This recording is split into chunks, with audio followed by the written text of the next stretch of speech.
A number of our friends were very kind in their remarks about the series of class talks we gave on self-unfoldment based upon our book.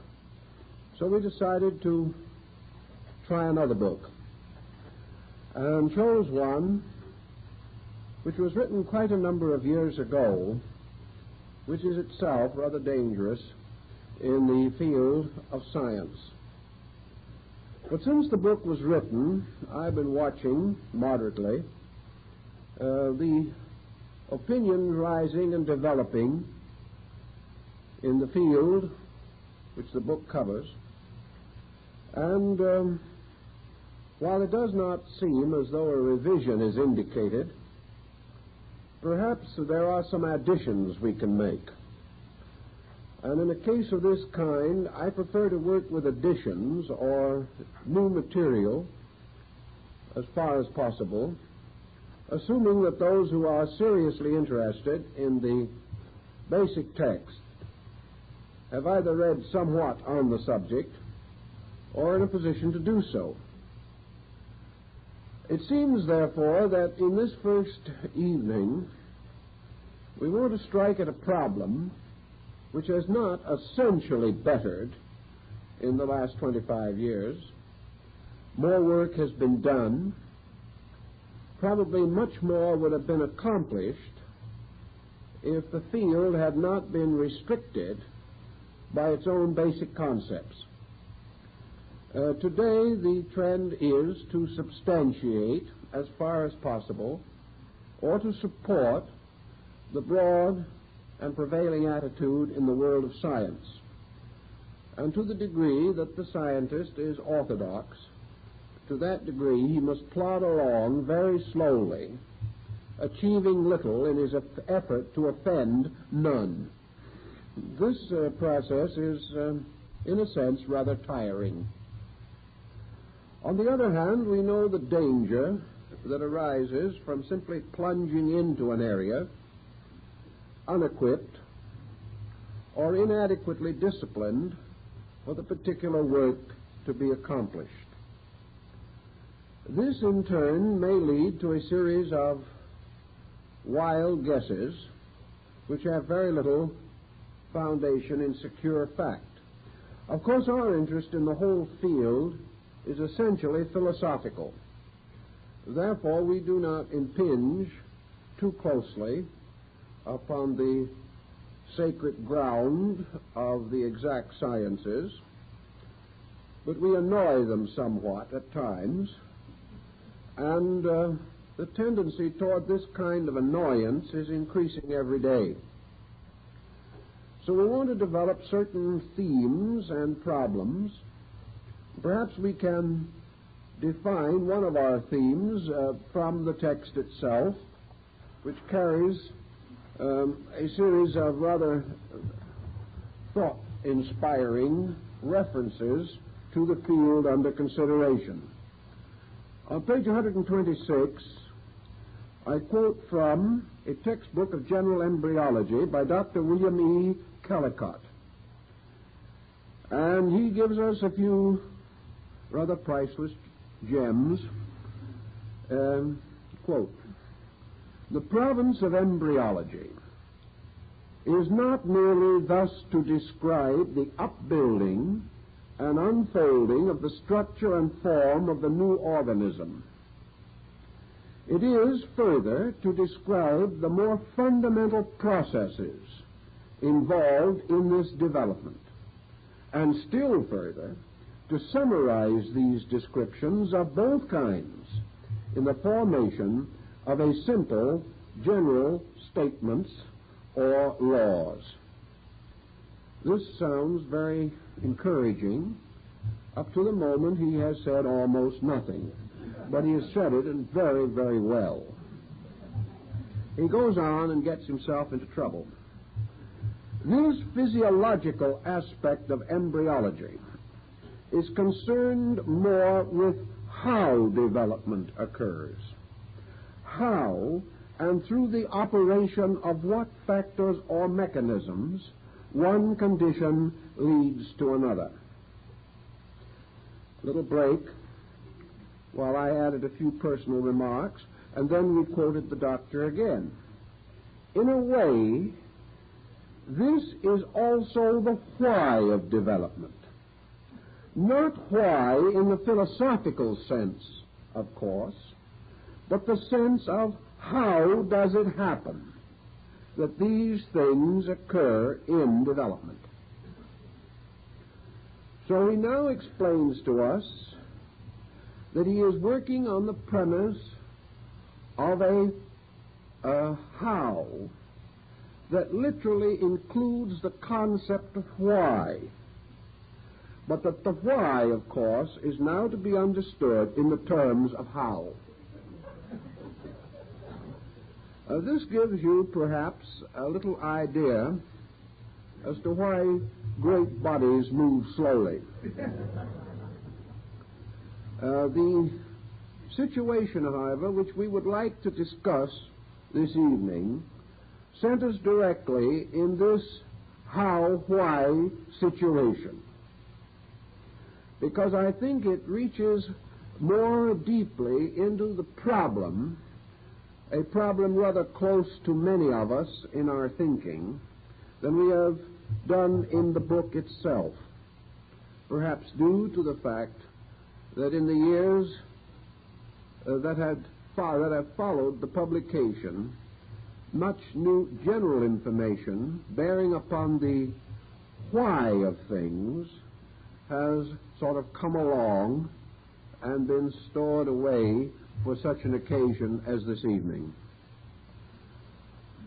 First of all, most persons today have a fair knowledge of the actual phenomenon of the construction of bodies through a process called mitosis, or the multiplication of cells.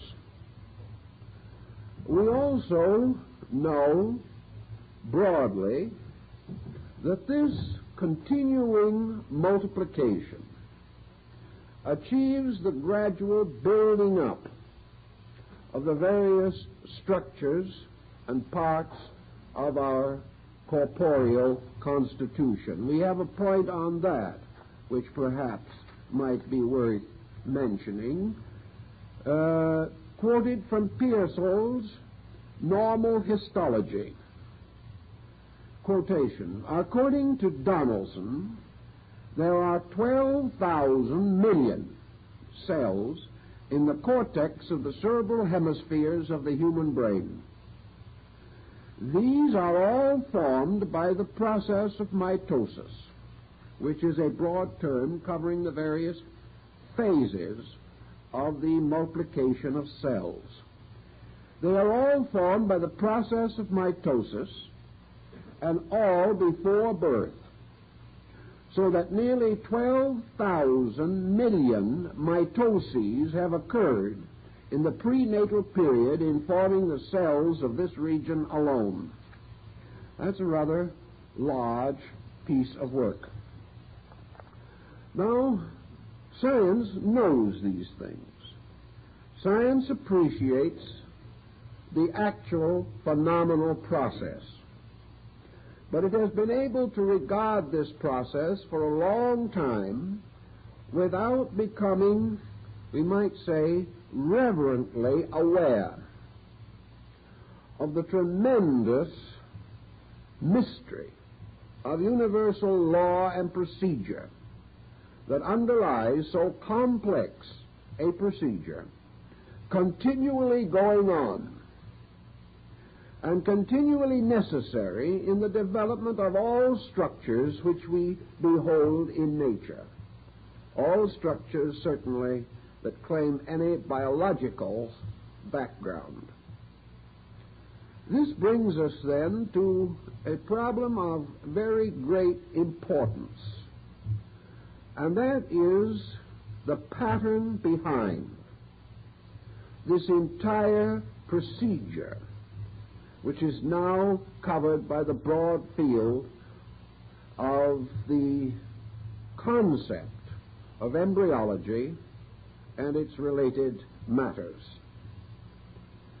The ontologist is not too well equipped for this type of thinking, but it is inconceivable that he can completely ignore it. So let us see, if we can, some of the philosophical points that make this field tremendously interesting and spiritually a revelation. In the first place, all of these procedures in nature proceed according to a very simple and direct methodology. All of these processes are suspended from certain principles, and these principles in themselves are not especially numerous, nor are they as principles especially complex or difficult to conceive. Yet these processes in themselves, by their orderly emergence, by their continuance, by the inevitable fact that they set in when the situations and conditions are proper to the processes involved.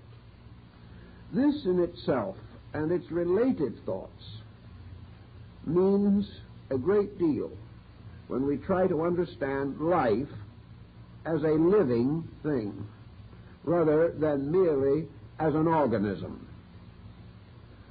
How are we going to trace the principle involved in the perpetuation of organisms? How are we going to understand this process which causes a continual fertility in nature, so that all creatures reproduce according to their kind, and will continue to do so unless some circumstance or condition brings them to a sudden or gradual termination?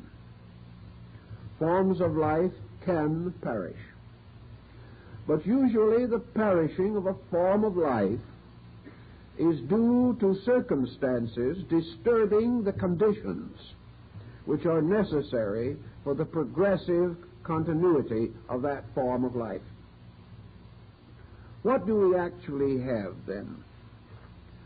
We cannot assume that this process is unique or special or peculiar to any body or to any particular form of life.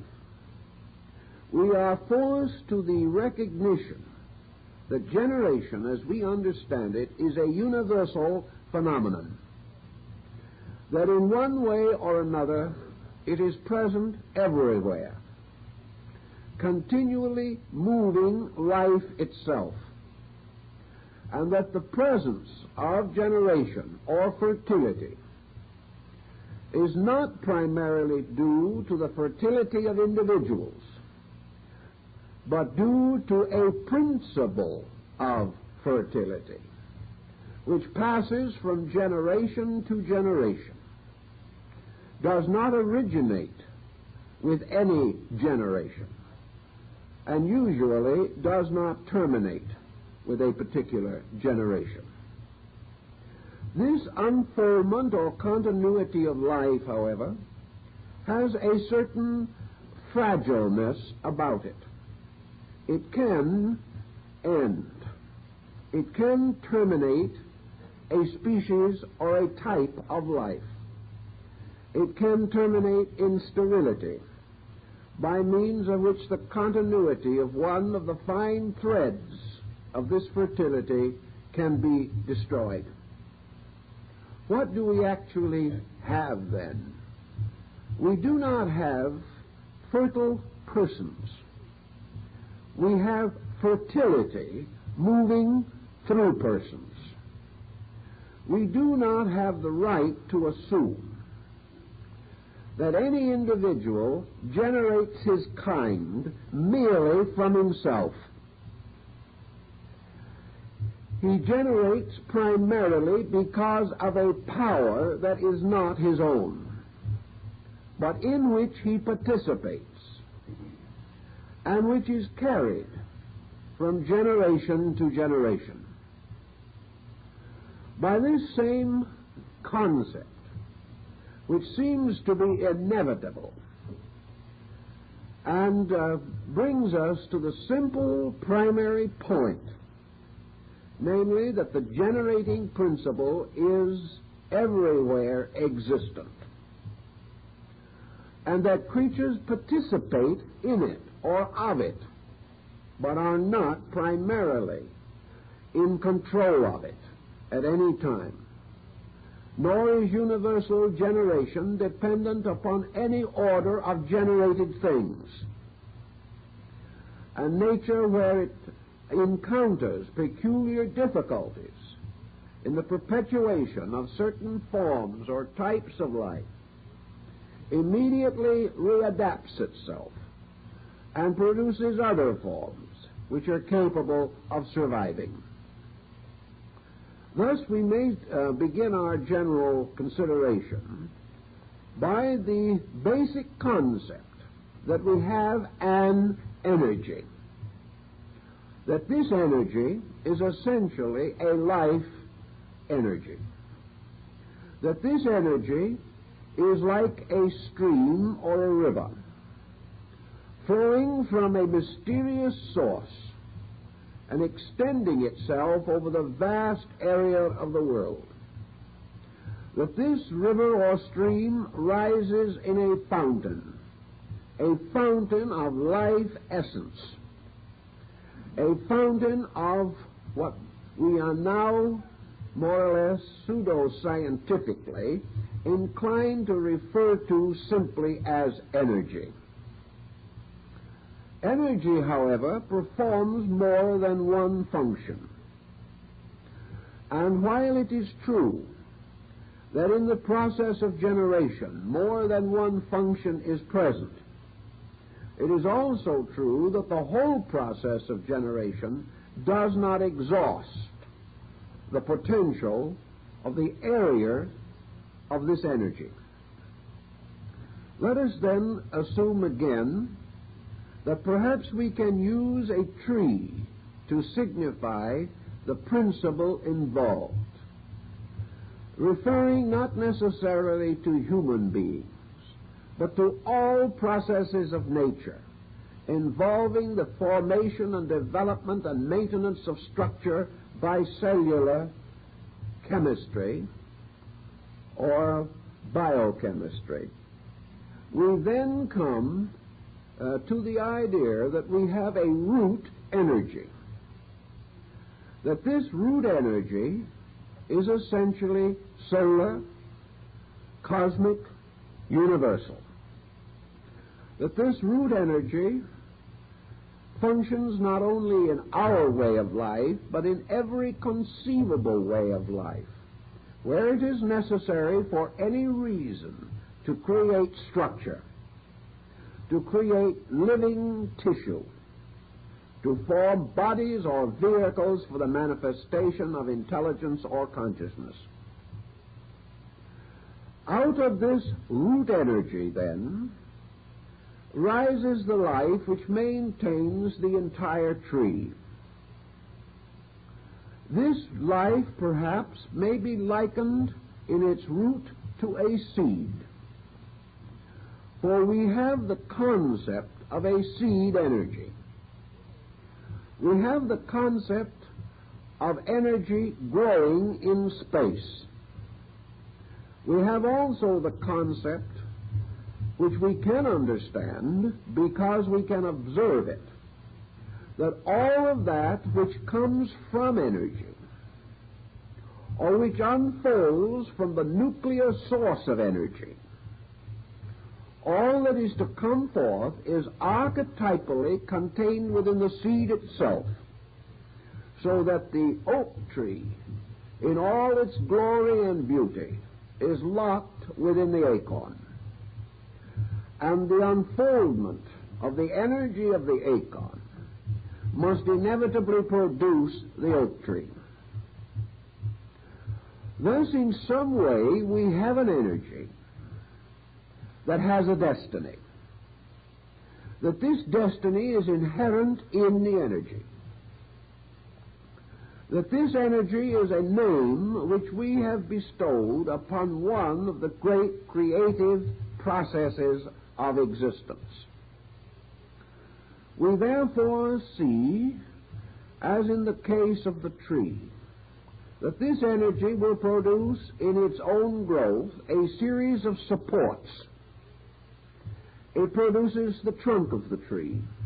It produces the great massive branches with their barks and their heavy fibers. It produces the very subtle buds of the tree. It causes the leaves and the small twigs to come.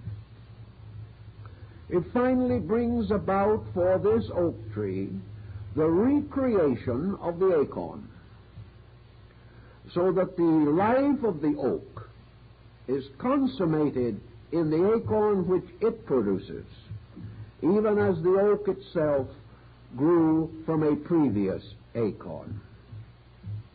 Thus, in the process of the development of this energy, it is passing through consistent processes from its own natural seed state to the final production of further seed. The Hindu, has this story in his wonderful symbolism of the lotus blossom, in which this lotus itself becomes the mystical symbol of the whole process of the perpetuation of life on all levels. Nature, in its curious and wondrous economy, working as it does from a comparatively simple archetypal framework, makes use of the same processes in the generation of other things. And we are now coming more and more to realize that consciousness, mind, all of the powers of the human being are in their own way fulfilling the same basic laws, that in the universal energy field of space there are the seeds of all things that can ever be manifested from space. Therefore, there is not only the energy seed which leads to fertility, but there is the mind seed which leads to thought or to reason. There is the psychic seed which leads to the perfection of the sensory perceptions and the aesthetic qualities. And religion has always taught that there was a spiritual seed arising in God, substantially and co-identically one with God, by means of which the consciousness of God as a seed is planted in the soul or inner nature of every living creature. Thus, the journey from the seed through creation to the production of the new seed is one of the great cyclic principles of existence. Man, in his own compound nature, therefore carries the power of this seed process. He carries it not only in the terms of the perpetuation of species, but in the generation of all of the psychic, mental, and emotional powers which he possesses. This concept brings us then straight into the main problem with which we are concerned. The recognition that the primary seed of being, of existence, described by the Oriental as a lotus seed dropped into the fields of chaos, that this seed, in its own proper environment or earth, which is space itself, vitalized by the spiritual equivalent of the processes of cell impregnation, by what the ancient mystics called the fiat, or the creative word, the power, symbolizing the active agent, that this seed, so impregnated, unfolds into existence, and that all existence is therefore the unfolding of the seed of being. Now, this is a large thought, and it has a great deal hanging upon it. Therefore, we must try to sense this as completely as possible. In religion and philosophy, we have this type of symbolism, but we have a peculiar phase of it which I think has defeated it in majority of instances. We think of this vast process as having occurred at a remote, almost incalculable period apart from us. That in the beginning these things happened, and that in some mysterious way from this beginningness was created the universe. Also from it issued forth the gods as the creators of secondary things. From it came forth all the orders of life, and as a result the worlds were made beautiful with the flora and fauna that developed upon them. And in the course of creation, according to religion, or in the course of evolution, according to science, this great area of fertility caused to emerge man, represents, so to say, the extension of this process of enlivenment from a previous animal origin to the present human state. And beyond this, the possibility, not too well analyzed, that this process might produce in time a still superior type, something very difficult for us to imagine to be possible, considering the excellence of our present state. In fact, if nature doesn't produce something superior rather soon, we're all going to be in trouble. But the remoteness of this procedure and the concept that we have that it now represents a rather neat and tidy package, that the worlds are all here, that the things we need have all been created, and therefore that all we have to do now is permit these processes to continue as they always have, and we will either survive or else. And if we do not survive, the problem will no longer be of great concern to us. This, I think, is a static and false position. I think what we have failed to recognize is that this tremendous seminal or seed-like basic energy, bursting from the process of its own inception, is in itself in a process of continual growth. This is the point which has generally been ignored. We know that in the great tree, even though it may be a mighty sequoia, the tree must either grow or die. And in the universe, there is nothing finished. Energy must continue its own growth or die. Therefore, the procedures of the moving of a subjective energy principle into objective energy manifestation is continuous and perpetual, and will exist until such termination is placed upon it as is inherent in its own archetype. And the nature of this termination we cannot even adequately conceive. We cannot conceive of the death of life. We can conceive of living things passing into the death state of their forms or bodies. But we also realize that the very moment a person or being is dying, another is born. And that in the great pageantry of things, organisms may cease, but the power which organizes, creates, or vitalizes organisms is itself, as the Hindus realized, the only immortal. Now let us try to bring this within some kind of a pattern of understanding. Let us imagine now that what we term energy, in its original state, is very much like the energy in the seed of anything, because nature is forever repeating its own processes, and that it is natural and inevitable in the seed to grow.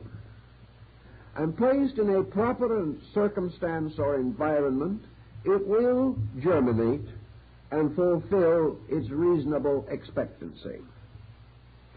Let us then assume that energy in space is a continually unfolding plant-like thing, a living thing, far more than a plant as we know it, because it is a plant fully conscious of its own existence, a plant moving inevitably toward the fulfillment of an expectation which is inherent within itself.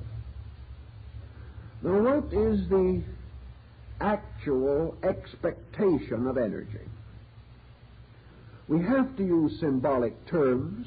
Perhaps expectation is not a formidable word, a word which could be defended in debate, but I think it carries the thing we are trying to put as simply as possible.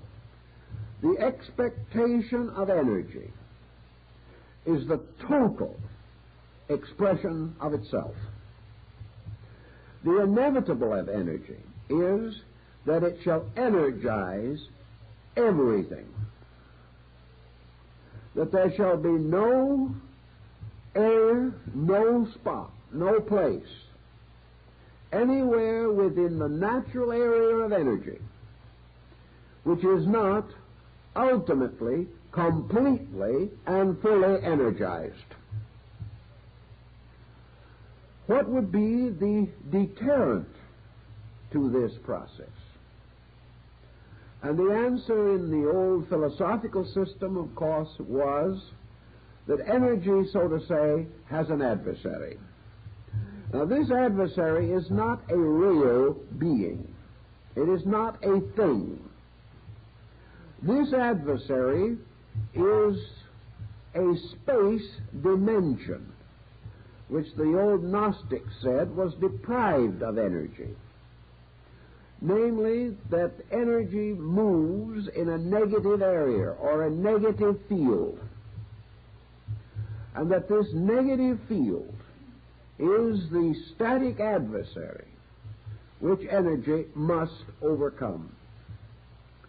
Therefore, energy may be said to be continually bringing forth life.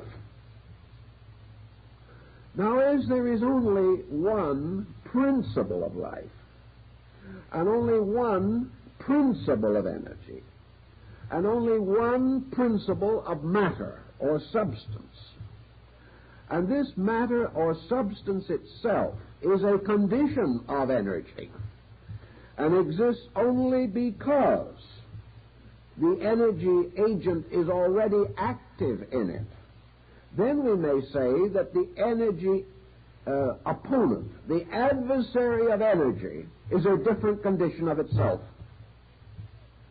because there is no other condition that can exist. Now, what is the other condition of itself? This other condition of itself is a degree of energization inadequate for the full expression of energy at any given time. Now, let us see if we can straighten that out and make it as reasonable as possible. Let's therefore go to the problem of a child growing up. Here is an expression of this principle. A child, we assume, receives a body This body is alive at birth, but not useful. In fact, it is perhaps the least useful of all forms of living structure, because the child does not develop even the power to preserve itself for a number of years. This body, though composed totally of living energy structures, is incapable in the beginning of manifesting the intellectual power within that body, the emotional power, and at the beginning can manifest very little physical power. This process of maturing a body until it is capable of serving as an instrument for a condition of energy was by the ancients broadened to recognize or represent the entire problem on all levels. Namely, that energy or life itself, in the eternal process of its own unfoldment, it depends upon something else. It depends very largely for its growth upon a reflex or reactive process of growth in substance. Now, substance is merely a condition of itself, that is, of energy. Energy expanding through substance is continually vitalizing substance. This vitality, in turn, results in the improvement of forms or structures, and this improvement, in turn, releases more energy. And the process continues on in a double-pronged process of growth. This process has as its final end that the form and the energy shall be exactly equal to each other, that there shall be no deficiency in form in its ability to manifest energy, and that there shall be no deficiency in energy for anything that form needs or requires. Now, if we can imagine this process occurring in space, we then have a rather interesting concept to begin something with. We have an infinite life moving continuously into this infinite manifestation. We have it flowing in all directions and in all dimensions simultaneously. We find the very processes of this making fertile the sleeping seminal content of matter, that this fertility causes matter to begin the process of fulfilling the laws of energy in matter by producing organisms. The purpose of these organisms is not their own growth. The purpose of all these organisms is that they shall rise to meet the motion of creative energy moving into manifestation. So what we commonly know as evolution is a more or less twofold procedure. It is energy moving over the area set aside for its own creative processes, and calling forth, as Burmese says, from the abyss, from the depths, from the deep, forms gradually increasing in value, in refinement, by evolutionary process, to become instruments or vehicles for the manifestation of energy. Now, this growth contains one process that is a little difficult for us to understand, perhaps, namely that the impact of energy upon form is always shattering, because the form is never adequate to the energy at this period in the development of things. Also, we have to recognize that this energy moving into manifestation has innumerable conditions within itself. This energy appears to move outward in waves. like the tidal motion of oceans, or perhaps more symbolically like the ripples resulting from a stone dropped into a pool. The ancients were aware of the tidal motion of energy, which they called the outbreathing and the inbreathing of God. They recognized, as Plato pointed out, that the continual development of energy was according to certain laws or principles inherent in itself. What we therefore call the differentiation of species, the different levels of structure, containing the various degrees of manifested consciousness which we see about us, represent the levels of the various modes of energy in the process of its own manifestation.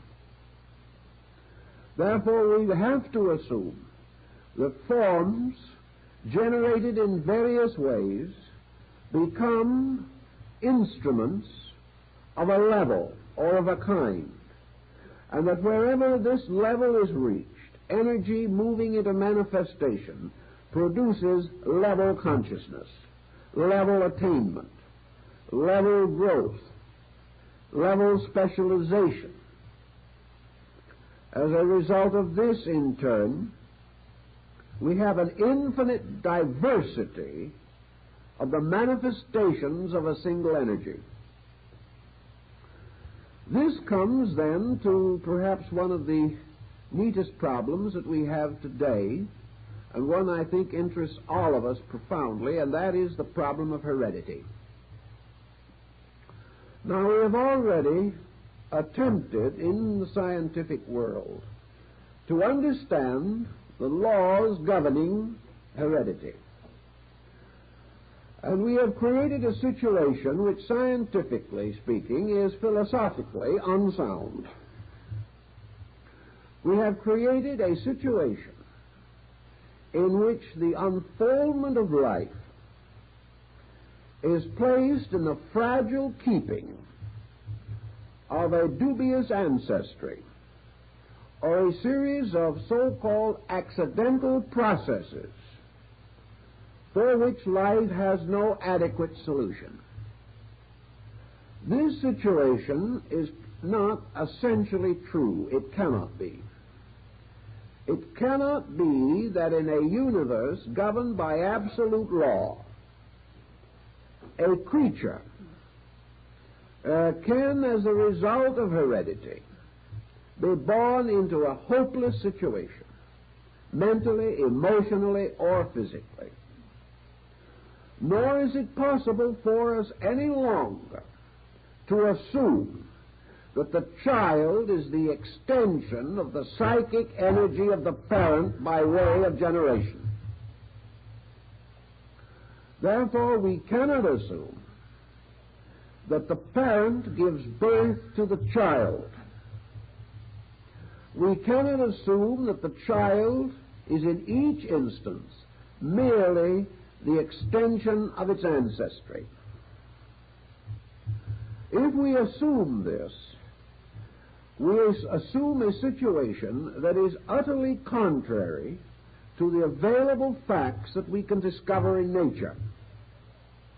It is true that we are at a loss, and that we are further complicated by certain apparent facts which we have hastily accepted. Psychologically, we have accepted the importance of the transmission of characteristics.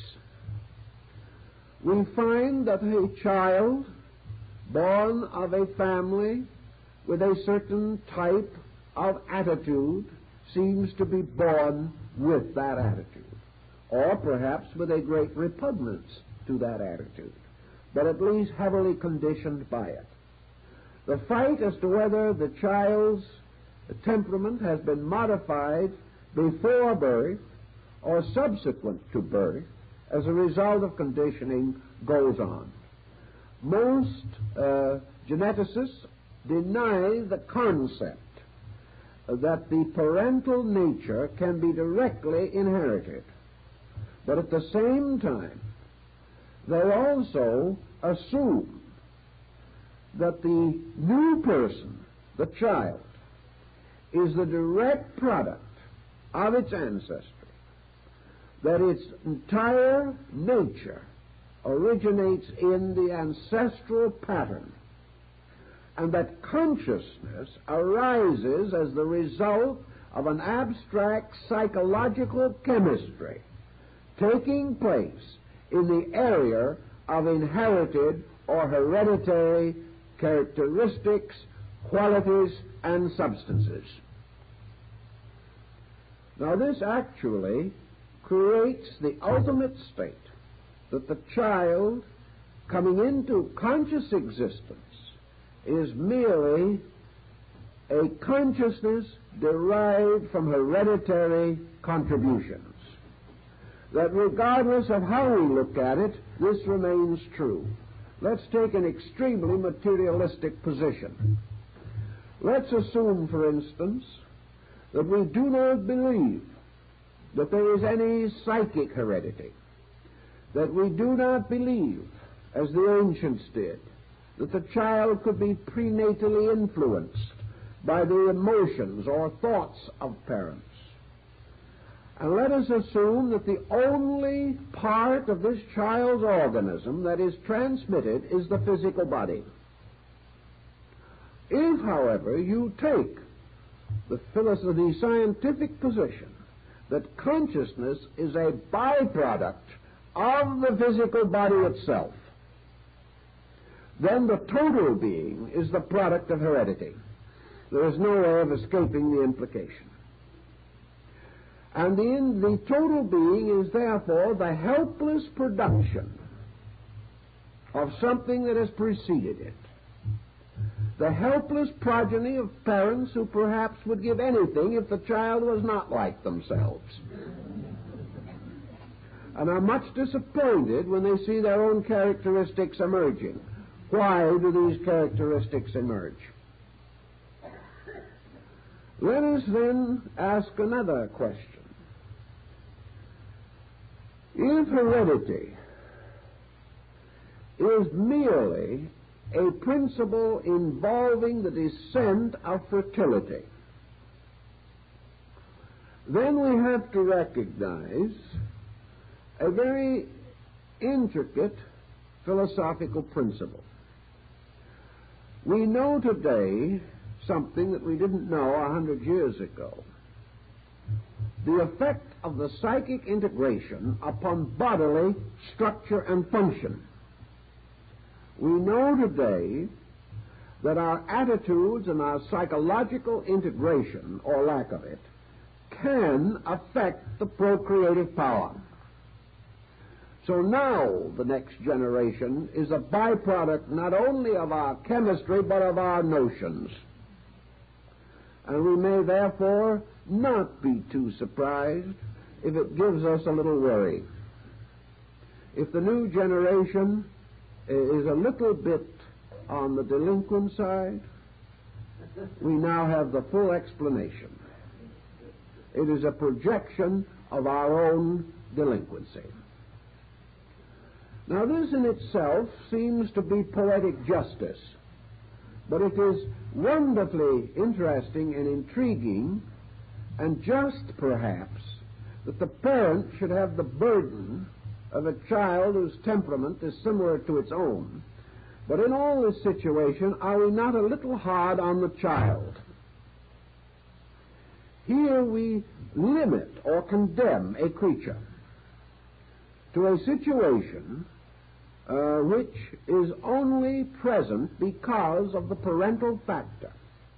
And we also condemn this child with whatever imbalances and imperfections it inevitably has to become in turn the rejoicing parent of future generations, so that this procedure will go on to eternity ad nauseum. We have here a breaking down and a defeating of the entire process of life.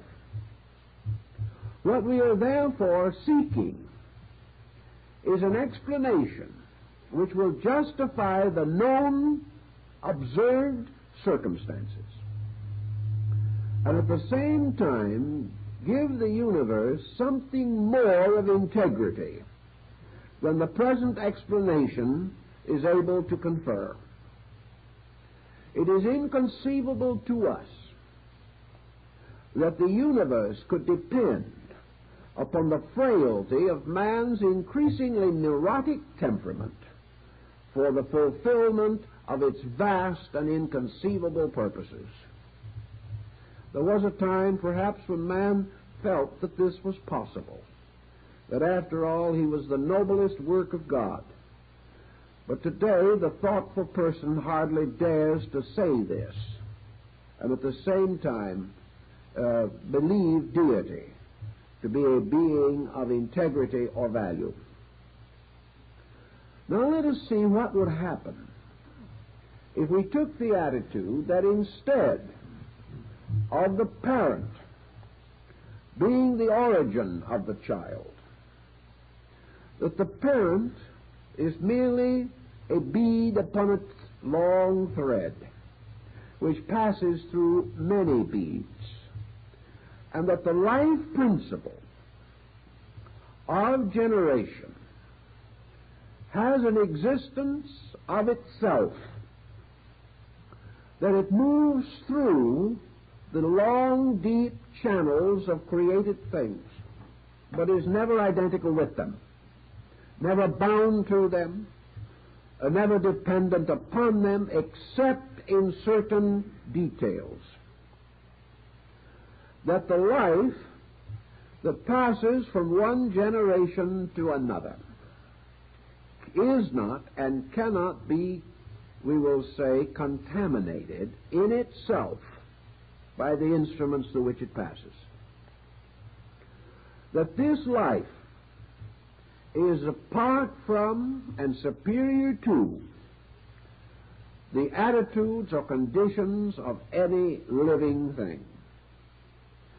That the organism, be it human or animal, carries within itself continuously and inevitably this power to extend life into futurity.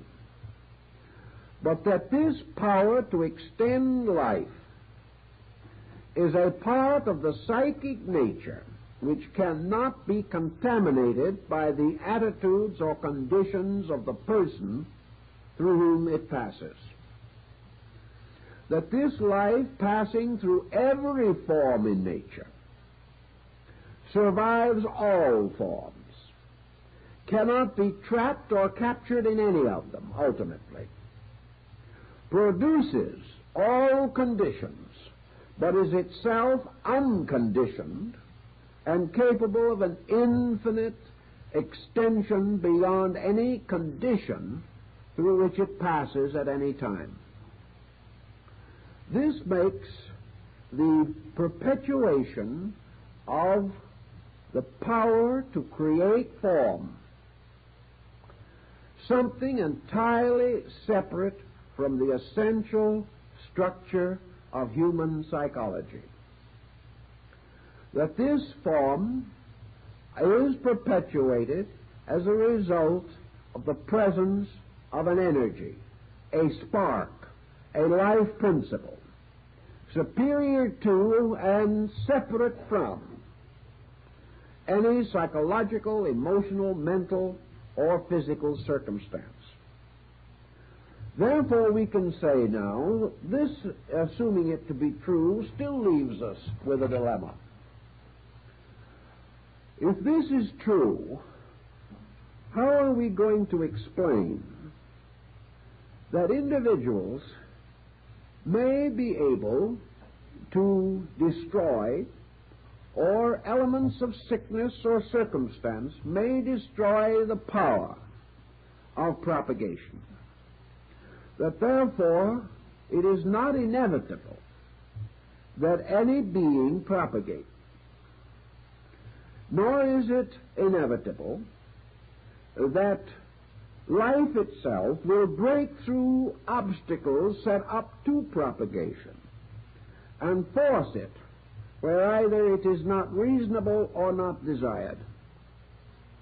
The answer is very simple in one point, namely that the process of reproduction depends always upon the available catalysts or polarities existing within the body or nature which is going to or should propagate.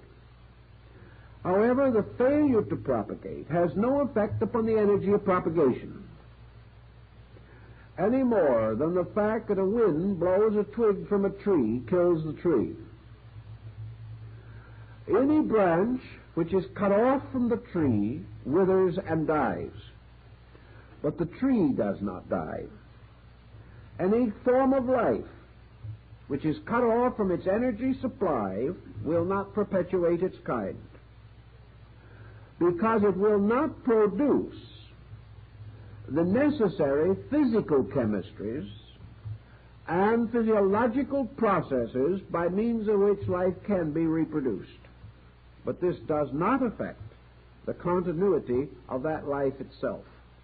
That life may or may not be in any way touched by this frustration of one twig or leaf upon the great tree of generation. It also naturally follows that in a particular instance, a structure for the perpetuation of life must derive its physical materials from the available biological supply, and that therefore the impregnation of the human cell and its development is associated with, as Paracelsus points out, the chemical and alchemical elements available in the organisms involved.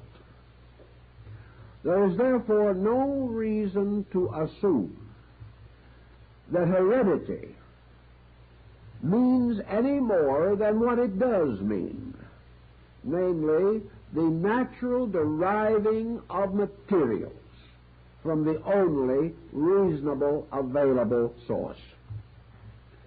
That these materials may form a structure resembling in many respects the parental structure is because the materials are so derived.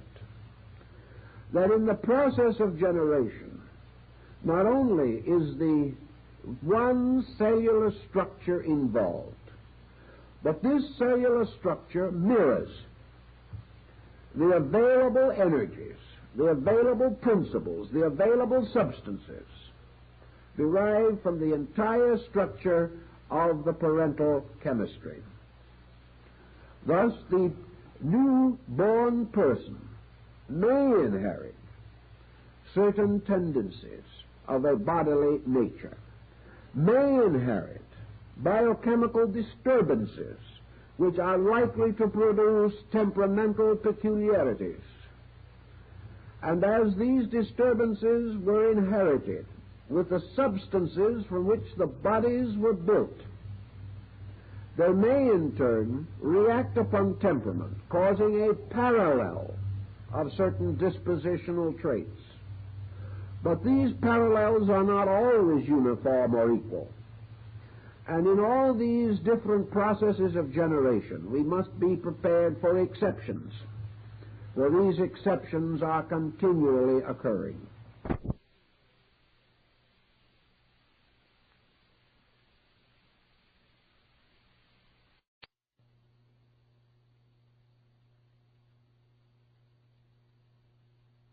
The next point, then, is to bear in mind the simple purpose of nature. Nature producing human beings produces them as the result of energy having set up within the unfolding structure of humanity its natural processes, and these processes are followed through what we call generation. But the energy moving through these processes moves through all of them, and is like one tremendous stream, breaking up and descending through the branches of families, of races, of sub-races, of types, and of subtypes. And this streaming life that is continually flowing into manifestation is evolving in its own way. And evolution is a twofold process, of which the first process is the ideation or emanation over a vast area of a principle of energy. This principle having locked within itself the archetypal fulfillment of its own nature, in this case, the fulfillment of its own purpose. Now, what is the conceivable purpose of this energy? Apparently, the purpose is this, that under the term energy, we are conceiving of something for which we can have little accurate understanding. We think of energy primarily as force. We think of energy as an energizing agent. But philosophy thinks of it in a much larger way. Philosophy thinks of it in the term of a synonym for pure life, and that life contains within it all that is living. Therefore, this energy is not merely a Freudian generating energy. This energy has generation as one of its powers. Plato and Pythagoras assumed that this energy had 8 powers. Actually, in all probability, this would only be a classification of the most obvious factors recognizable by man, because the powers of energy are probably limitless, beyond calculation.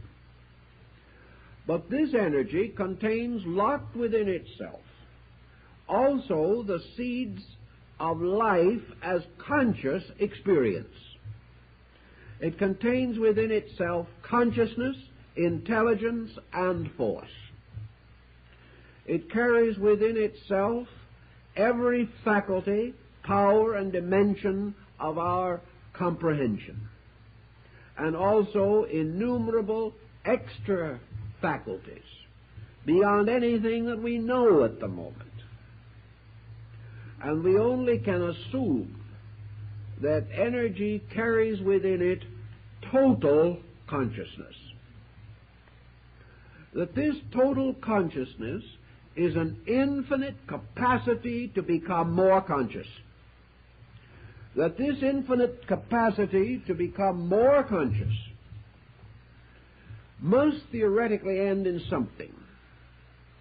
I think Buddha was working upon this same concept when he intimated that the ultimate of consciousness, so to say, is a nirvanic totality, a suspension of all imperfection, an outgrowing of all limitation, and that the end is therefore free consciousness in space.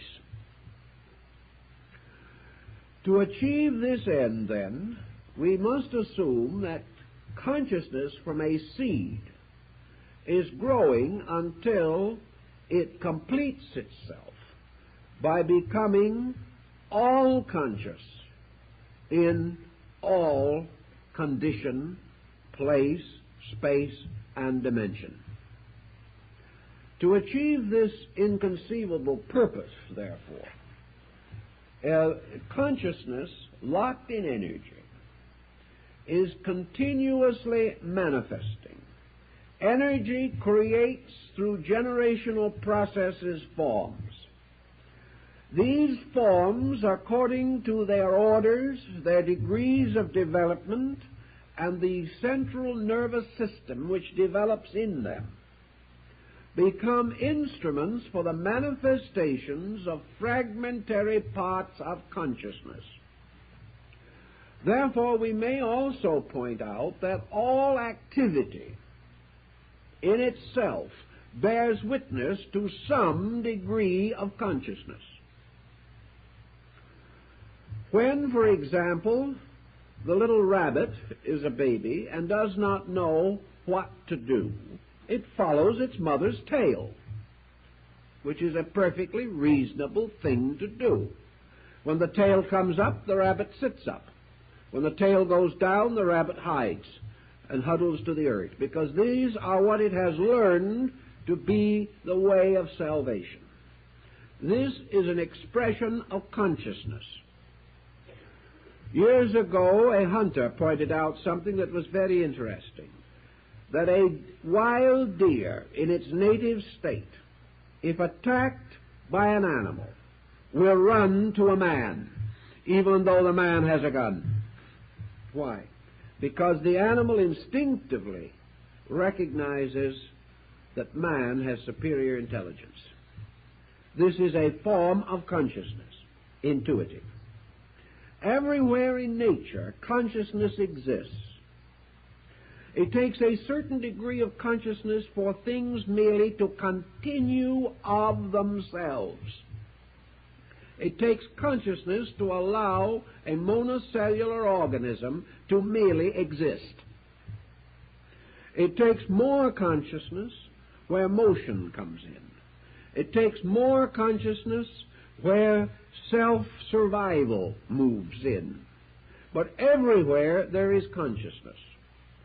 And this consciousness is everywhere being released through the degrees of organisms perpetuated by the generational process. Thus, the human being, by generation, produces a type of organism in which a consciousness, which we call human consciousness, can exist, can function. Now, with the number of human beings that exist, with their different degrees of development, differing degrees lying backward through the descent of what is called bloodline, which is nothing but tube for energy, we have an infinite diversity of specializations of human consciousness among human beings. We have lower forms of life in which some degrees of consciousness are more specialized than in us.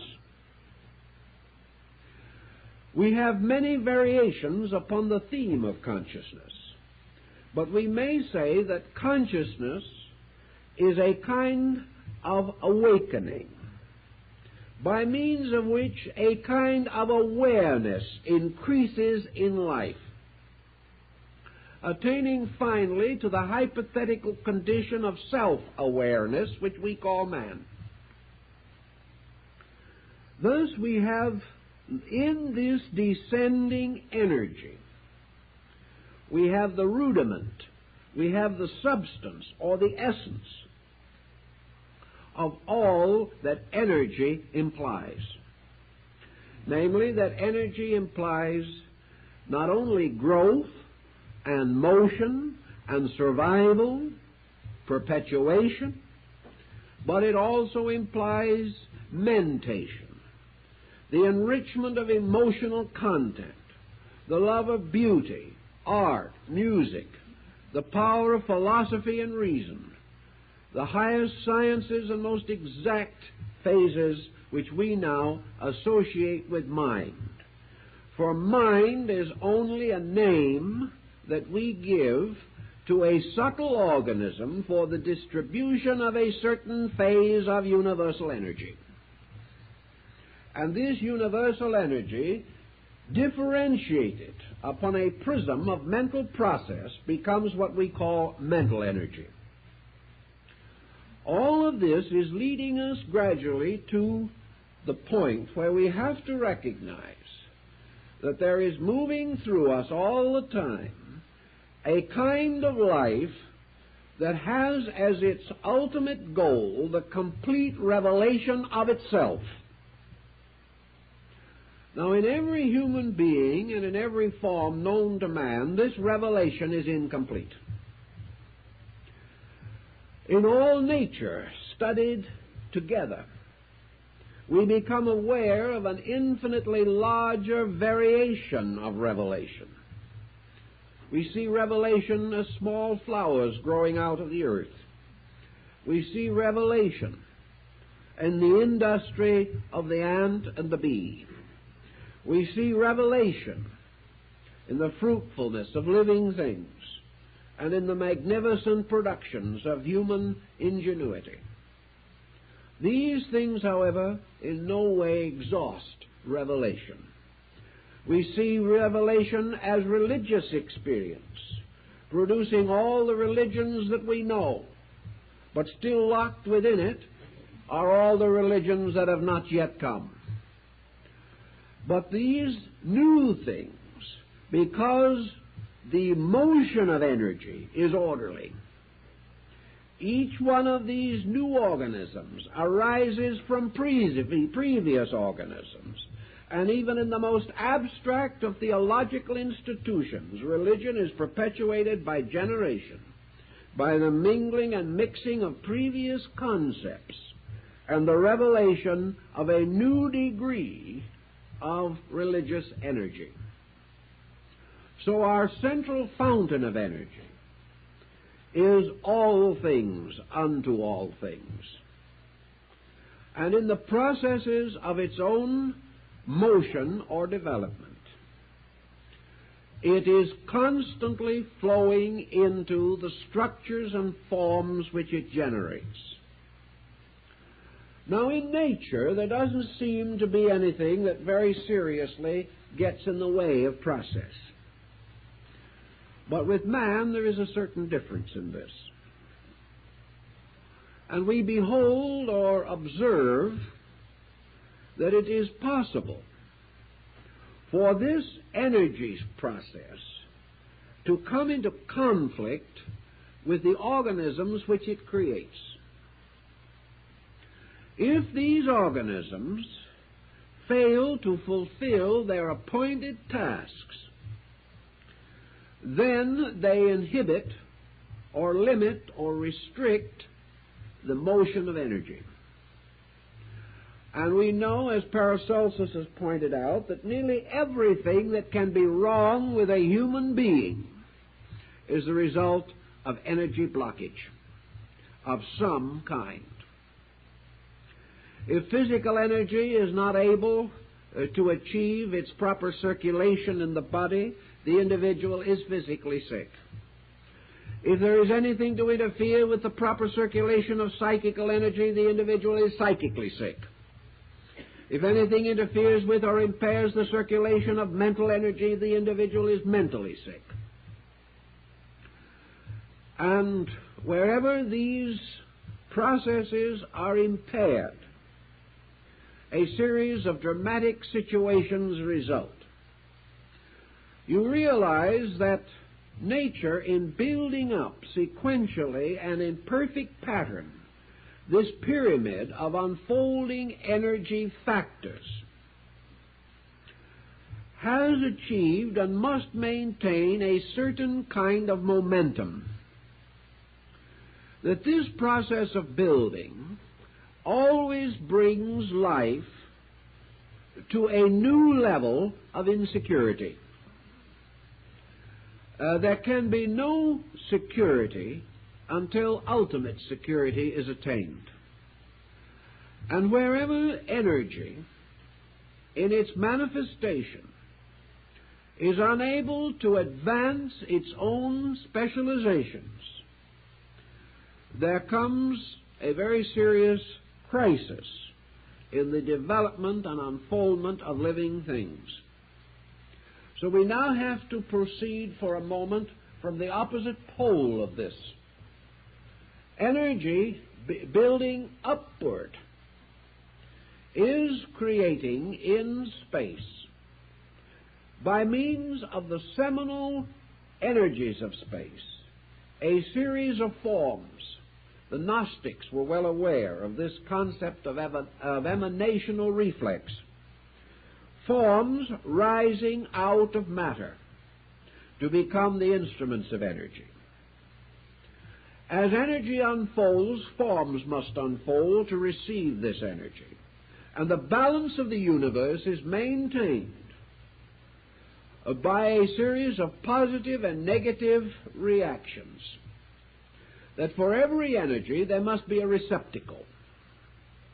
That for every energy that is specialized or released there must be an instrument of manifestation.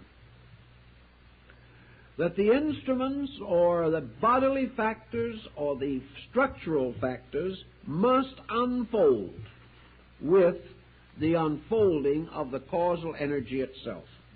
In man, the bodily unfoldment implies now not only physical establishment by generation, vital maintenance, emotional equilibrium, and mental advancement.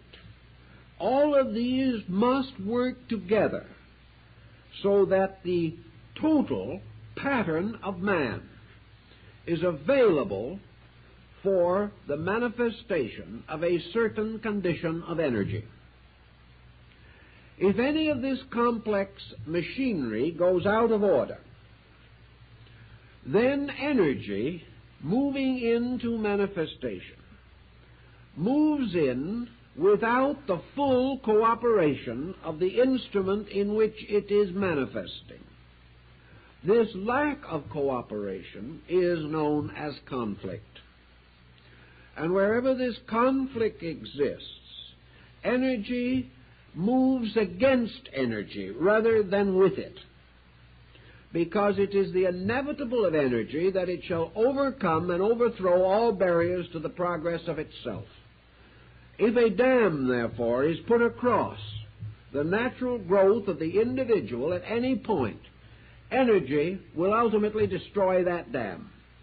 And if the individual has foolishly built his house at the foot of the dam, assuming that this dam will hold, he will be swept away by the natural energy of life itself.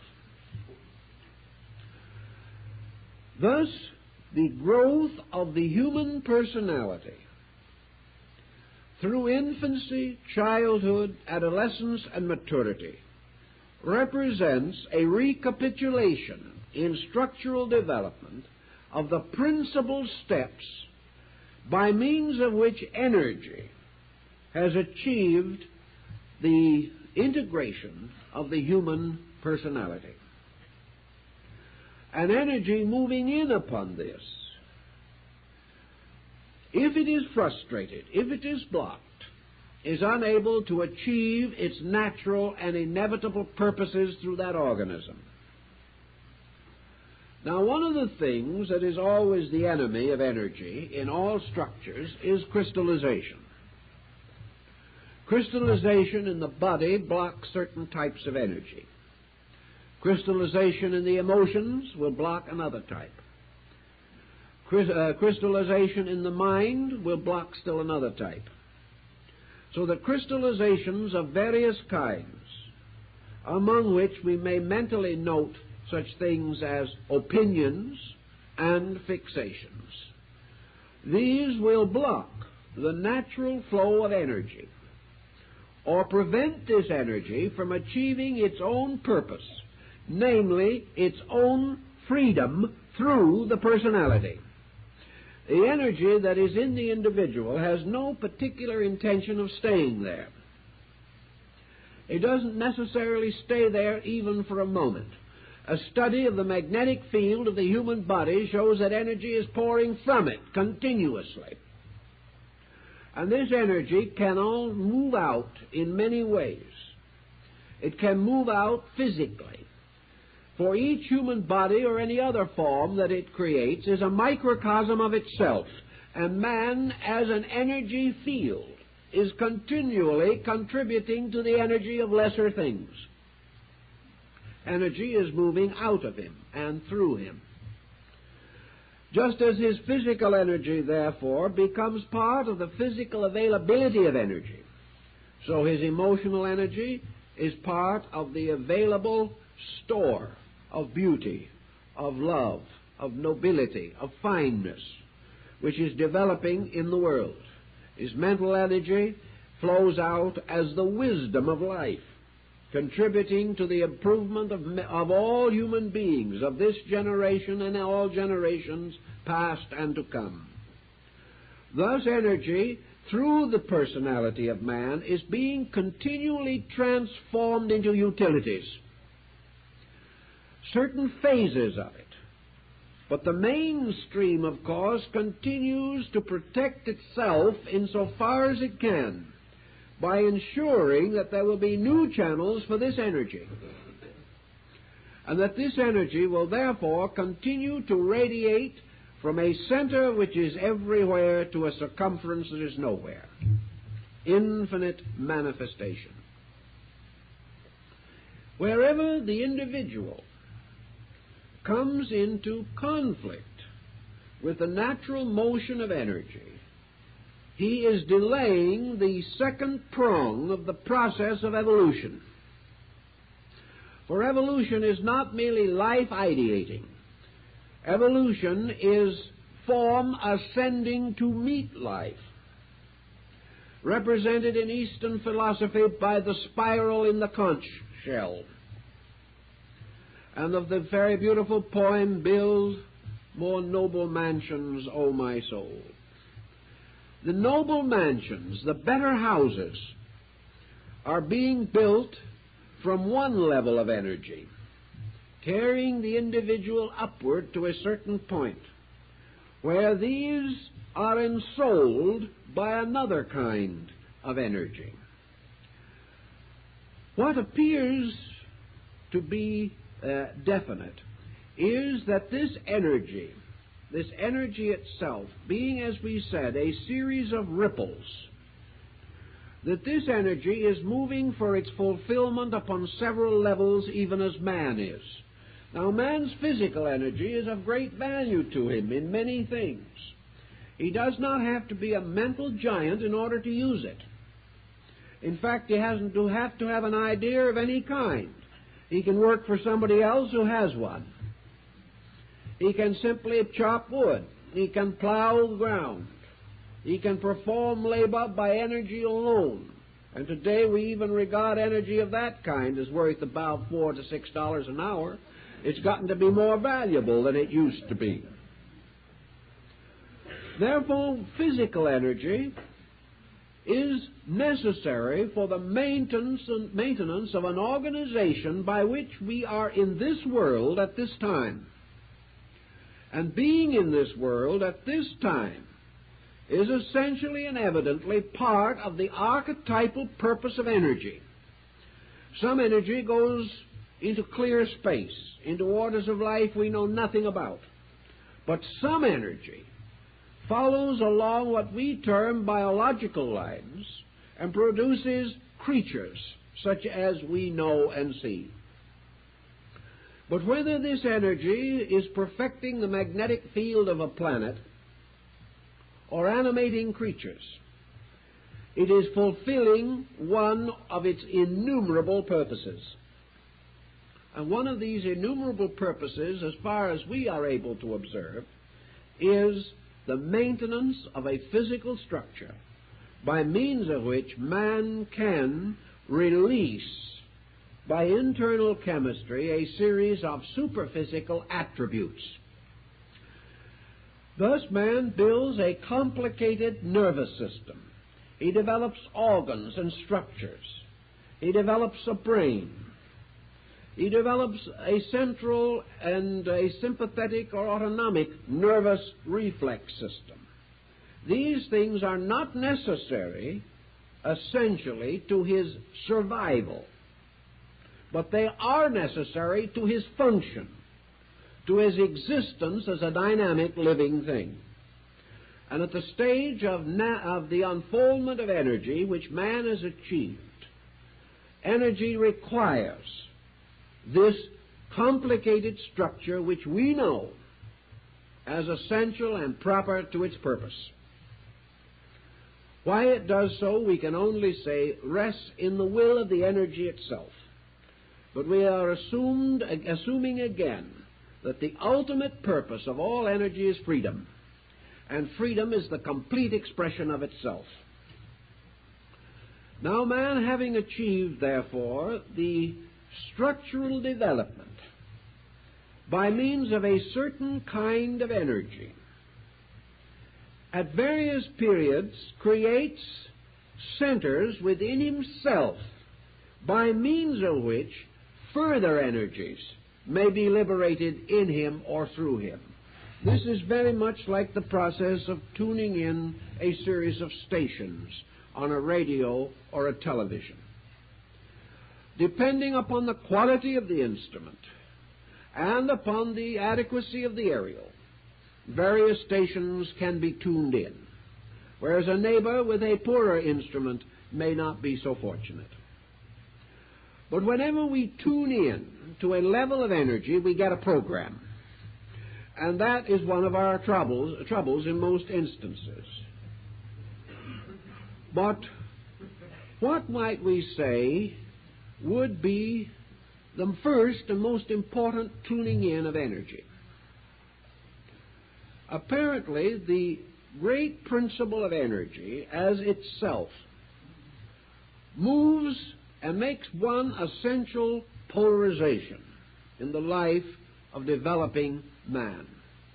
And that is that the energy as form builder, energy as the animator of form, is able to move in when the prenatal structure of the body reaches the degree of growth in which it is able to tune in the energy stream. Prior to that time, the energy has been provided by the parental energy fields. But at what time, what that we call the quickening, the individual becomes a direct avenue for the release of energy, physical energy. From that time on, energy begins the process of enlivening the form. The energy was there all the time, but part of the process of generation is to build in a degree of organization by which the positive pole of energy can move in. Up to that time, the structure is sustained only by the negative pole of energy, which is the negative field supplied by the evolving substances of life, which we call matter, which have their own energies, but which energies are not capable of carrying a life beyond a certain point, but they are capable of creating a certain level of organization which then can be vitalized or taken over. And all the processes that we know in growth consist of levels of energy taking over through structures capable of sustaining them. And the structure, as it develops, passes through a series of distinct phases or conditions. At a certain time, the principle of growth takes over. This is due to the exhaustion of certain endocrine secretion in the infant. Later, the process of emotional intensification takes over from the energy field.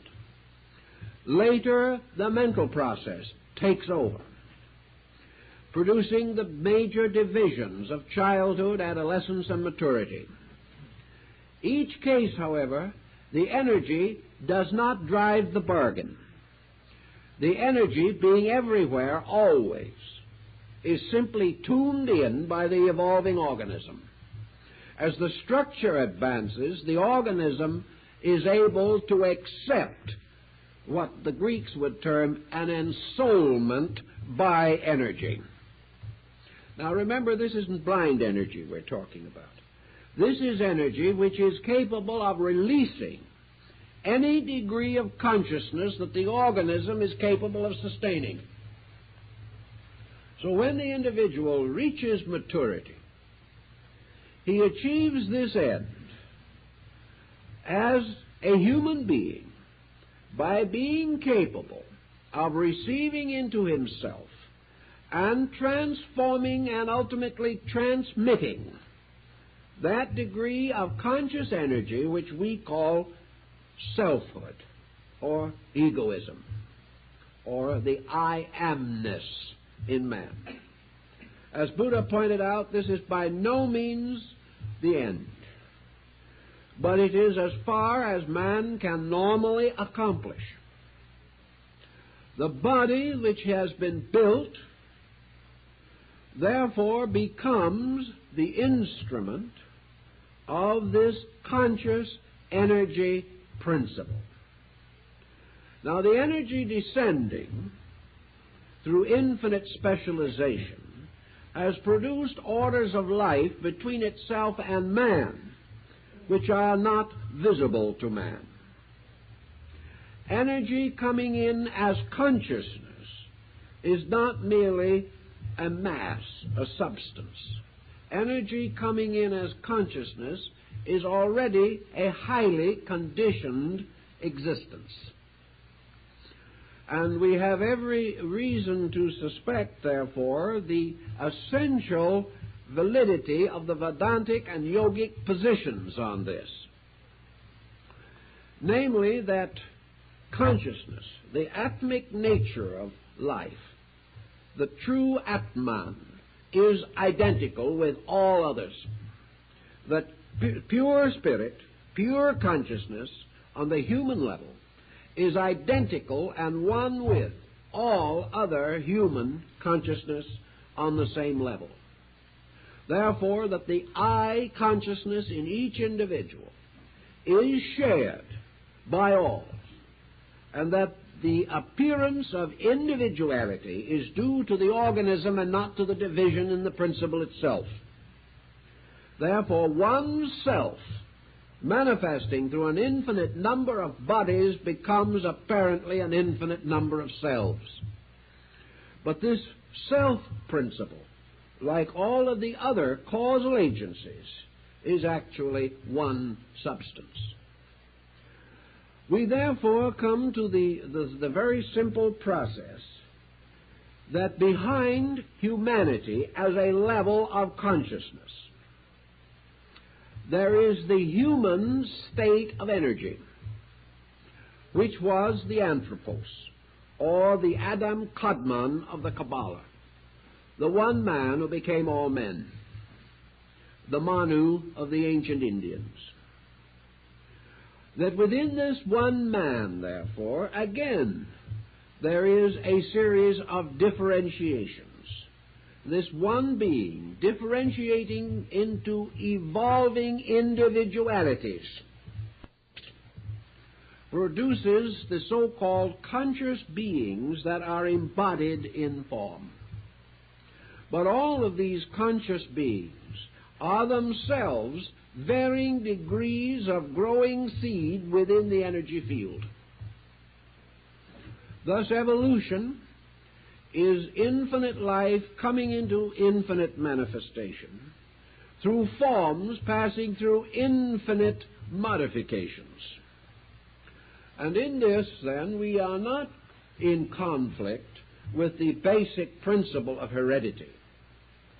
We recognize that bodies belonging to a common reservoir of body have their own laws in the same way that mind, belonging to a common reservoir of mind, has its unique and peculiar laws.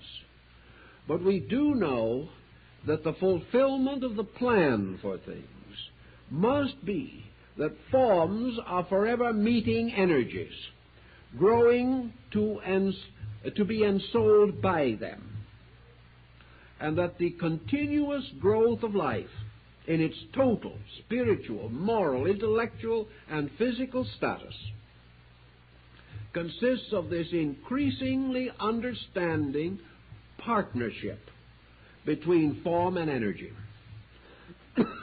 Without this partnership, life as we know it cannot develop.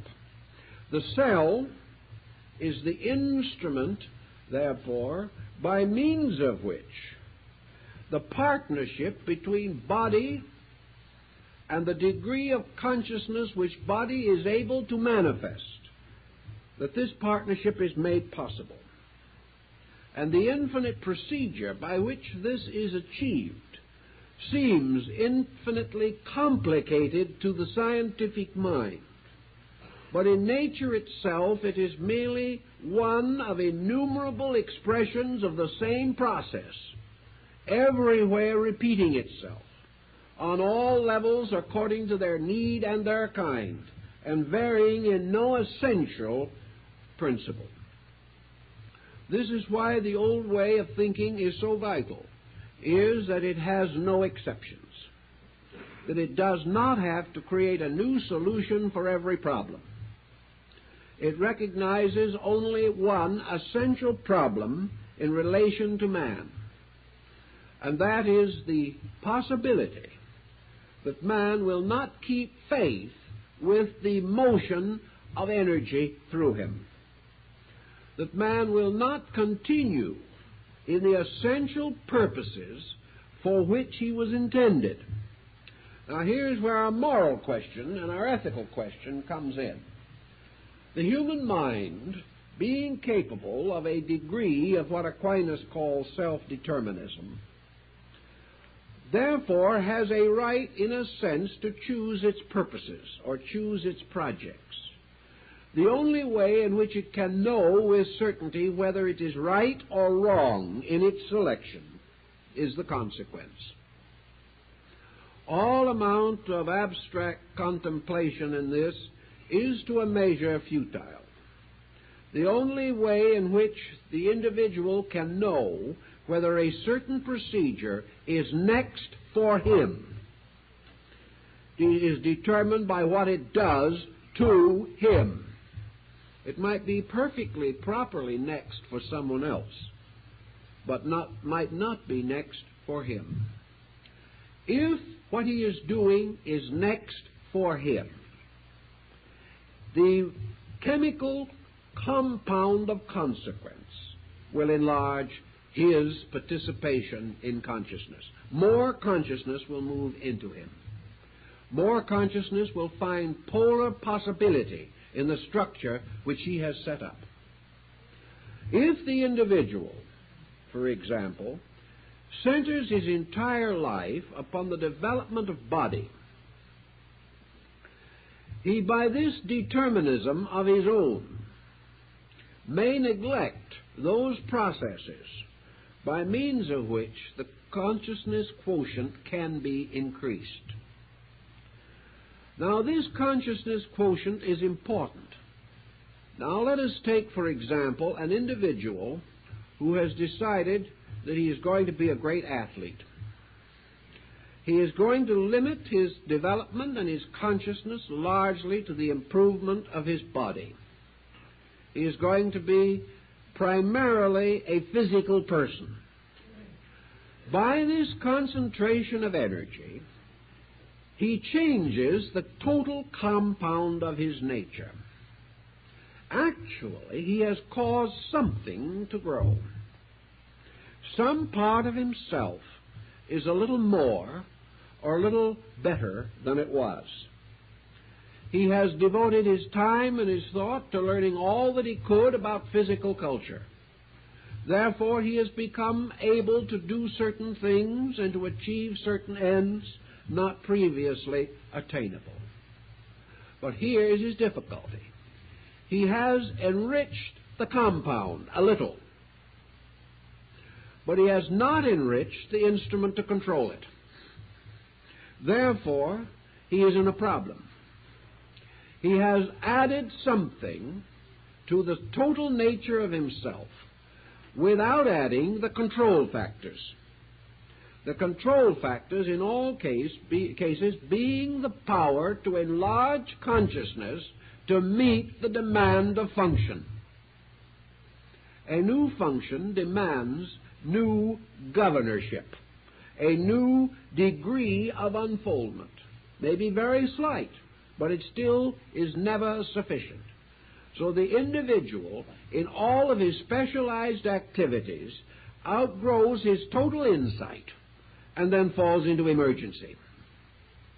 The only answer to this is that there must be more release of energy as consciousness, or energy as thought, or energy as feeling, to control the ramifications of the applications of energy to the physical or environmental structure of the individual. Because after all, energy is working for release and knows the way it wants to go. And that which delays or inhibits the total release becomes an obstacle to the energy.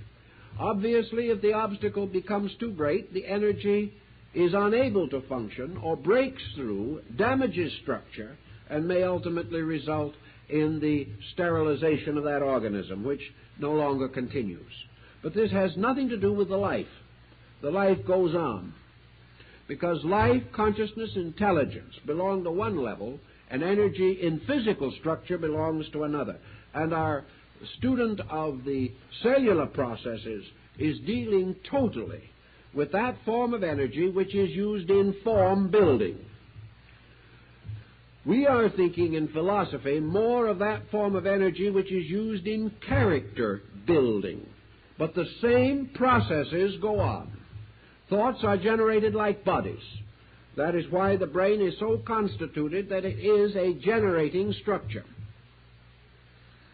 Thus, in all of these fields of activity, what we might term progress, essential progress, true progress, is this continual adjustment between the radiant of energy emerging from its own source and the construction of the instruments for the expression of that energy in space. And where there is any interference with this process, we have danger that energy will be defeated in an instrument or in a vehicle or in a time or in a place or in a nation or in a race. And that which is defeated, where energy is defeated, it simply deserts the organism. And this is true of all forms of progress. Buddhism recognizes this, recognizes the chemical constitution of the consciousness unit, and that this consciousness unit in man is, as far as man himself is concerned, the knower. And the end and purpose of the knower is that the knower shall know truth. And the reason that it must know truth is because it is only when it knows that it can cooperate completely.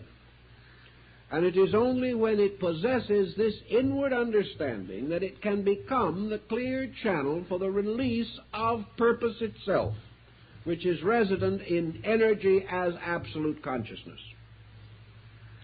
Consequently, the highest wisdom among all great philosophical systems has been the wisdom that causes man to understand the divine nature and obey it. And whether we say divine nature or we say energy, we must still keep its laws. And the problem of modern man is this problem of being sidetracked, so that instead of man unfolding, he simply goes on a level. He simply continues, but does not grow. And when anything continues without growing, it must die. Because continuance in nature is only maintained by the continual unfoldment of instruments, so that the end achieved may always be worthy of the great means which were used to achieve it. Consequently, we say this, and I think it will ultimately be scientifically demonstrated, that heredity is not the answer to the consciousness allotment of any individual, that such an explanation is unnecessary and contrary to the evidence of life around us, that what we call heredity is simply the individual's uses of available materials, and that as this body develops, when it actually reaches its majority, it overwhelms its heredity and takes control of the situation itself. The only reason why this is not true, or need not be true in every instance, is because, in spite of the passing of years, a large part of mankind never reaches maturity. Maturity is therefore not to be measured by years, but maturity is the attainment of a degree of consciousness release which is superior to that release bestowed by heredity. When the individual is able to excel that which has gone before, he is free from it and possesses the power of his own individual integration. In this way, I think we can get a broader picture, a larger concept of what constitutes the coming into life of the human being. That the machinery of generation is a wonderful and extraordinary thing, but that the purpose of this machinery is not the perpetuation of species, primarily. The purpose of it is the continual unfolding of forms to become instruments for the release of life. And it is this one life itself that ensouls forms. And this life is conscious. And in universal things, it is universally conscious. In individual things, it is individually conscious. In collective things, it is collectively conscious. And in total case of isolation, it has the peculiar consciousness of aloneness. But these are aspects provided by the instrument into which it enters. And the purpose of the entire project is that these instruments shall forever improve or be better to the ultimate condition in which forms as forms, by constant improvement, become less formal and more like energy, until in the end they are energy. And this ultimate identity of energy, energy growing up and energy descending, the ultimate identity of these two is absolute consciousness in all things, everywhere. Beyond this point, we cannot conceive.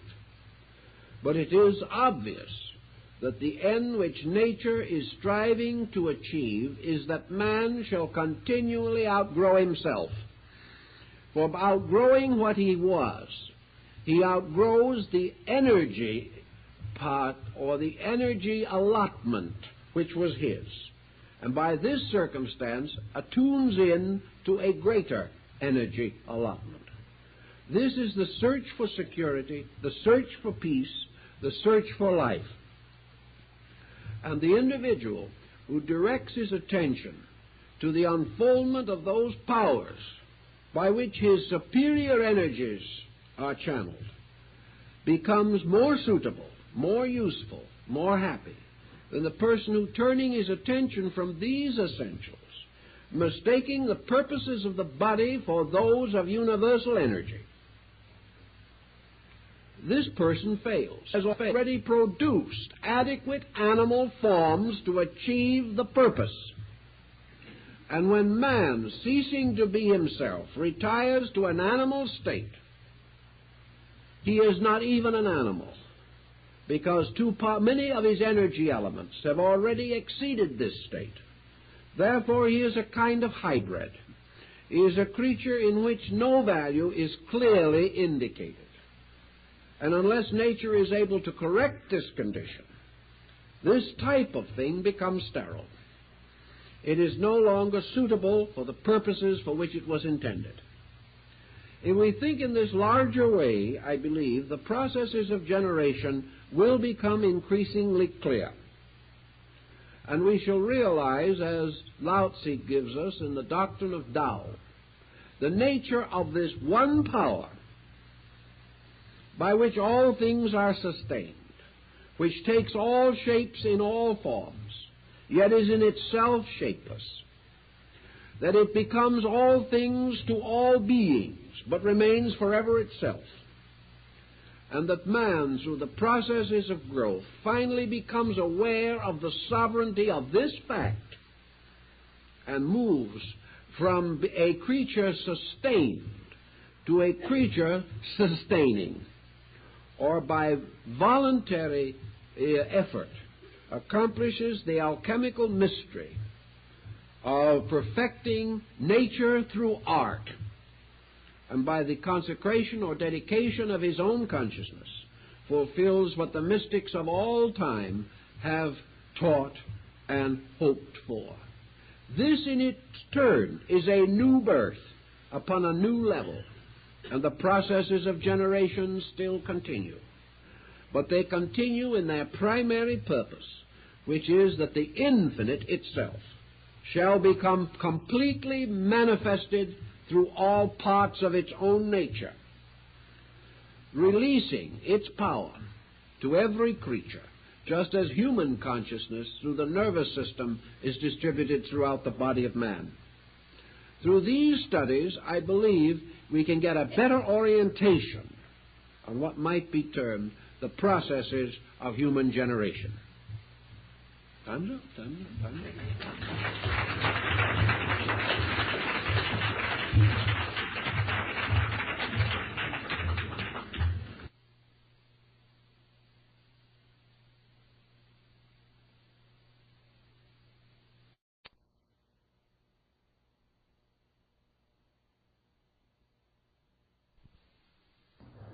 In the years since our book was published, there has probably been more research in brain and mind phenomena than ever in the history of the world. Yet going over this material, at least in summary, it is noticeable that very few really new conclusions have been reached. We know much more about the functional manifestation of mental energy than ever before. But as to the essential nature of that energy, as to the essential meaning of the classical terms used in religion and philosophy to explain or to describe the basic facts of existence, in these areas, very little has actually been accomplished. I note one rather interesting trend that perhaps is worth mentioning. The tendency today to avoid the term consciousness in the preparation of a learned thesis. The tendency is to be afraid of the implication of that word. Also, that under this one term, we have grouped so large an area of specialized meanings that the term is no longer comprehensive or comprehensible in an effort to make a factual statement. This brings us, therefore, to one of the important areas of our discussion this evening. We are dealing with two chapters of our book relating to the brain and also relating to the symbolism that has survived for us concerning the power of the release of the consciousness at death. So let us try to be somewhat orderly and pay tribute where we can to modern form and modern usage, and begin with a study of consciousness. Now, it is obvious that this is a highly controversial field, and we have no intentions of being dogmatic. Yet in all controversy, the various aspects of a problem must be presented. We use the term consciousness in philosophy particularly to represent a very abstract principle, a principle of universal awareness, a universal state of which things have some nature of and in themselves, from which they are able to gradually evolve faculties and powers involving discrimination, thought, reflection, and memory. That these must exist as seed principles cannot be denied, because we are able to observe the consequences of the growth of these seeds in the development of organized forms of life. We are aware, for example, of the existence of a vast archetypal pattern in the universe. This archetypal pattern indicates a plan or a purpose, and to plan and to purpose, these are aspects of the works of consciousness. Plans do not arise in the absence of cognitional principles. That which has no existence of itself cannot plan the existence of any other thing. Thus we come to a classical point as quickly as we can, namely that there exists everywhere in space, substance, and essence a universal animating power. That this animating power possesses among its attributes awareness and self-awareness. Awareness may be like the warm glow of a sunrise. Self-awareness, the light of the risen sun itself. We have every reason to suspect, and even science does not dare to erase this probability.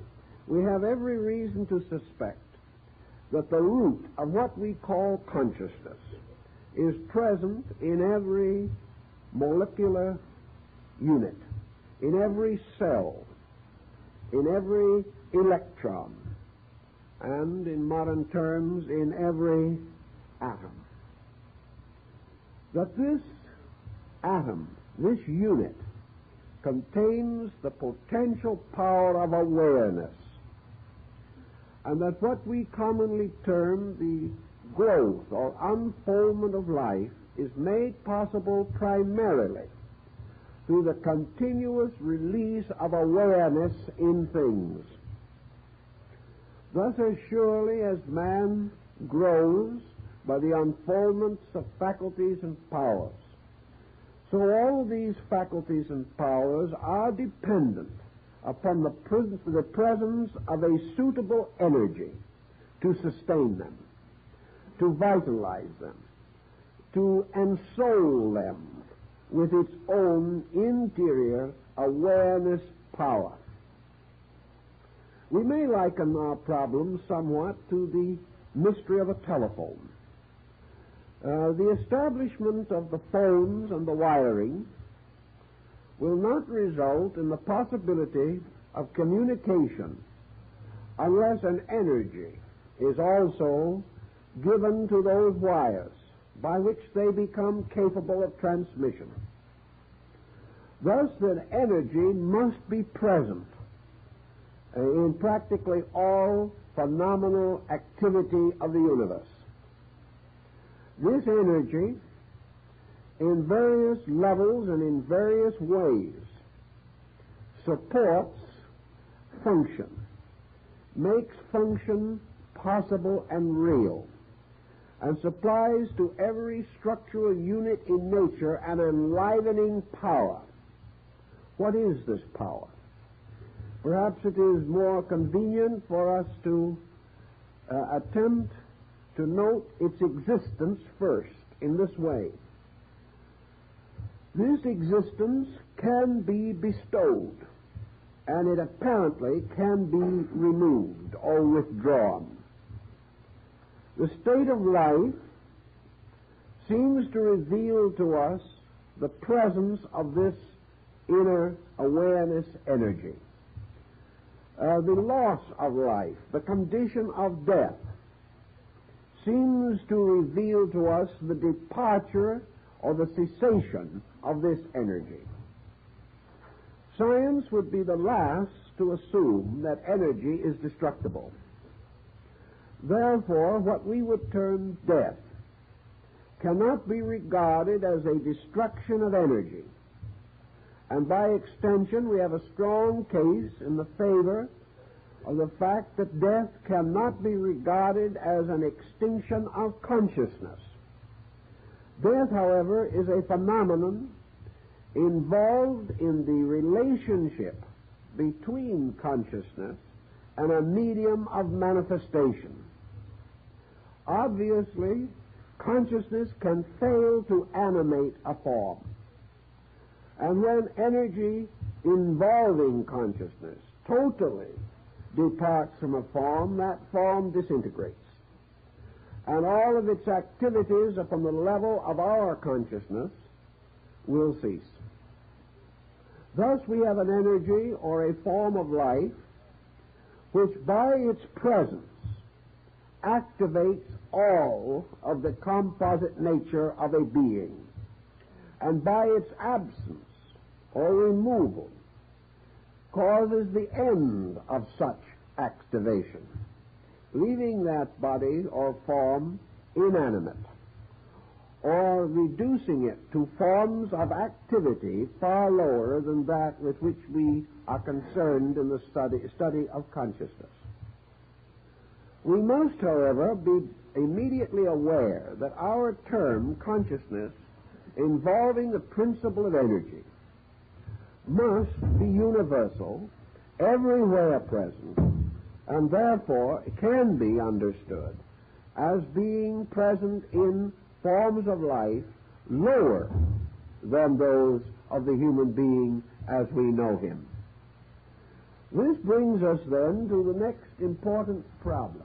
In man, we have what we call the brain. The question as to the relationship between the brain and consciousness has been a moot one for thousands of years. Man experiences the processes of mentation as occurring in his head. He senses or feels this. He senses it perhaps for real or perhaps for less valid reasons. Perhaps he senses it because so many of his sensory perceptions are grouped here. Perhaps he senses it because of the proximity of sight, so that things seen appear to enter our natures through the head. Perhaps through the power of sound. It would appear that if nature wishes to establish the sensory instruments in as close proximity as possible to the centers with which they are associated, that the head must be in some distinct and definite manner closely associated with sensory processes and the various functional and sensory activities with which man is concerned. Now, the problem as to where this process starts and how it starts seems to bring to us one immediate answer, namely, that the brain is like any other instrument or machine composed of physical elements, that the brain is not a thinker, that the brain is not a mentally alive structure. The brain is a physical structure which can only be alive because life is communicated to it, or that in some way its own structure captures or releases life. We know that this is true to a large degree through experiments in mental phenomena. We have become increasingly convinced that we must regard the brain as an area peculiarly responsive to the processes of thought and mentation.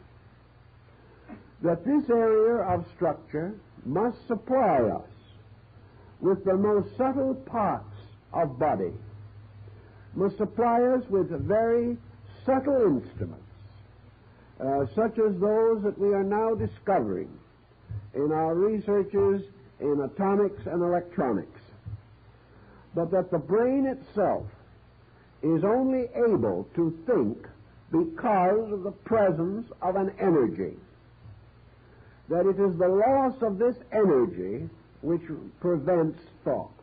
It is the failure of this energy which makes thought impossible. And it is the ending of this energy which, among other forms of consequence, at death, ceases as a medium for the expression of active mental processes. So we have brain, and we have energy.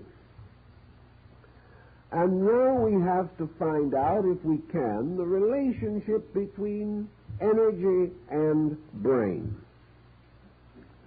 This causes us to come into consideration of a classical term, which perhaps we need at this time, and that is mind.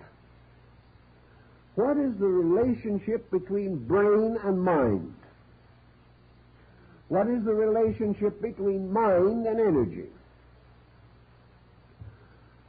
We must assume that mind is a structure, whether we can see it or not, which is made active by the presence of mental energy, just as the brain achieves its activity through the presence of physical or nervous energy. Therefore, the mind is not identical with the brain. Yet the mind, in our periods of living consciousness in this world, always manifests through the brain, or in some way is associated with brain process. So we may say that the mind is a kind of overbrain, or a brain invisible, functioning through a visible structure.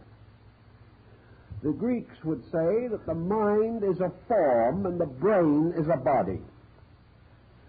A form being a compound of energy and matter, in a compound more subtle, more attenuated than that of a body. So we may be dealing with a principle, and that principle is the principle of mind. Now, how shall we understand this?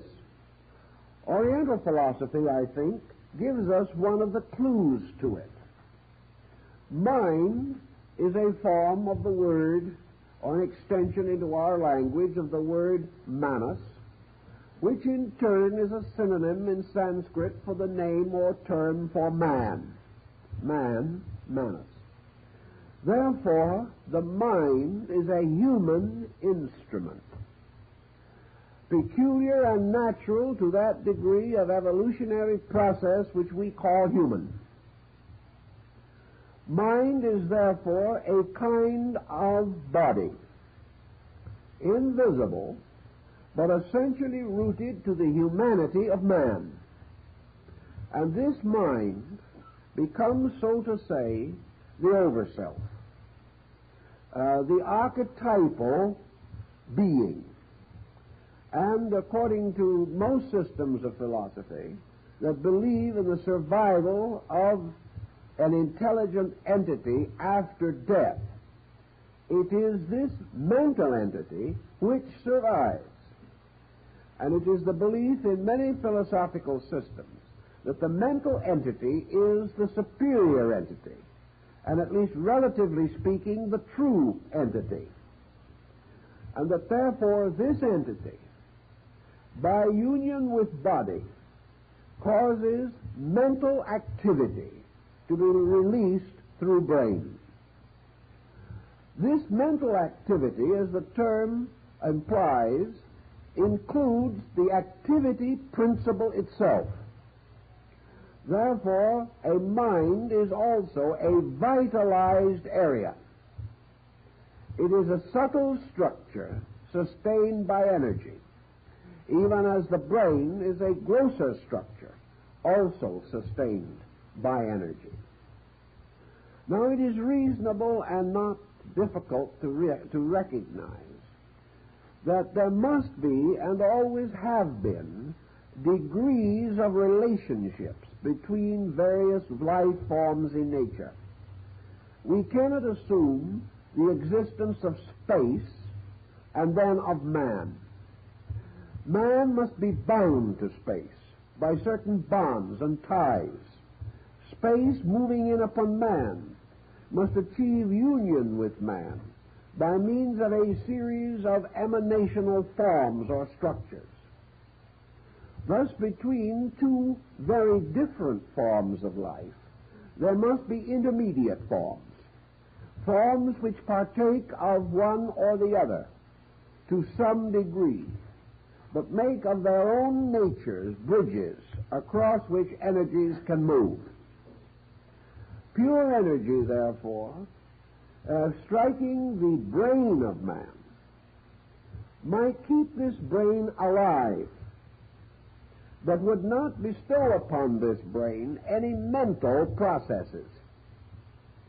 It is therefore essential that consciousness or life or energy moving into the brain structure of man must first pass through a mental conditioning, and that it is this mental structure which finally forms the tie between energy and brain.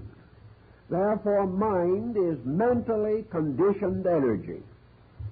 It is energy which has evolved into a mental integration. It is energy in its aspect of thought.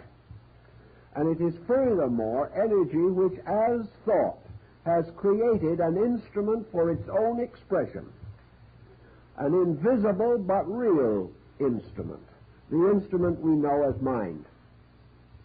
If this is then a reasonable assumption, we can then explain or understand how mind, overshadowing brain, can cause brain to become an instrument for the release of mental processes. Now, in this procedure of mental process, what is mind, essentially?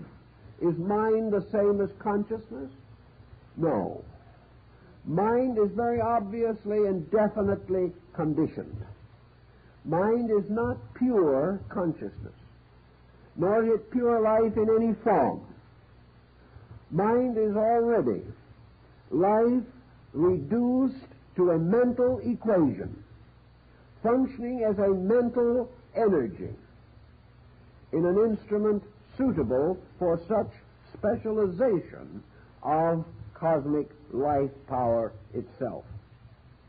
Thus, mind is already a highly evolved, highly complex structure in which universal energy is manifesting itself as universal thought power. If we go on just a little further with this, we can then see how it might well be that the mental entity, or that part of the rational being which is mental, can have an existence apart from body, can be associated with it, can unfold and evolve through it, can depart from it, and in so doing destroy the effectiveness of the brain, but in no way change or alter its own nature. Thus we come to a point which is gaining greater favor every day in scientific circles, namely that it is possible for a thought substance to exist apart from a material substance. That mind can have a nature and existence of itself, and that its relationship to man is therefore a relationship of compound, and that all such compounds can be and must necessarily be dissolved at some time or another. This then gives us a scientific approach to the problem of a mental survival which is not dependent upon the continuance of a physical brain. But is this surviving mental nature going to be identical with the brain mental nature with which we are familiar? In other words, can a person drop the brain and still be the same kind of thinker that he was when he had a brain? Of course, this always assumes that he did some thinking while he had the brain, which may be open to some dispute. Some hope that they will do better without the brain than they have done with it. Some view the brain as a prison for already potential cosmic consciousness, and they can hardly wait to leave it behind. Others, less optimistic, wonder if they are going to have any consciousness beyond the grave, and because of the brain-bound nature of their thinking while they are here, have they thought anything here that will be any use to them anywhere else? This is another important consideration. In this somewhat critical dilemma,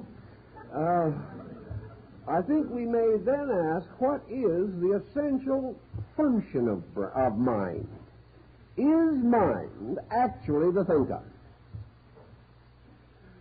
Is mind a self-thinking instrument? Or is mind, in turn, only a conditioning instrument? Let us assume something which science thinks is rather good these days, namely that the brain finds itself extended throughout the entire physical body as the nervous system, that the nervous system is merely an extension of the brain, that theoretically, therefore, wherever there is a nerve filament, some form of brain function can be present. And that because all these filaments, like the telephone wire, have become vitalized by an energy, all of these filaments can communicate, and that any message sent over them will finally be deposited in the brain. As a result of this, the brain has two distinct functions in coordination with the nervous system. One is to receive the continuous battery of impulses. Impulses which, coming along the nervous system, reach various areas of brain structure where they are specialized, or where they are brought back into some relationship with the original impulse. Obviously, when we touch an object, that object does not go into the nerve and reach the brain. We are not aware of a table because the nerve takes the table in there. We are aware of it because a series of impulses, much like the grooves of a recording, create a vibratory process which can be reassembled in the brain to reconstruct the table or any other object under consideration. Thus, there is constantly flowing into the brain the almost continuous battery of impulses, of things picked up or recorded by all parts of the nervous system. And for that matter, these impulses can be picked up by a process of induction, so that the object does not entirely have to even touch a nerve for the impression of that object to be recorded in the brain. This situation then is paralleled by the fact that through the nervous system, the brain is continually exercising executive control over function. By means of the brain, the hand obeys the thought. By means of the various centers in the brain, the body becomes a kind of instrument under the continuous control of a central coordinator. This causes us to then try to decide the nature of consciousness in a little different way. Not having any good definition at hand, we suddenly discover we need two. That one will not even do it, because we have two distinct processes under consideration. We have consciousness as vitalizer, which is probably its essential basic nature. Then we have consciousness as interpreter, or consciousness making things knowable or understandable. And these are entirely different processes. Therefore, we must assume that we are dealing with a kind of consciousness that is universal, and which we experience only as the total fact of existence. Then we are dealing with a conditioned consciousness, which we experience in the terms of knowing and self-knowing. The generalized type of consciousness makes us alive. The more specialized type permits us to go to school and learn. And these two are not the same. One is a very much specialized and limited aspect of the other. The universal consciousness has infinite functions, uncountable and unknowable propensities, whereas personal consciousness is extremely limited, and as far as its own abilities are concerned, reflects from universal consciousness little more than energization or the power of its own existence. The rest is comparatively a result of lesser function. The brain, being, as it were, the gateway to the mind, becomes the intricate machinery by means of which sensation, recorded by the peripheral nervous system and the sensory structure, sensation is carried into the brain field, and here a series of processes begin which end in the individual experiencing certain reactions, certain inevitable processes. Thus, objective consciousness is the consciousness of the power to experience, the consciousness of the power to be aware of certain particular special happenings. All of these happenings within the field of awareness provided by the nervous system of the physical body. In speaking of consciousness, therefore, Buddha, rather pessimistically, describes what we call consciousness as nothing more nor less than the alchemical product of sensation.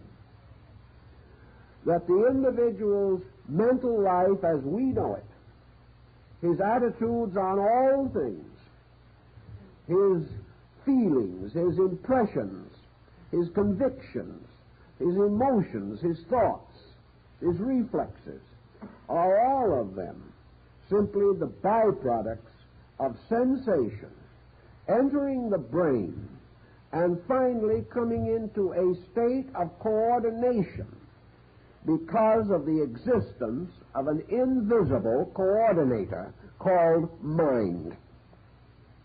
That mind is therefore the coordinator of sensation. The brain is the instrument for the recording of sensation. But the brain of itself cannot coordinate anything any more than one of these elaborate human, or rather mechanical brains that we have devised lately can in any way rationalize or be reasonable. Their function is left entirely to such processes as can be mechanically achieved. These may in turn or in time produce patterns that are highly indicative of facts, but unless man comes in and interprets the machine to his own purposes, its statistics are of comparatively no value. Certainly they are of no value to the machine itself. Therefore, in this process, man plays the coordinator, and the machine plays the brain. This is perhaps as close to it as we can come in a common everyday analogy. Considering this process, then, we may say that what we call consciousness is a result of sensation entering in, being coordinated, and in the process of coordination, being transformed from a series of impulses to a kind of compound idea or attitude. This attitude, in turn, moving back out through the nervous system, becomes the guide of conduct. Thus, the individual, from his sensations, creates his attitudes, and by his attitudes, he directs his life. The attitudes with which he directs life, in their turn, bring him into contact with new and different patterns of sensation. These, in turn, are carried back into the brain, arranged by the coordinator, and released as modifications of conduct. All this process, summing itself up in a simple statement of an individual, that is the way I thought it was yesterday. Today I have changed my mind. The only reason why we change the mind is because through the sensation and through the coordinating power of the brain, some new circumstance has been brought to our awareness, a circumstance which requires a modification of our previous state of awareness. Buddha carries this a little further and uses the wheel of the doctrine, the Dharma chakra, to represent this process. And all we have to do to see exactly what he meant is to assume that this wheel is one of the wheels in a squirrel cage. That actually we continue to run and run and run, and the wheel turns and we stay where we are. This process, this cycle between the acceptance of sensation and the release of attitude, which in turn, causing new sensational evidence, causes again modification of attitude. This process is the area in which the average individual's so-called alleged consciousness is locked.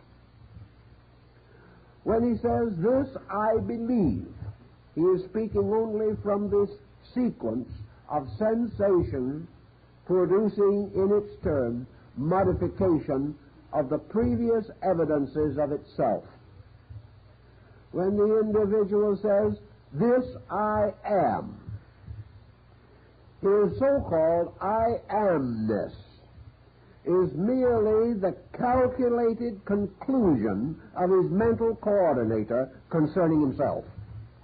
It has nothing to do with that which is not to be sensed, examined, explored, or interpreted by this coordinator. Man looks into a mirror, sees his own likeness, and says, obviously, here I am. This is considered to be direct thinking. But the only reason he is able to say, here I am, is that a series of sensory testimonies have been carried to the brain. Cut these testimonies off so that the individual is aware neither of the mirror nor of himself. And he cannot arrive at this conclusion any more than a person born totally blind can ever arrive at true color consciousness. It is only because of the faculties we possess and their use according to the laws governing these faculties themselves that we are able to come to certain definite conclusions about our own existence, the existence of other things, the past from which we came, the present in which we now live, and the future which we hope for.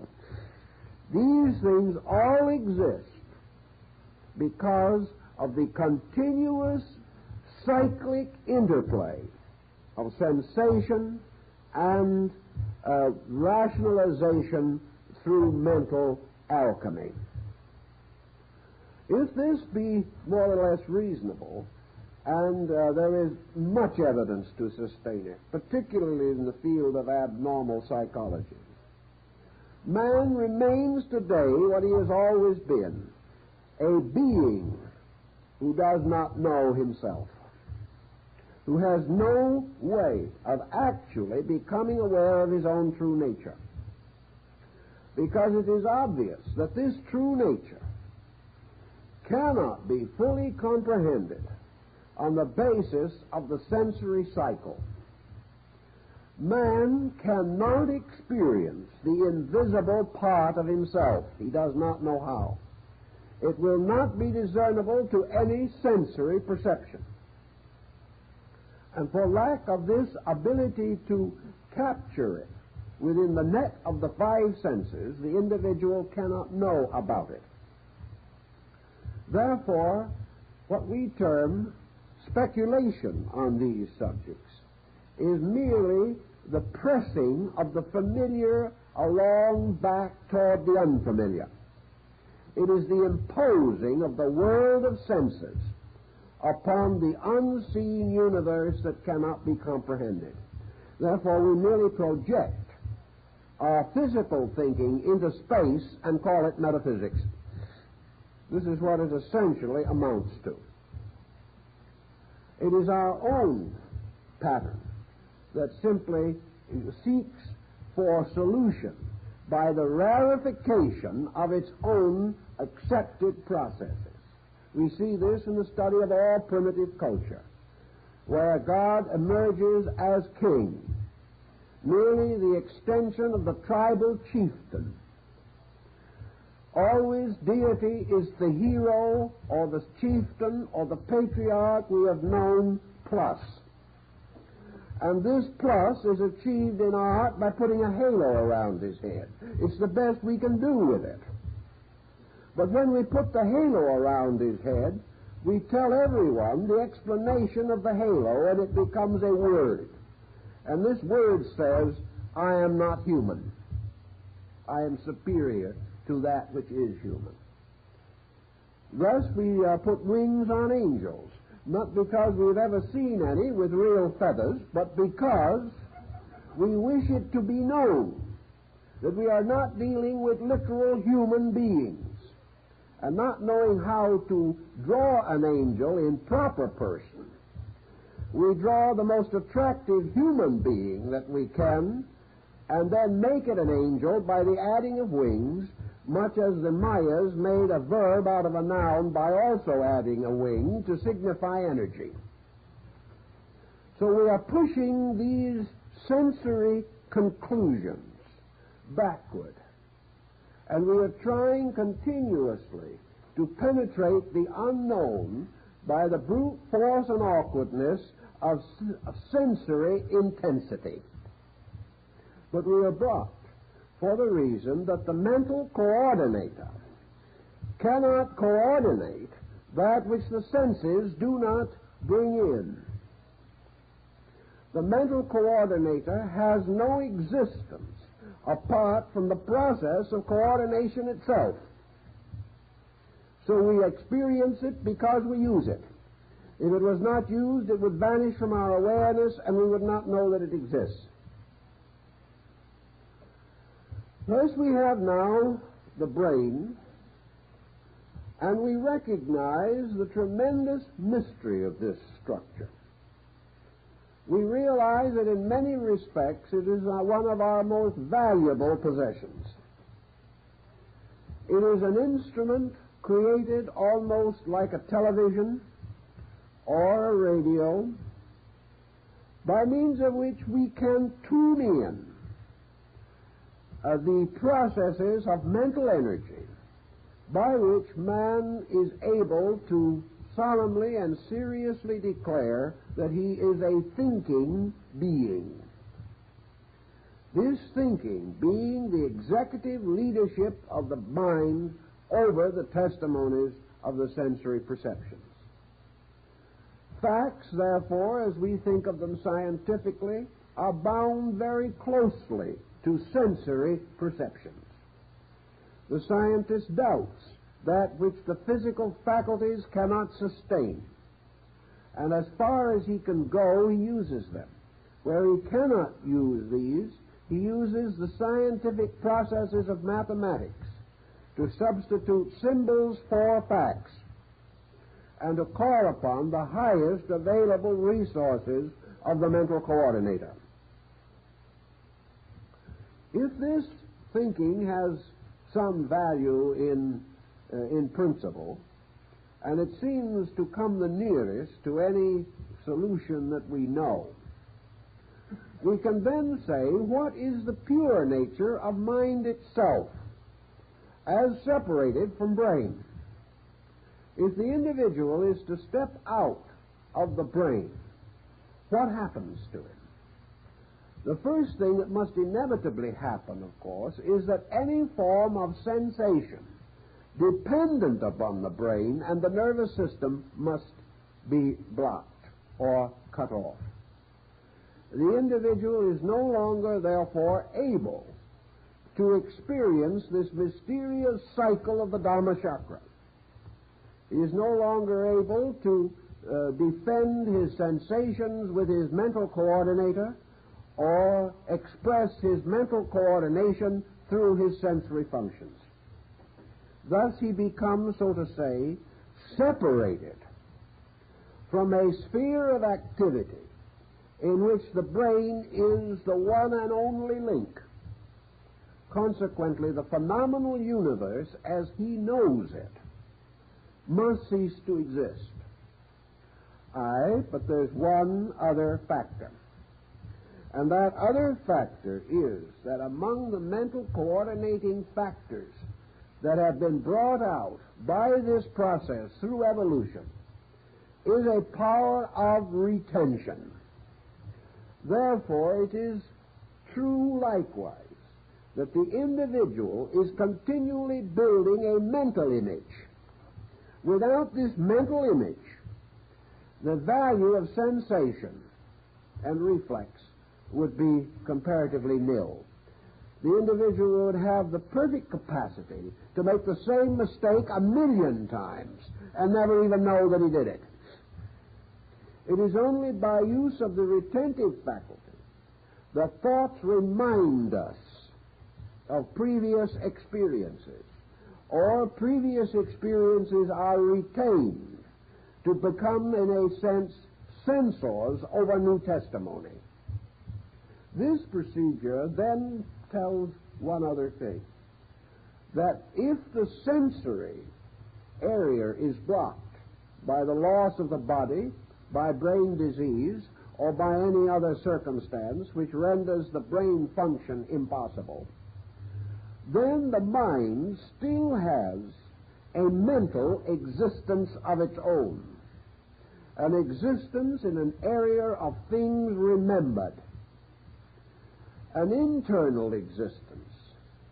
Now, as far as that is concerned, would such an internal existence be any different as far as the mental pattern is concerned than it would be if we still had the brain and the sensory function here? Actually, the world around us does not enter into us. The world around us simply becomes the basis of these experiences, which, carried along the lines of the sensory perceptions, become organized in the mind into images, ideas, and patterns. Consequently, the power of the mind to image is not destroyed by the loss of the body. The only thing that is lost is the power to receive continual physical stimulus, which might rapidly or dramatically change or modify the brain's imagery. Buddhists make a great point of this in connection with the after-death state and in the use of their great religious ritual of the bardo, the equivalent of the Egyptian ritual of the dead. The concept here being that the mind can retain the imagery of its own processes and will retain the estate which it has achieved by the interpretation of sensory phenomena, and that this will continue and will survive and will ultimately be capable of informing a new body, so that the individual's mental life can be transferred from one form to another. And being so transferred, it retains that degree of judgment or coordination which it has previously attained. And when the new brain is available, it simply continues to receive further stimuli and to coordinate these in terms of its own attainment, until finally the brain theoretically can attain to the full possession of this mental process, so that in certain persons of apparently great wisdom, the brain seems to be superior to that of the average individual. Actually, however, the evolution of brain process is merely a shadow of the evolution of mental integration. It is the mind that ensouls the brain that is the growing structure. The brain only can achieve a continuing refinement of organic quality so that the mind may function more accurately through it and receive information more completely and rapidly from the sensory reflexes. This ends in what many Eastern philosophies have believed, in the peculiar blind end of the mind gradually gaining an estate of itself, so that there is a kind of immortality conferred by mentation, and that the mind theoretically as an entity can go on growing, experiencing through a sequence of brains which it inhabits, until finally the mental being attains a very high degree of refinement, a very high degree of skill in estimating phenomena. But all the way through, even in its most reflective moods, the mind still retains its essential problem, that of dependency upon sensation for the stimulation of its resources. Now, how then can we identify or separate mind from mental brain phenomena? How are we to discover the nature of mind as it is? This was one of the reasons for the development of the theory of contemplative or meditative discipline. It was the belief of ancient peoples that the mental entity could best be experienced in its own nature by the gradual reduction of the influence or pressure of brain sensation stimulation. Thus, in quietude, in the gradual attainment of discrimination, in the reduction of the intensity of sensory existence, it became evident that less and less phenomena would be communicated to the mental entity. Theoretically, if the mental entity during life reaches a certain degree of relaxation in which it is no longer forced to interpret phenomena, the individual, the mystic, has come to the conclusion that it is possible then that he might be able to experience the laws of mind, whereas now he can experience only the laws of brain. If the mind has an existence apart from the body, then it has an existence of itself, which is not to be merely the shadowed reflection of physical circumstances. And the mind, having its own mental life, can produce a kind of mentation in which the laws of mind, the laws of the mental state of knowing, which are best expressed in the concept of reason or the concept of true judgment or the concept of abstract creative mentation. These processes come to the individual who is able to break the continual tyranny of sensation, which, bombarding the mental equipment all the time, forbids the mind to express its own nature, but permits it only to express the reflex of our own purposes. As this procedure goes along, the mystic holds very strongly to the conviction that the mind processes, as they relax and become unconditioned by environment pressure, begin to develop these capacities which we associate with the mystical experience or some higher divine state of being. Beyond the mind remains the unsolved mystery of consciousness itself. The brain is personal. The mind is individual. Consciousness is universal. And the bridge between mind as universal and consciousness is as yet extremely dim to us, although it seems that at certain times a flash of pure consciousness does become available. More likely, however, it is still conditioned, but being better than we have previously had, seems as though it is pure divinity itself. Consciousness in Eastern philosophy is the exact opposite of consciousness as we know it objectively. Therefore, in terms of the experience sensation processes of brain and mind, true consciousness is conceived of only as a vacuum, only as that which is not mentation, that which is not brain or sensation reflex. If we want to study this matter further, we can gain a great deal of consolation, as I've noted in the book, from the study of various parallel systems of world religion and philosophy. The world has always recognized that in some way the brain had to do with the great processes of manifestation. The great triad in the body of man, corresponding to the three persons of the Godhead, was the heart, the brain, and the reproductive system. These represented the three great life centers, without which the function of the human being would be impossible.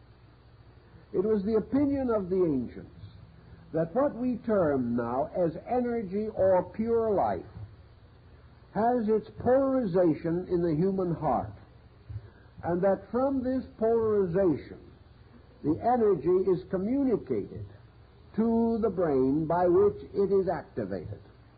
Therefore, that the source, the dynamo, the reservoir of energy in man is brought in and manifested through the heart center.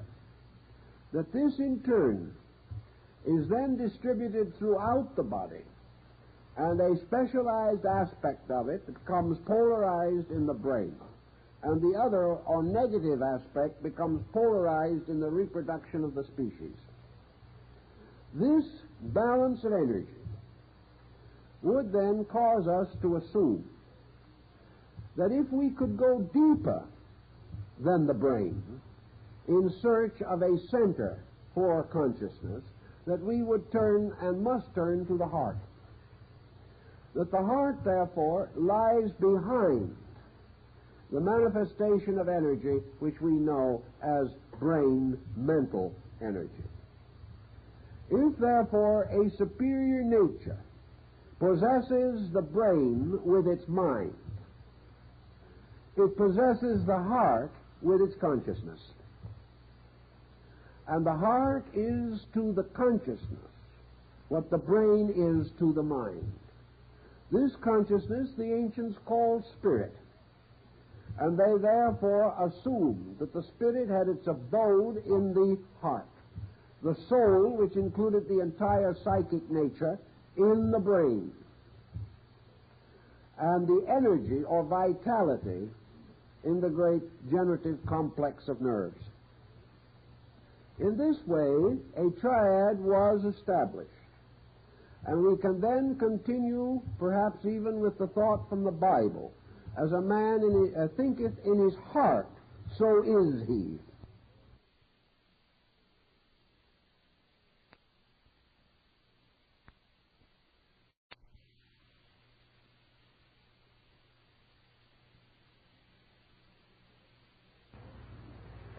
That behind mind is this heart complex, through which the consciousness of a being manifests and becomes the total possessor of body, and as the complete autocrat, then permits the polarization of its own purpose in the brain as the mental focus.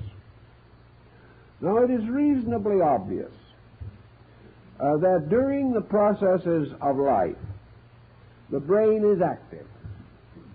That this activity has what we have suggested as this kind of round-robin process.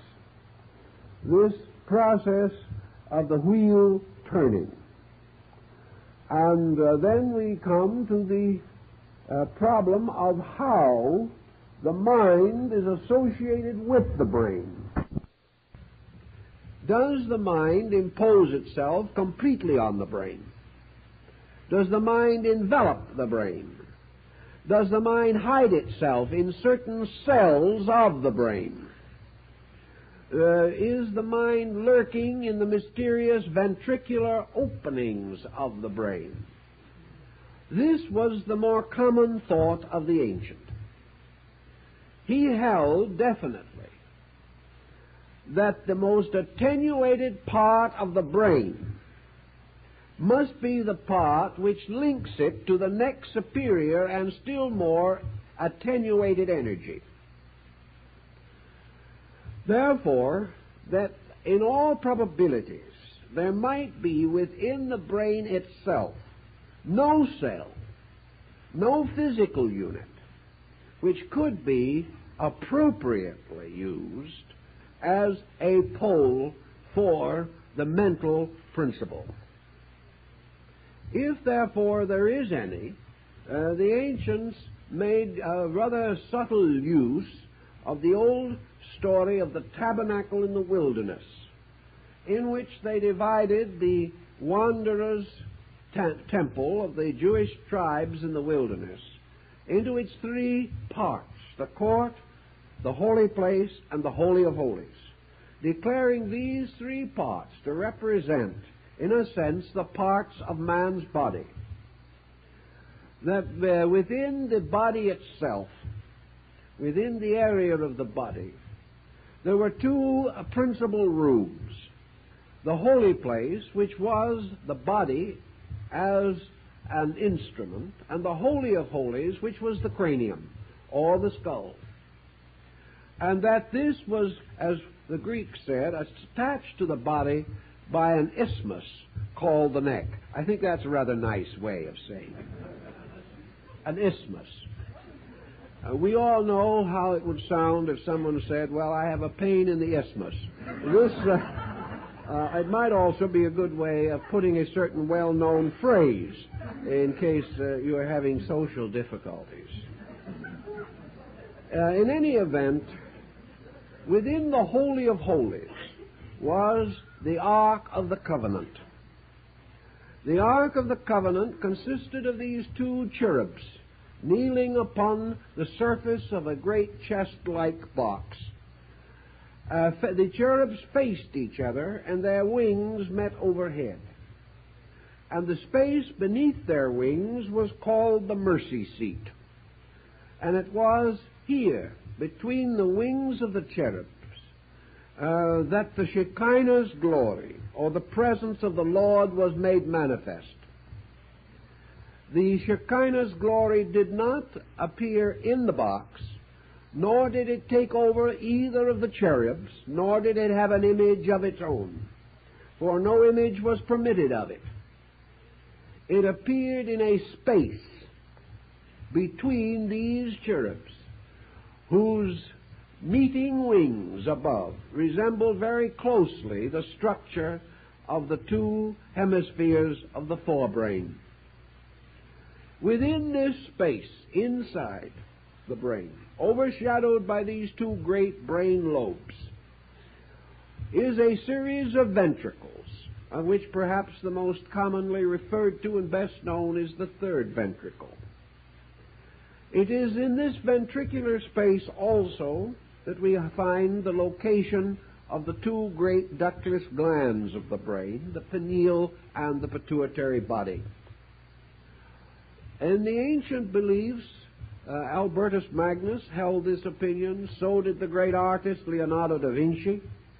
It was the common belief of the great Arab physicians and scholars of older time that in some mysterious way this ventricular opening, this hollow place, this room, this secret abode of the Most High, this wonderful palace built upon the Palatine Hill, the palate being the upper part of the mouth, that here we have the place where the superior principle, in this case the mental principle, has its closest possible relationship with the body.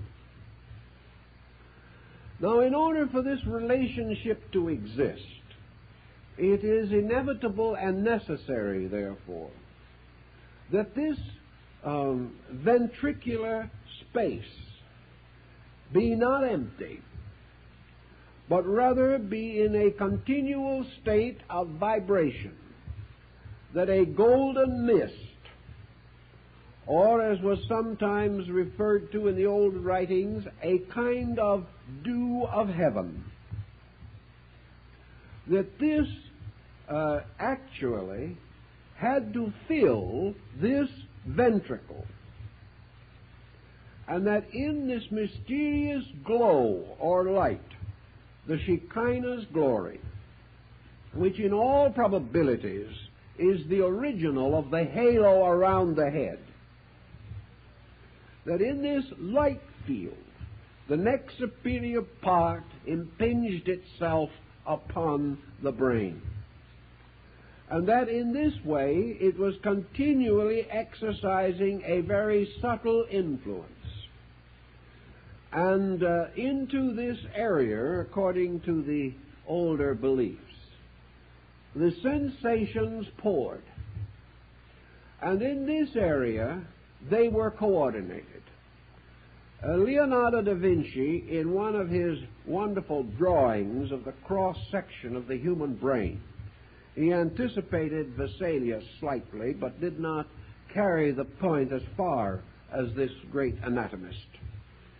In one of his drawings, following earlier custom, of course, Leonardo labels the central ventricular orifice of the brain the place of the community of the senses. He calls this, of course, where the senses are in common. And, of course, we preserve the term by saying common sense. That this is the field of the common sense in man. Well, now we all realize that the field is in a sad state of decrepitude at the present moment, but that perhaps something could be done to reclaim it. The common sense in this case does not mean judgment that agrees with the masses. Common sense means a place where these various processes meet in some common ground, a coordinating area. And Albertus Magnus and Thomas Aquinas were both of the opinion that it was in this central area, this central ventricular space, that all confusion and discord concerning sensory perception had to be arbitrated, and that out of this arbitration came reasonable opinion, or attitudes that were themselves common sense, or arising from the common testimony of all senses. Now, if we use that definition today, who would claim common sense? Who could say common sense if it meant that it was a common and honest union of the testimony of all senses, opinions, attitudes, beliefs, and desires? That therefore common sense was as near as we can attain to the truth of the matter, because all of the elements of the matter have been honestly estimated and fitted together into their most reasonable pattern. This automatic process is said to go on continuously. But with the possibility of the mental impingement being therefore in the field of this energy, we can say, what kind of energy are we now dealing with? The answer most likely is the field of the nervous energy of the body. For it is into this as into a reservoir that must pour all of the sensations which have been gathered by the nervous system, specialized and put back into semblance of reasonable appearance or reasonable coordination by the brain structure itself, and then dispatched to this central region for interpretation, for classification, and for judgment upon the matter. The brain does not judge. The brain turns it all over to the mysterious oracle that abides in the shadow of the Most High. And therefore, as the priest of the ancient tabernacle rites entered into the Holy of Holies to there ask the will of God in all matters, so we may say that the brain, to achieve the interpretation of sensory testimony which it has assembled, must for this purpose call upon a power superior to itself. And this superior to itself power is present because of the impingement of the mental nature upon this sensitized area, which is a highly specialized electromagnetic field within the brain. If this is assumed out of ancient symbolism to be not an unreasonable conclusion, we may then suspect that there is a reason for the very subtle membrane which is curiously placed in this area, a membrane which could have a function of almost a God ear. Just as the eardrum is responsive to certain vibration, so this mysterious curtain in the third ventricle could very well be the mysterious drum, the mysterious subtle substance by means of which the vibration agitation could be set up. Therefore, that the actual communication is in terms of vibration made possible through the very rapid motion of this drum-like membrane in the field of energy. We are not able to dogmatize these things because science simply has not been able to explore this matter. But it would follow immediately that if this field is composed of this rarefied form of energy distilled from the nerve processes of the body, and therefore carrying in it, as in the air a radio program is carried, the various testimonies set up by sensory perception, it would then, of course, immediately follow that if for any reason this magnetic field of body energy is cut off, that immediately the available energy in this glandular field or in this ventricular field would also be cut off. Under such conditions, this field would suddenly become negative. It would simply no longer be a field of energy. It would become a vacuum. This would immediately cut off the possibility of the mind operating upon these energies, and the mind's relationship to the body and to brain function would be lost.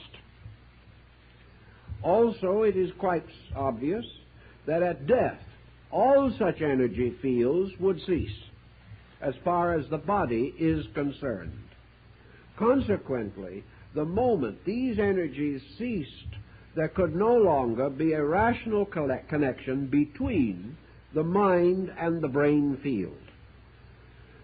The mind would not necessarily have to depart anywhere, any more than it would be necessary for the broadcasting station to move every time we wanted to turn off a program.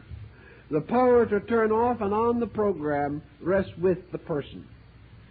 But when the vibratory polarities which make possible the tuning in of the program are broken or lost, then the program simply ceases to exist as far as that particular instrument is concerned. As this is a living program, as this is a program of energy in function, it would inevitably follow also that under these circumstances, mental processes could not survive anything which damages the magnetic field in the brain or any process relating to it. What happens if this energy field becomes comparatively free from all impulse impact? Let us assume, for example, what happens in sleep. Here we have a very good example of our problem. In the process of sleep, sensation is no longer actively carried to the brain. The sensory perceptions are either totally ineffective or largely suspended. Consequently, all of the 5 sensory testimonies upon which we depend for awareness itself, not only awareness of meaning, but awareness of object, these have been suspended. And under normal conditions, the result is the complete suspension of the coordinating power. In sleep, therefore, the mysterious energies in the ventricular orifice are no longer conveying any sensation or any adequate sensation. As a result of that, the brain coordinator is not called into function. The mind is not involved because there is nothing for it to work upon. The result is unconsciousness as we know it. Unconsciousness is therefore, for our physical living, directly associated with the suspension of function. If we suspend the five senses, we are asleep, which means we are unaware of anything. Thus, that which we call brain awareness comes from the outside, not from the inside. For we have no way of assuming or suspecting that mind sleeps. For it is said in the Scripture, the God of Israel neither slumbers nor sleeps. And that is the same power that was between the wings of the cherub. What happens, however, is that mind, separated from the pressure of brain stimulus, simply returns to its own native state. And that native state cannot be consciously experienced by the brain. This then leads us to the problem of the release of the psychic life from the body, part of which I think we've already clarified in the process of going along, but which we want to try to fit now into a more condensed picture. According to most of the ancient thinkers, and most of our Eastern thinkers also, what we call objective or human physical consciousness awareness is essentially distributed throughout the body and throughout all areas nourished by the nervous system. It therefore means that essentially man's physical body is physically conscious in all its parts. Part of this consciousness, however, is not understandable or acceptable by man, inasmuch as the gamut of human interpretation is limited. And as man ascends the ladder of evolutionary mental specialization, he must leave off one by one the lower rungs. He can no longer share in the consciousness of the primordial atom. He can no longer actually share in the consciousness of the evolving creatures through whose life principles he himself has passed, because he cannot again escape from the actual boundaries of his processes. And man is man. Therefore, his consciousness is involved in the relationship between his brain and a mental energy or a mental being of human estate. Therefore, he cannot escape from this area of consciousness. It would naturally follow, therefore, that man's body might be conscious in all its parts, but man have only a general consciousness of his body. He is aware of it, but he certainly cannot experience any longer the frustrations and neuroses of single cells. They are no longer available to his awareness, but we have no reason to doubt that any cell in the body of man can suffer, because the way we treat the body is enough to be very discouraging even to the best adjusted cell. In any purpose, however, of the moment, the ancients held that in the process of death, energies were not lost, but that the energies of the body slowly moved backward along the nerve threads. And as the nerve threads lost their energization and all the processes of circulation ceased, the first parts of the body to disintegrate would be the extremities, or those areas furthest from the life center. Finally, all of these energies would converge toward the heart. And in the heart, they would build themselves a kind of sanctuary in what the old Buddhist councils called the Saptapana cavern, or the cave of 7 rooms, which is the heart. After the coordination of these processes within the heart structure itself, The processes of death then consisted of the motion of the heart center, which in this case represents the polar focus of the conscious being itself. That this heart center then moved up the pneumogastric nerve into the brain, and that in the brain it then gathered up all of the energies and resources of the mental life, continuing on its journey, passing out at the rear top of the skull into the atmosphere of space from which it came. And researchers have indicated that the body may show warmth at the crown of the head after it is not to be found elsewhere. And of course the tonsure, or the shaving of the head, the mysterious ornaments and decorations worn by priests of antiquity, the ornaments and symbols associated with death, as for example down in our own southwest, the placing of an inverted bowl over the head at the time of burial, but always with a small hole knocked in the bottom of the bowl so that the soul could escape. These symbols seem to go back to archetypal convictions. Once the body has proven that it can no longer sustain the consciousness or is no longer able to function adequately, the processes of deterioration in the body close in upon the functioning of these areas or fields. And as a result, these fields cease to animate. And as soon as the energy in these fields ceases, the superphysical principle can no longer retain relationship with the body to which it was previously connected. Therefore, it is actually the body that closes the door. It is the body which no longer provides these fields or these areas. And the principles operating on the body or through the body or in the body gather themselves into their own sources and gradually depart.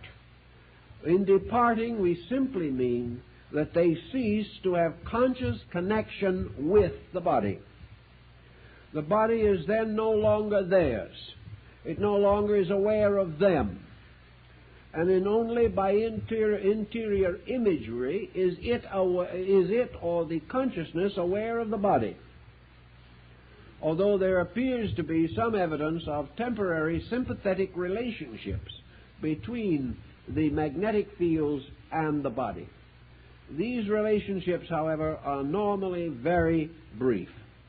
The failure of these fields has simply made it impossible for the superior nature, so to say, to continue to impinge upon the body. Therefore, the body is no longer a channel for its energies. And as its own energies are not adequate to maintain it, the body then disintegrates. This means, of course, that in the old philosophies, that the problem of the state of the consciousness apart from the body was of supreme symbolic importance. Knowing that such severance must occur, we remember how Buddha in the Dhammapada, or the last great discourse, describes the situation of his own decease, how he achieved the liberation of the superior from the inferior by a conscious process of meditation, that he quietly, gently, and wisely led the mind and the superior parts of the nature out of the body, when the body had become so sickened that it was no longer able to support him. He therefore, to a measure, quietly, voluntarily achieved the processes of death by intention, and in this way quietly departed from the body. In his departure from the body, he indicated his knowledge of the great Yoga Chakra concept of ancient India. the power to control and direct the various fields of energy, and to make possible various stages of specialized relationship between the body, the mind, and the being behind the mind. In the light of our discussion last week, I think we shall then be implying that the relationship of this twofold evolutionary process is involved also in this situation. Bodies, through the processes of growth being the achieved refinement of bodies through the experiencing by reflex of the achievements of the mind inhabiting them. The mind leading the body can imply for that body an increasing participation in good. It can counsel the moderation of all practices. It can search into the secrets of health. It can also gradually overcome the principal enemies of the body, which are not physical circumstances but psychic stress. Thus the body, in the service of the enlightened mind, becomes itself permeated with higher and higher vibratory nerve energy rates, and these gradually result in the increasing refinement of the body. And as the body is composed of substances, the continual evolution of substance is attained by its continual incorporation into structures dominated by superior intelligence. Thus, the evolution of substance is attained by it being built into bodies and coming into continuous contact with higher forms of mentation, just in the same way that the lower animal kingdoms, through constant association with man, have in some cases become domesticated, and in some cases again highly intelligent, highly sensitive, and apparently very little less than man in their capacity to sense, understand, appreciate, and value. Thus, by association, things become better or worse according to that with which they associate. And bodies associating with mind and vitalized by consciousness have their own cellular structures energized. Their own atoms vibrate more rapidly. And in this way, the entire mass of substance is gradually refined and therefore capable of providing ever more adequate vehicles or ever better bodies, in the sense that these bodies are more sensitive. Now, the more sensitive the body, the greater the demands upon the regulation of that body. For it is obvious that a more sensitive body, like a more highly bred animal, will be subject to more infirmities, cannot be as easily abused, cannot be neglected without the gravest results. Primitive bodies can stand much abuse. The highly civilized person cannot. There are cases of warriors in North Africa who have walked 15 miles with a bullet in their hearts. They did not even drop in their tracks. No ordinary Western person could accomplish this phenomenon due to the much greater psychic and structural sensitivity of our bodies. This means, of course, that the body is more easily sickened, that the relations between mind and body become more subtle, that there is ever greater danger of psychological, emotional, and mental disease where the principles and laws governing the balance and interrelationship of parts are broken or neglected. Thus, the body in its refinement becomes something that must be watched and guarded with increasing caution. For a body of lower organic quality may recover from psychic hurt in a few hours or feel practically no pain, whereas another person with the same psychic hurt may be damaged for the rest of their lives. This increasing sensitivity is part of the evolution of matter or substance itself, which is merely in reality a lesser degree of energy, or a less evolved degree of energy, which must in turn evolve also, so that the smallest cell in the body becomes the potential universe of the infinite future. In thus depending upon man, or the total being, for the evolution of their own parts, structures contribute their own part to the manifestation of the total being. This total being is held together archetypally by the pattern of species, the archetype of man being the celebrated Adam Kadmon of the ancient Kabbalistic mysteries. There is, however, a mental archetypal being or person, and there is one of still higher nature. But this evolutionary process from brain, which is the most particular, to mind, which is the most analytical, then goes on beyond this to the mysterious X, which we like to refer to as consciousness, but which we must never confuse with the personal consciousness arising in our brain-mind chemistry. This other consciousness, this consciousness of the other side of existence, referred to in Buddhism as the consciousness of the far shore of life. This we are not able to adequately define. There seems to be no area in our own psychoglandular structure that can tune this in. The only possibility, therefore, lies in the situation of the relationship of mind with its own superior. There is no consolation in the relationship between mind and its inferior, the body. If mind can be completely cleared of body as a psychic pressure, the ancients then believed that the mind's function would be suspended to the degree that the primary impulse of consciousness would become discernible. This would be equivalent to the Tao of Lao Tzu. Tao being the universal motion. Lao Tzu believed motion to be true consciousness, and that the universal motion is a qualitative motion of life from itself to itself.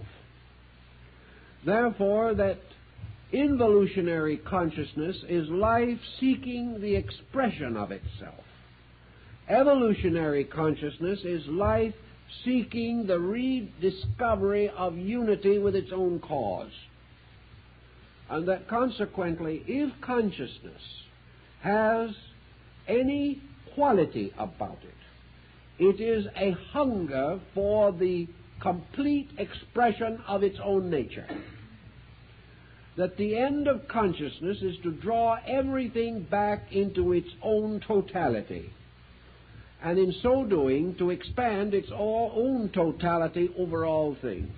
This is the double process, the process of nature growing up toward totality and totality moving into nature, producing the two mysterious interlocked figures of the yang and the yin in Chinese symbolism. So these two striving end finally in the re-identification of the consciousness factor per se. What this is, no one has yet been able to define adequately, because it is a consciousness not of this world, or pertaining to conditions in this world, or as to the state of man's soul while he is in this world, or to any good or evil that may befall him in this world. The true nature of consciousness apparently is a situation or a condition of total awareness of total self. This is not possible during the conditioned existence in which we live. I would feel that in the next 10 years, science might make some very helpful and perhaps positive discoveries. If they would approach certain matters, perhaps first by faculties they least desire to use, and to realize, for example, that in matters pertaining to true mind, science as we know it is inadequate. Science is the science of the brain. Philosophy is the science of the mind. Religion is the science of consciousness. These things have to be approached on their own levels, and there is no possible way of moving the lower up to become the critic of the higher. Our next immediate problem in the growth of the average human being is further knowledge and further understanding of the relation of the mental coordinator to brain function. To achieve this knowledge, it seems to me that we have to apply to reason, that we are going to find this knowledge in areas of psychological folklore. We're going to find this record not in cell structure. We are going to find it primarily in the products of the mentation process itself. In other words, our study of thinking must involve a research into thought itself, particularly into the products of primordial thought, or the products of such types of thought as are of the purest and least adulterated kind, thoughts in which the brain factor is the least emphasized. Perhaps, therefore, we would find much more of this process of true study of mind if we studied the very young, in whose processes confusion has not yet generally entered. We may also come upon very valuable information if we will begin to realize the importance of analogy, the recognition that we can estimate certain unseen procedures by a further study of certain manifestations of these procedures which can be seen. But if we deny the possibility of a mental entity, we are going to destroy the possibility of discovering the mental fact. Our principal stumbling block has been the reluctance of the Western thinker to assume that intelligence can exist apart from matter. It has to, because actually intelligence in free space has always controlled matter. And it is also possible that what we call matter is no more nor less than a negative condition of intelligence. It is therefore impossible for us to assume that intelligence is limited to the brain. We can study enough microorganisms to know now that there are indications of definite intelligence in forms in nature in which no brain structure can be discovered. Therefore, while certain types of highly specialized intelligence require brain, there is no proof that mind and brain must be considered identical, or that mind must perish with brain, or that mind is generated with the physical development of brain. This is the big stumbling block today. And unless we get past that, we are never going to find the real solutions to how and why we think. We are going to then ultimately be forced to the recognition that what we call the pure energy of mind, while it exists, is not essentially physical. It clothes itself in physical nerve energy. But this other energy is not identical with nerve energy, even as the wire of the telephone is not identical with the electricity that goes across it or through it. Thus, in our search, we must recognize that the mental energy is contributed to the brain, and that also it can in turn deprive the brain of its existence by taking itself away from the brain. That the mind is almost certainly in a condition to exist without the brain, but the brain is not in a condition to exist without the mind. The inferior must always depend upon the superior, but that which is superior can never be completely held, bound, or dominated by an inferior.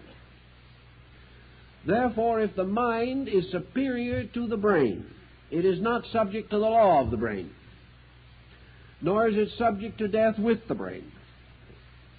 But having its own existence, it can have a free life in space, where, as a mental entity, it can continue its evolution, continue its growth, and in time re-overshadow or come again into embodiment.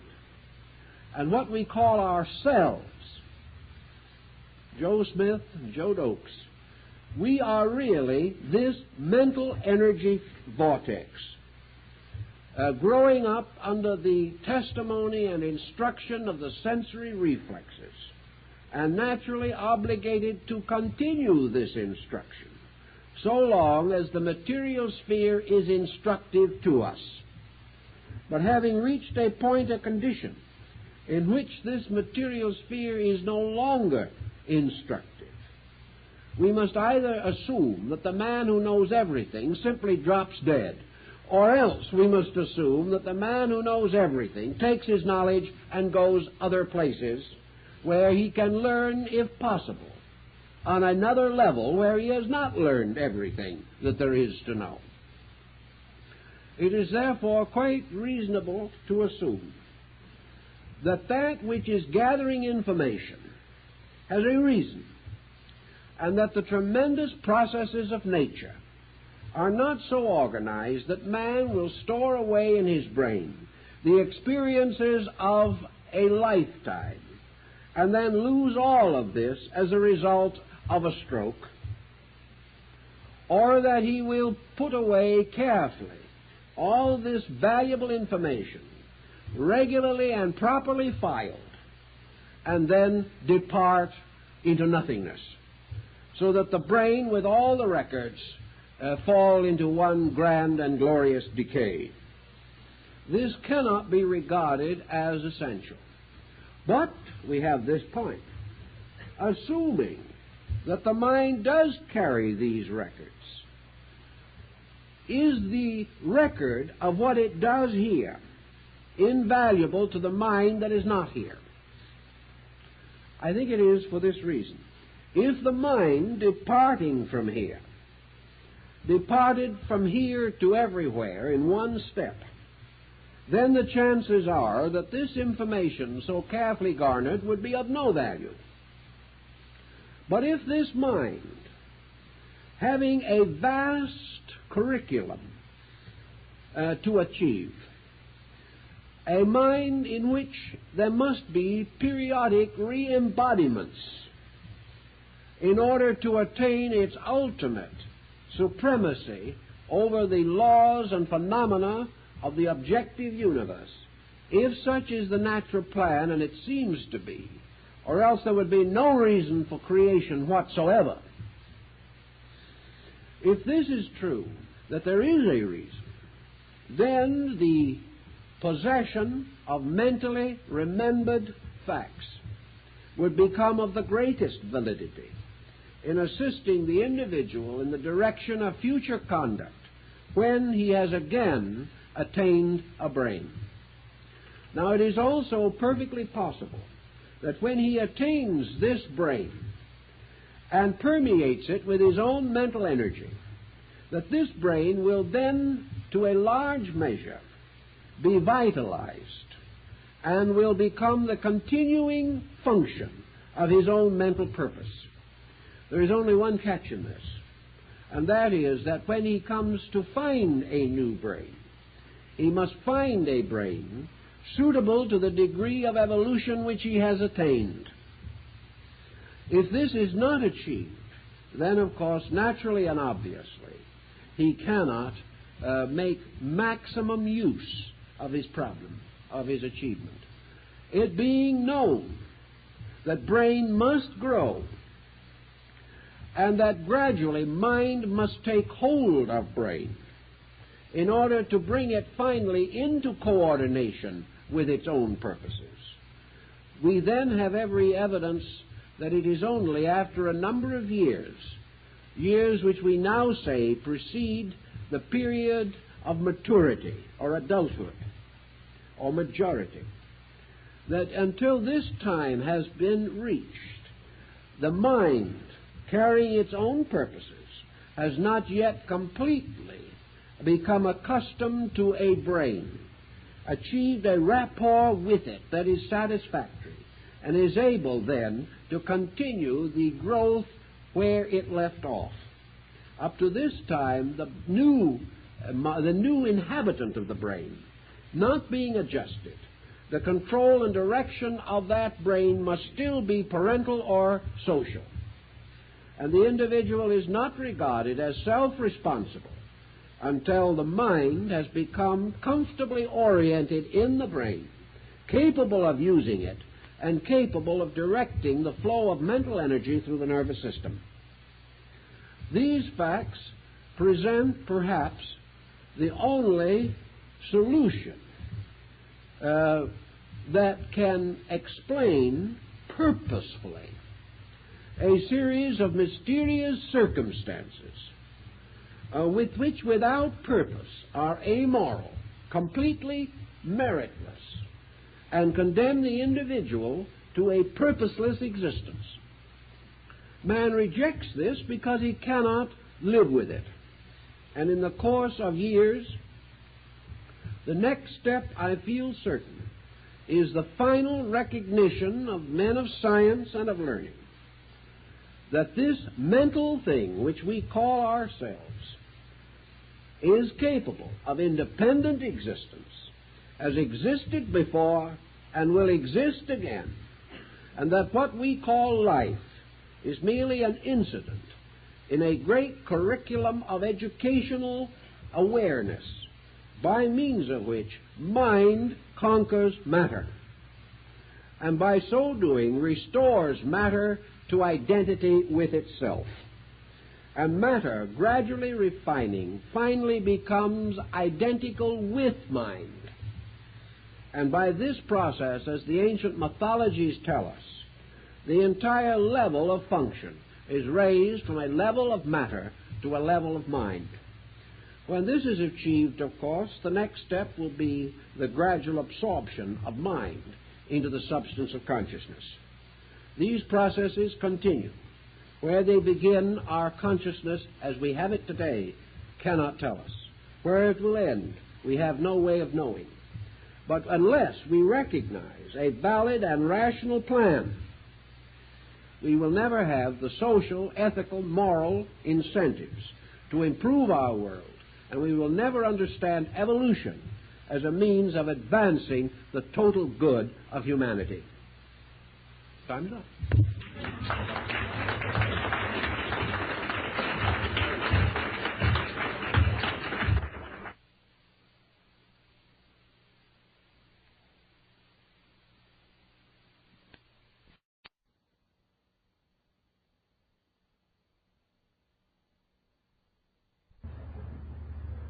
This evening, I'd like to sort of jump the gun on some work we are doing with these Tibetan prints, which I am now studying, because I think they have a bearing on the subject of the evening. In the Kala Chakra school of Northern Yogic doctrine, the heart is represented as what is called the small lotus. It is not the principal chakra of the heart or cardiac area, but a small flower of 8 petals concealed within the very center of the heart focus itself. Now, of course, the lotus with 8 petals has become so intimately associated with Buddhism that we have only to recall that nearly always the deities of the northern school especially are represented as seated or standing upon lotus blossoms.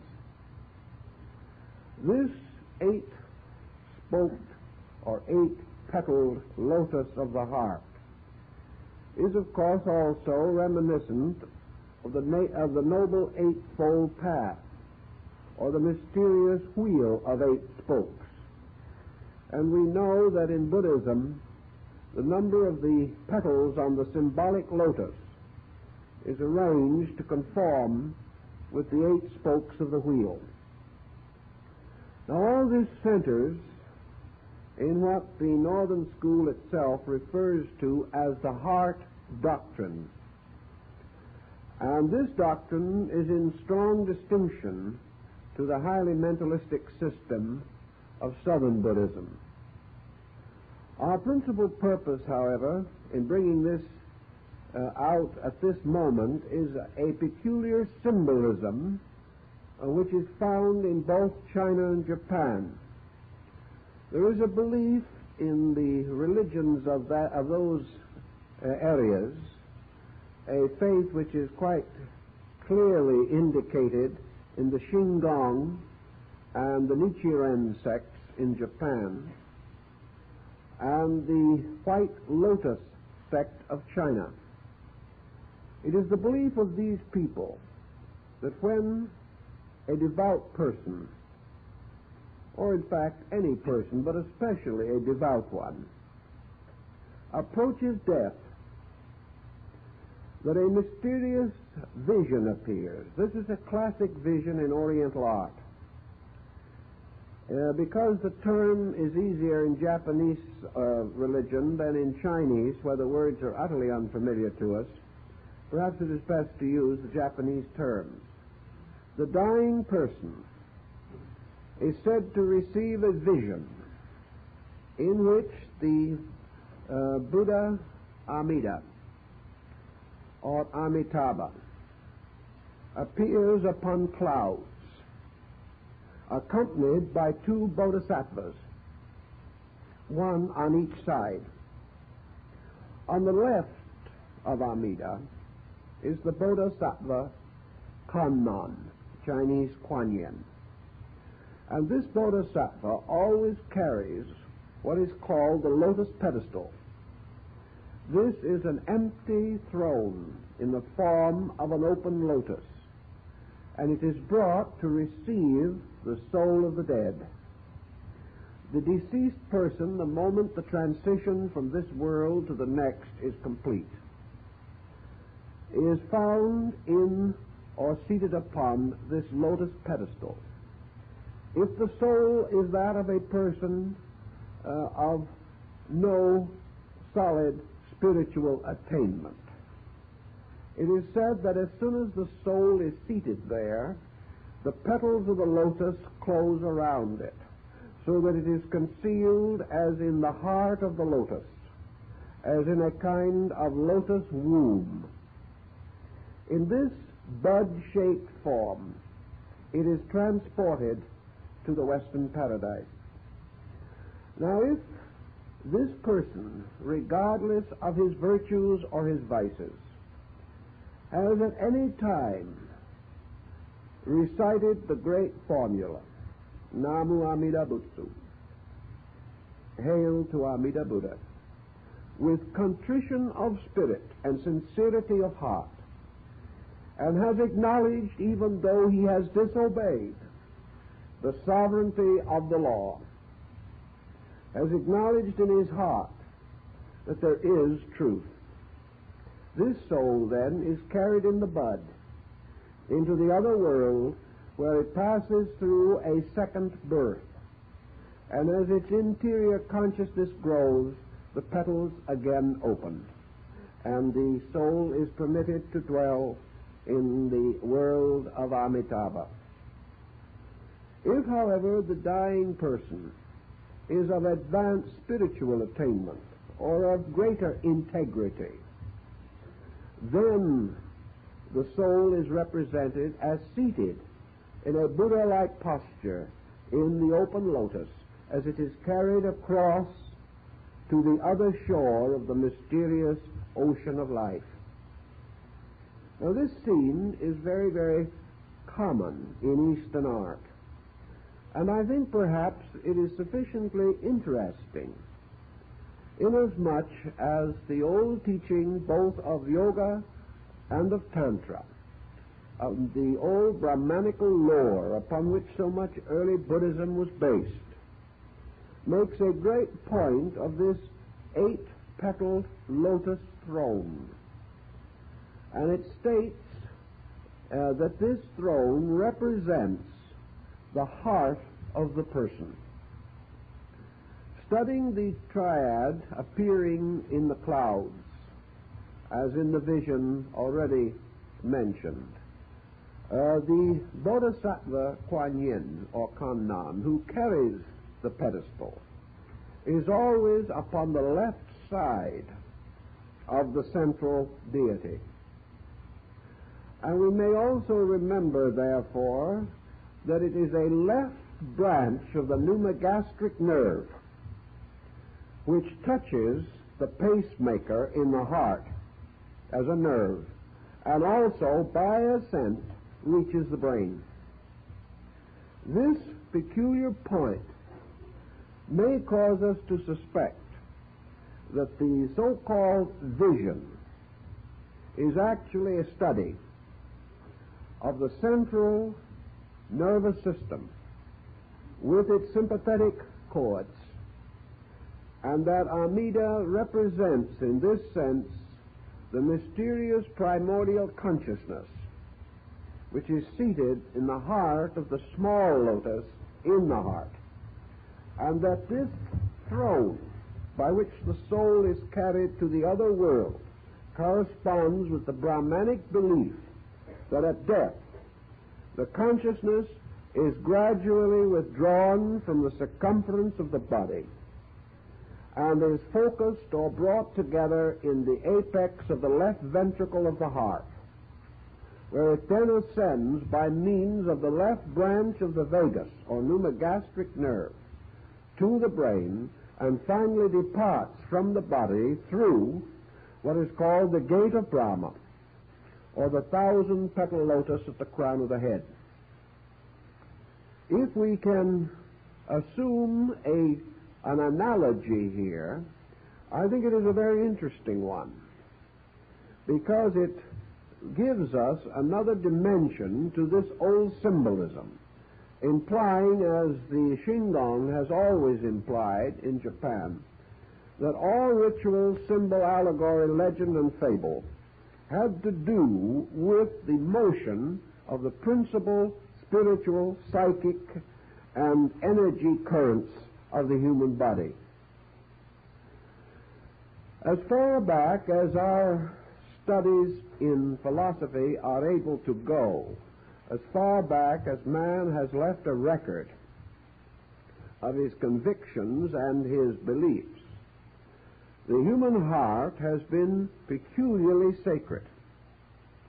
We have to realize that in olden times dissection was unknown, and in most civilized nations autopsy was not permitted. It was therefore not upon a study of the heart as an organ that ancient knowledge was derived. It was rather derived from a series of observational factors, perhaps supported by a strong intuitional realization that certain processes depended upon certain structure or function for their existence. And gradually, ancient man, without benefit of modern scientific thinking, came to remarkably accurate conclusions concerning the inner structure of his own body. These conclusions were perhaps not entirely sympathetic with modern anatomy and physiology, but in many respects they were not wrong. In most respects they were not wrong. And in some cases and under some circumstances, they advanced in ancient time conviction or belief, which even today we have not yet been able to either prove or disprove, because much of their thinking was exceedingly profound in these areas. Among ancient peoples, the heart was symbolized in a number of ways. In northern Buddhism, it is usually represented by a vase, a very elaborate structure. Not the slender, tapering, bottle-shaped vase of Kuan Yin, which contained the waters of immortality, but a very elaborate Chinese Tibetan type of urn, often represented in the lap of Amitabha as he sits in meditation. In the mandalas and meditating wheels, this vase is always the dead center of the circle, which in itself is a rather interesting concept. Everything radiates from this central focus.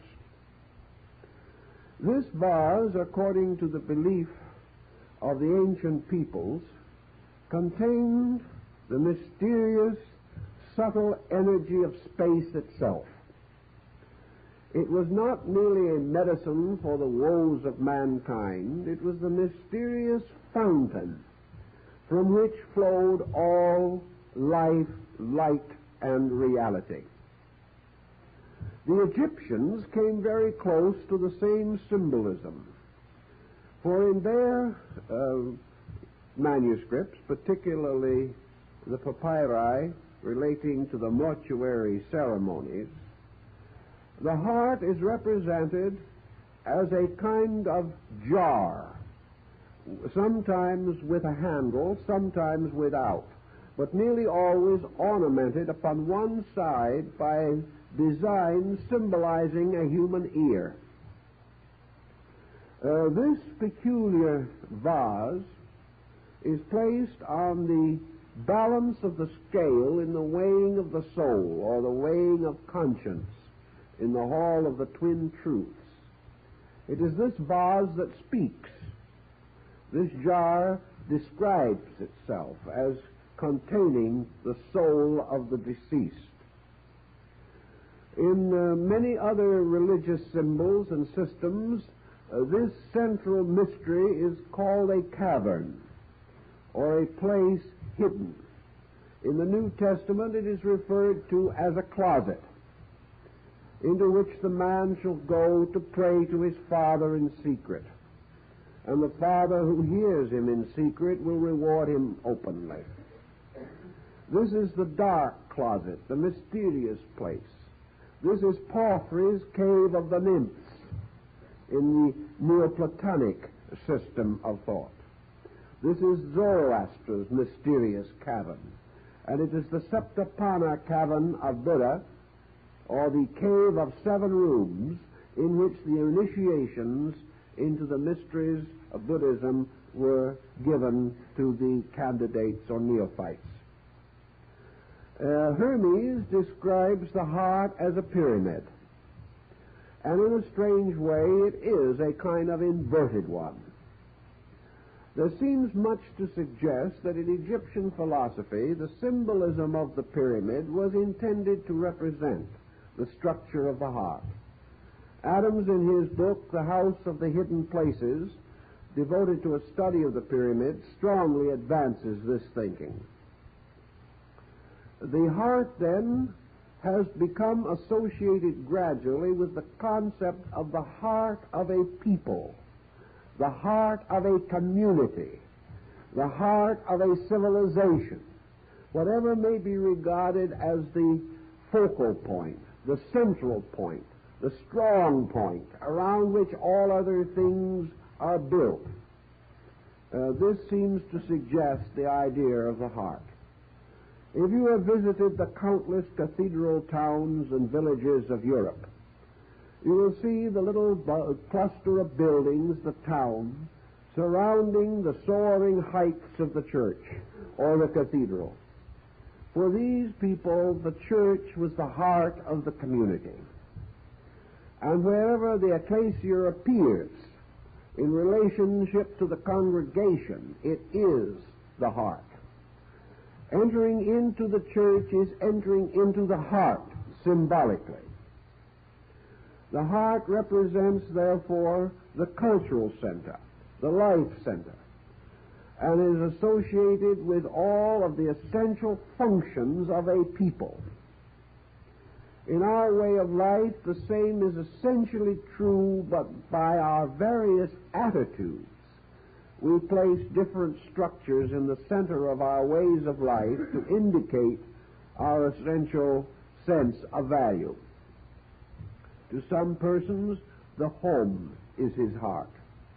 To others, business may be the heart.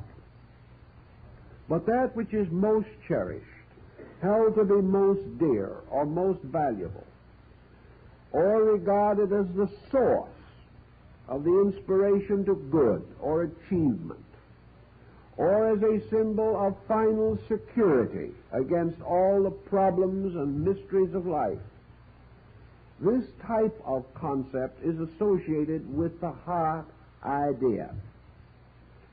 Also, we know that to the Chinese and other Asiatic peoples, certain beliefs were the heart of the matter. Certain doctrines were regarded as more essential than others. And where a certain scriptural book or a certain commentary was more important than any other, it was referred to as the heart book or the heart symbol. The Egyptians, in mummifying their dead, removed certain vital organs from the body before mummification and variously mummified them separately in jars which were placed under the couch of death. The heart, however, was not removed. The heart, therefore, seemed to represent a kind of tabernacle. It was something too sacred to be taken. In the ancient astral theology of many peoples, the heart became a sun or solar system symbol. It was consequent to assume that what the heart is to man, the sun is to the world. Therefore, as the sun became the radiant center which supported the planets and all the life upon them, so the heart was the radiant center that supplied the life and energy of the body. The analogies can go on almost indefinitely, but they are not our primary purpose, so that I think perhaps we can assume you will read the section and find more of them for yourself. The next point that I think is very significant to us is the fact that the heart is actually only a muscle. The heart in itself can no more bestow life than the brain can bestow thought. Just as the brain is merely a structure, so the heart is merely one of the vital organs of the body, the most vital. Yet in itself, we cannot assume or regard it as the source of the fact of aliveness. Of the heart, a certain point is particularly associated. It is called the pacemaker, and apparently is that area in the heart which is the origin of the pulse. And it is this pulsing of the heart that some mysterious and wonderful way seems to preserve the fact that we are alive. If this pulsation ceases, life ceases. In India, this pulsation is called the drum beat of Shiva. And in China, the study of the pulse, the study of the heartbeat, was carried to an extraordinary degree, further perhaps than it has ever been actually researched in the West. More and more, however, we are coming to the Chinese point of view. Paracelsus had come to it centuries ago. And this point of view is that the heartbeat is, again, not merely a mechanical process. It is not simply that it beats or that it stops beating. The very process of the heartbeat itself is a highly specialized and very complicated process, even in terms of phenomena. What its cause is not at the moment our consideration with the Chinese doctor. Our present consideration is the story that it tells. The Chinese have found, and other specialists have more or less sustained this, that the beat of the heart differs not only with every person to some degree, but differs continuously within any one person. The heartbeat is an exceedingly important means of diagnosis in cases of sickness. The Chinese are able to identify over 300 ailments merely from the pulse. The patient can put a glove on his hand and put his hand through a hole in a curtain so that the physician can never see the patient or even the hand. And the physician, by placing his 3 fingers upon the pulse in different positions, will be able to diagnose over 300 probable complaints and determine which one or group of complaints is most likely afflicting the patient. The system must have been reasonably accurate, because we remember that in China a physician is only paid while the patient is well. If for any reason the patient becomes ill, payment stops. And it is then the duty of the doctor to hasten the recovery for the sake of his own financial status. This diagnosis by the pulse, however, was in China associated largely with physical complaints, although worry, fear, and things of that nature might also be diagnosed. Today in the Western world, through a series of scientific processes such as the electrocardiograph and the polygraph, the study of the heart has been given very great psychological consideration. We now know that every mood, every emotion, every attitude, every circumstance which affects the individual can and very often does affect the heart. That the heart is extremely sensitive. That it is just as sensitive to emotional problems as to physical problems. The Chinese have a circuitous way of approaching this, but perhaps they are not entirely wrong. That every physical ailment produces some kind of a psychological ailment, and that every psychological attitude will ultimately set up a series of physical circumstances.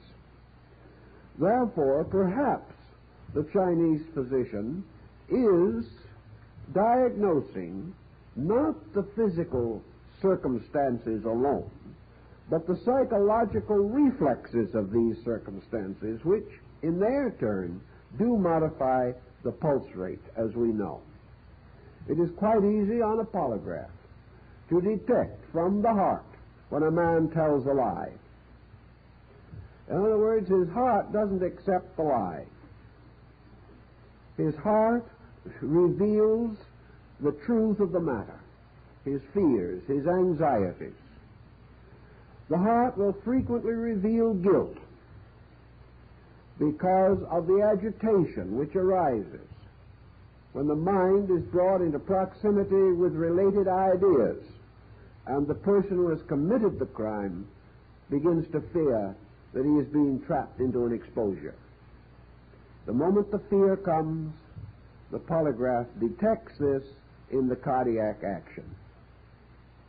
Thus, the heart is an extremely subtle instrument, and the mere beating of it is not its whole story.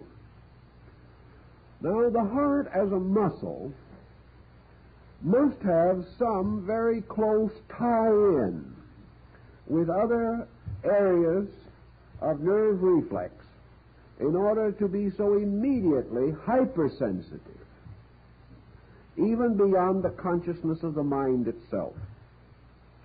The heart apparently is much more oriented in a realm of subconscious pressures, subconscious instincts, and not entirely on the level of mere conscious attitudes. This brings a very definite point which the Greeks began to explore, but their civilization gradually vanished away before their sciences were perfected in these matters. But later others took up this line of thought, and it is still a rather debatable issue. Does the pulse, this mysterious drumming of the gods, actually originate in the heart, or is it communicated to the heart? Is the so-called beating of the heart something innate and intrinsic in this muscle, or has it another cause? And is the circulation of the blood due to the action of the heart, or is the action of the heart due to the circulation of the blood? Now, this would present a series of problems that could easily become very confused and probably would be regarded with the gravest suspicion by men of science. Yet the fact remains that it is not at all inconceivable that the heart is what it has always been believed to be in the worlds of religion and philosophy, not a source of the vitalizing or activation of the body, but a focal point for energy of a peculiar and particular kind, which is in some way imparted to the heart, and therefore is capable of being separated from the heart by the process of death. Is the death of the body a death of energy, or a separation of energy, as in the case of thinking, where we are not at all certain that the death of the brain means inevitably the death of the intellect? Let us suppose for a moment that we recognize man not merely as a physical body as we see it, but as more accurately and more factually a kind of magnetic field. That man is really a physical body floating in a sea of magnetic energy.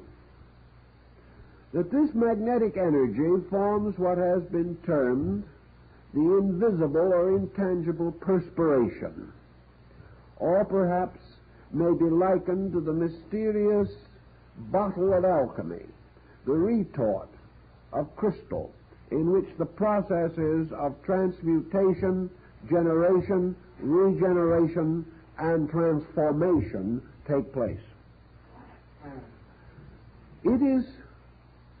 It was long held, and is still believed in Asia, that consciousness per se, as itself, is not located in the body, but that more correctly and properly the body is located within the consciousness. That consciousness is not a point but an area. This problem also confronts the student of astronomy. the question as to whether the sun is the source of its own energy. Ancient peoples did not believe that it was. They believed that what we call the solar disk is actually a shield carried on the arm of the sun god, by means of which this deity reflects invisible energy into the visible world. In the Japanese creation myth, the solar deity is feminine, the goddess of the sun, and with her is immediately associated the metal mirror of Shinto, for she is said to reflect the light of heaven upon the face of a mirror, and this mirror is the sun. The ancients used various kinds of glasses, lenses, and mirrors to collect light for the lighting of altar fires. And they took the attitude that the pacemaker, or the pulse center, or the heat center in the heart, is such a convergence of rays, and that the source of this life is not in the heart, but is imparted to it from this magnetic field. This magnetic field itself is in constant motion. This motion includes not only movements of currents and eddies within the field itself, but the primary vibration of the basic substance or minute particles from which magnetic energy is formed. Thus, what we call the pulse beat is really the beat of the magnetic field itself, communicated to the body. And this magnetic field is in a constant process of motion, vibratory motion, which corresponds to the beat of the heart. Thus, the heart would become a kind of island in the center of a magnetic field. In the very early stages of the development of the embryo, the so-called mysterious agent of blood is not clearly differentiated. But ultimately, blood becomes the vehicle of energy. And the arterial venous system extends not only to the surface of the body, but extends as magnetic fields out beyond the body. Thus, the blood and the magnetic field are associated. And it is possible that the blood is the means or medium by which the magnetic essence is conveyed to the heart. However we wish to look at this problem, the question naturally arises as to whether the heart is the source of its own energy, or whether this energy is imparted.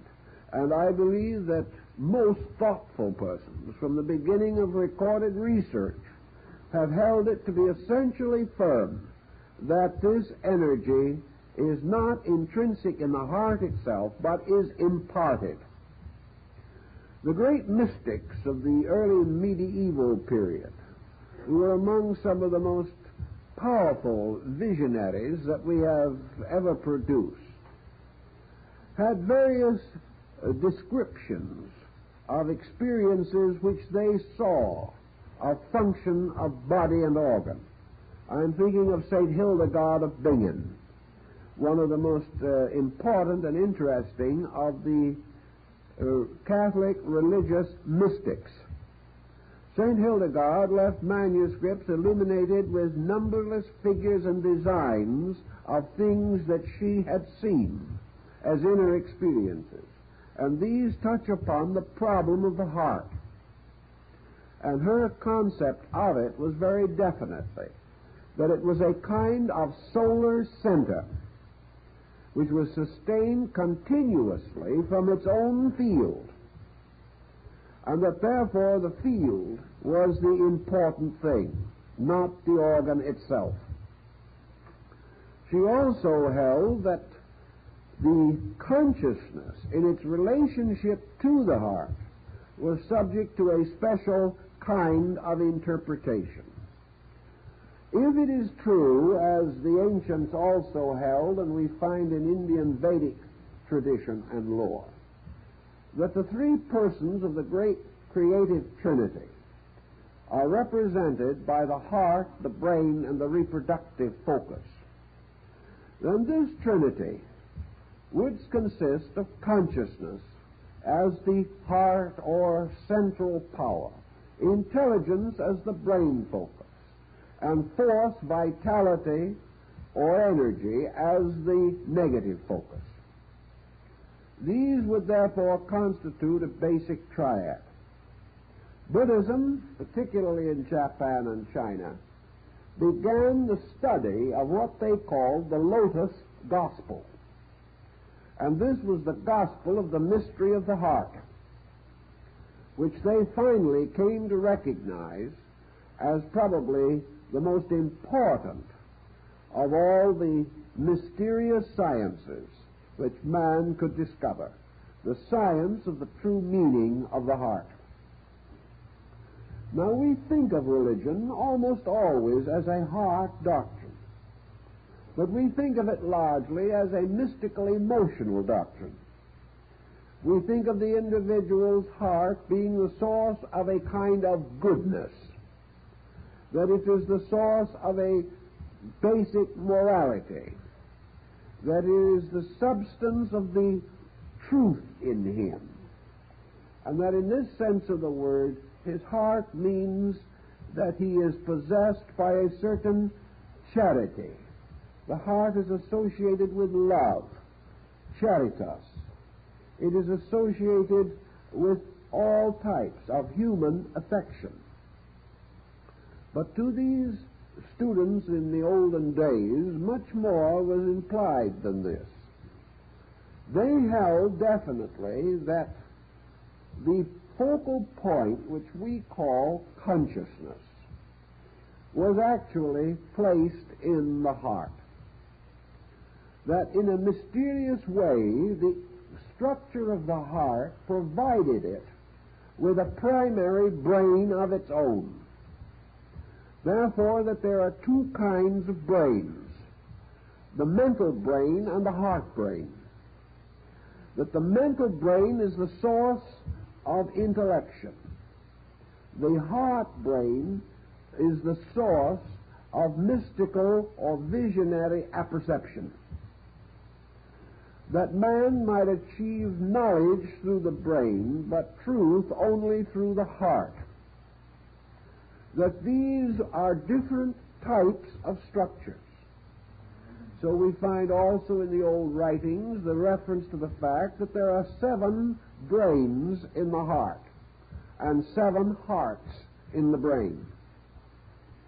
That in a strange way, the heart, as shown in the old Rosicrucian diagrams, becomes a symbol of the solar system, with the sun placed centrally, surrounded by the orbits of the planets, which are found in the structure of the heart itself, and the entire wall of the heart, as in the pictures by Böhme, surrounded by and composed of the constellations of the zodiac.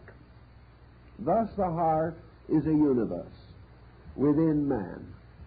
It has the potential of supplying the entire external structure, the body from itself, because it has received into its own nature the essential seed of life, and that this seed of life therefore becomes the base of the livingness of the body which develops around the heart, is supported by it, and in turn the body becomes the protector and administrator of the heart power. What then would be the nature of the consciousness in the heart? Hermes, in his discourse to his son Tatian, attempts to clarify this point, but probably lived a little too soon to have some of the interesting scientific facts at his disposal. Also, too soon for much of the digestion of philosophy, particularly Oriental thinking, which has more recently come to our awareness. Consciousness is not to be associated with thought process. Consciousness in its own nature, therefore, is not to be penetrated. It is not to be analyzed or examined. It is merely a superior state of awareness, an awareness which seemingly still remains directed primarily toward cause and not toward effect. Therefore, the heart seems to be more aware of things invisible behind itself than of things visible in front of itself. The heart contribution, therefore, is not intellectual, rational, or reasonable in the sense of mental activity. The heart contribution is most expressed and most clearly sensed in the mysterious potential of reality that is lurking within our own natures. The Scriptures suggest that as a man thinketh in his heart, so is he. And this thinking in the heart is not conscious thinking. This thinking in the heart is God thinking man, not man thinking about God. This is spirit mysteriously manifesting through its works, and these works themselves are not capable of comprehending their own Lord and Master. So that when man enters into the heart, he enters into silence. He enters into the great quietude of Lao Tzu. He enters into that silence that came before the sounding, as Baby calls it, and that silence into which the sounding must finally return again to sleep. Thus, whatever this mysterious power that resides in the heart may be, its primary requisite is quietude. It would and must abide in peace. And the principal experience we have of the heart is the capacity for peace, which comes to us. The capacity to have so great an interior sense of reality that without intellection, without argument, without debate, without affirmation or denial, the being experiences the fact of the presence of reality. It is this experience of reality, then, this experience of not only of an existence, but an eternal and significant existence. This experience comes to man. Man then takes hold of it and intellectualizes it. But the experience, the essential conviction comes first. And this conviction is not thought. It is known by a mysterious experience within the self. Of this, then, we can say, in terms of the definition of consciousness, that in some mysterious way it is the invisible source of this sense of beingness, this sense of significant, purposed existence, which all things feel within themselves. The loss of this feeling through any circumstance or affliction or despondency of the emotions or mind can result in what is termed the broken heart. This can exist. It is a term, however, which simply represents the loss of this sense of heart value, the loss of the spirit of meaningful life within the experience of the person.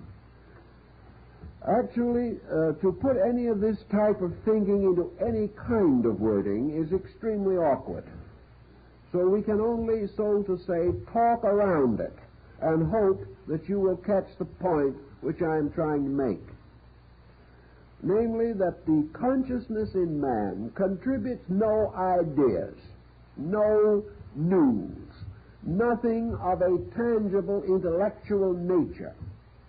It merely contributes this sense that we exist, this I amness of ourselves, not voiced, not rationalized, but assumed, so near to us that we do not doubt it, question it, or analyze it, but turn from it to doubt, question, and analyze all other things.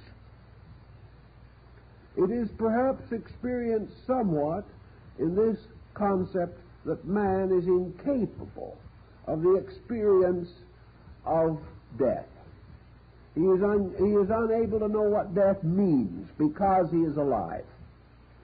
And it is a series of certainties based upon the fact that we are alive that must be basically associated with the heart system. Now, the moment this system comes into existence, man begins the elaborate process of transforming it. In the Kala Chakra concept, therefore, we remember, as I said, that there is the large chakra located, or that is the ganglia of the autonomic nervous system, located in approximately the heart region. Then there is within this the small lotus, or the small flower of 8 petals.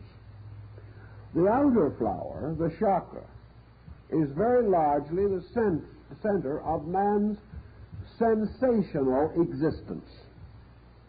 It is here that the individual passes into the expression of the entire gamut of his emotional propensities.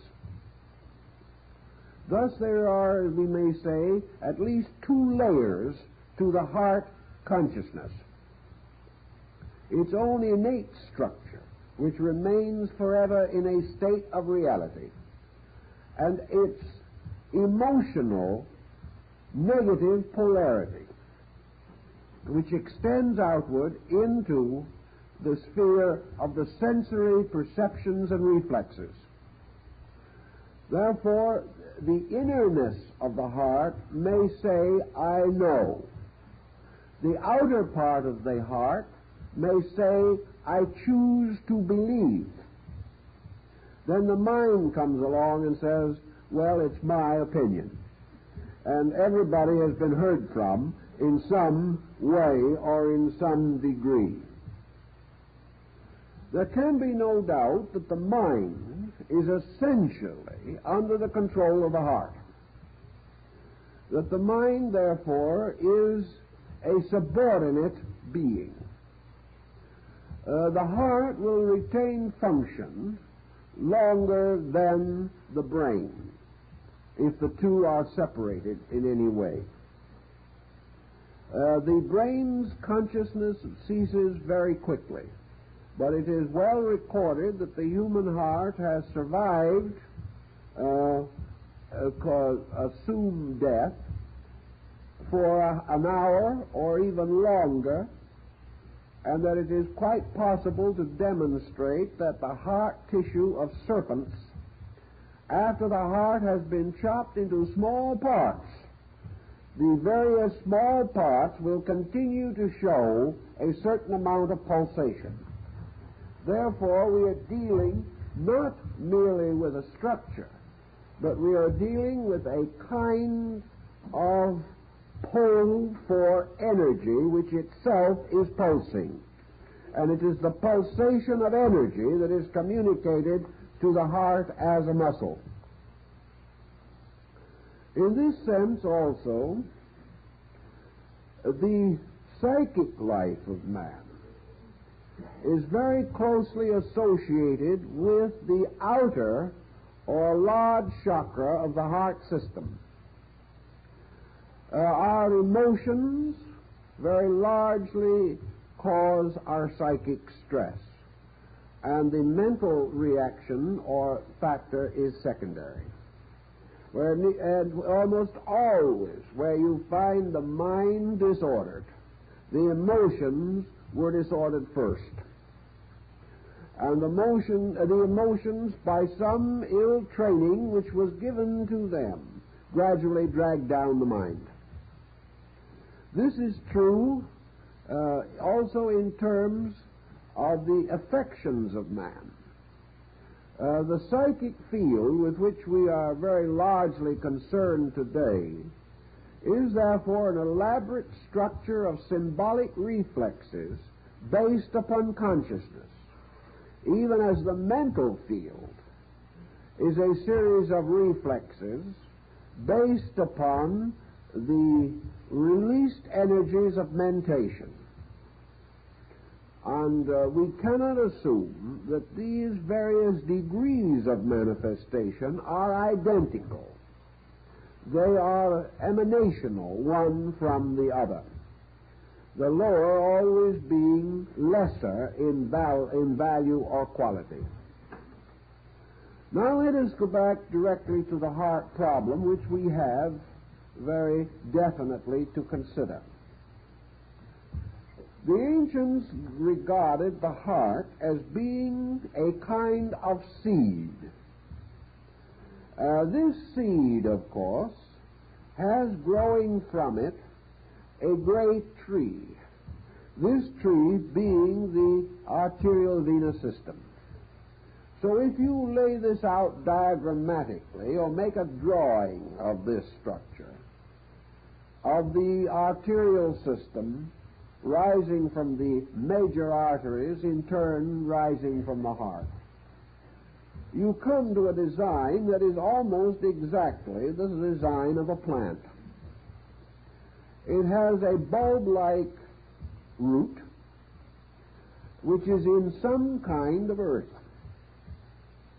And this plant unfolds, extending throughout the body, where it controls life function.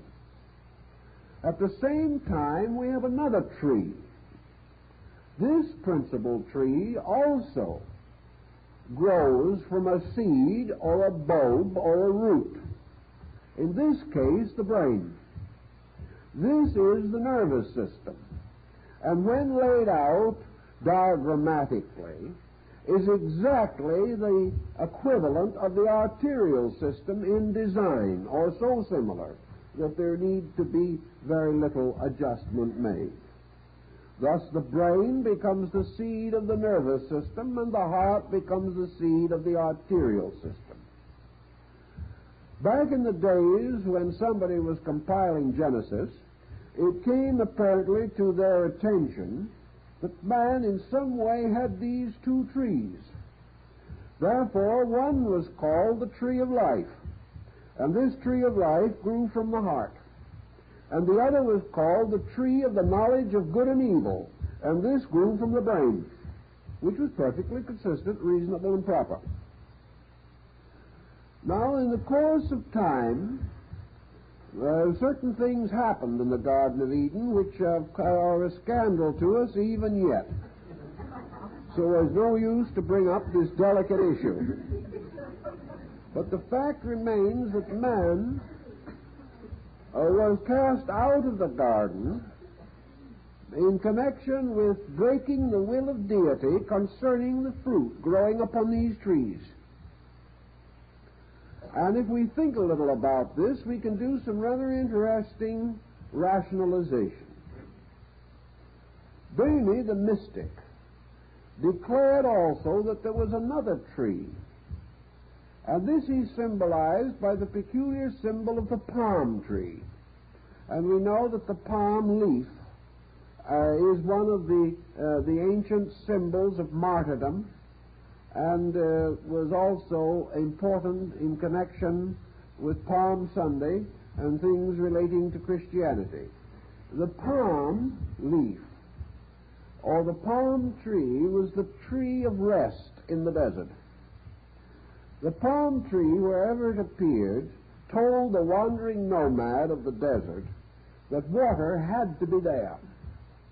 And while the water might be underground, there was also a limit to the root of the palm tree could go. And usually the palm marked the oasis. Also, the shade of the palm might be the only protection against the desert sun.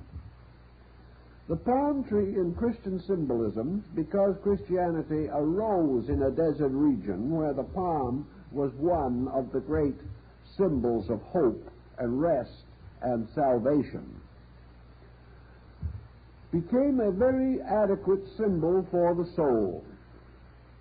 And in Bainey's writings, the symbol or significance of Christ is clearly pointed that the seed of Christ is planted in the human heart, where it grows up into a great palm tree.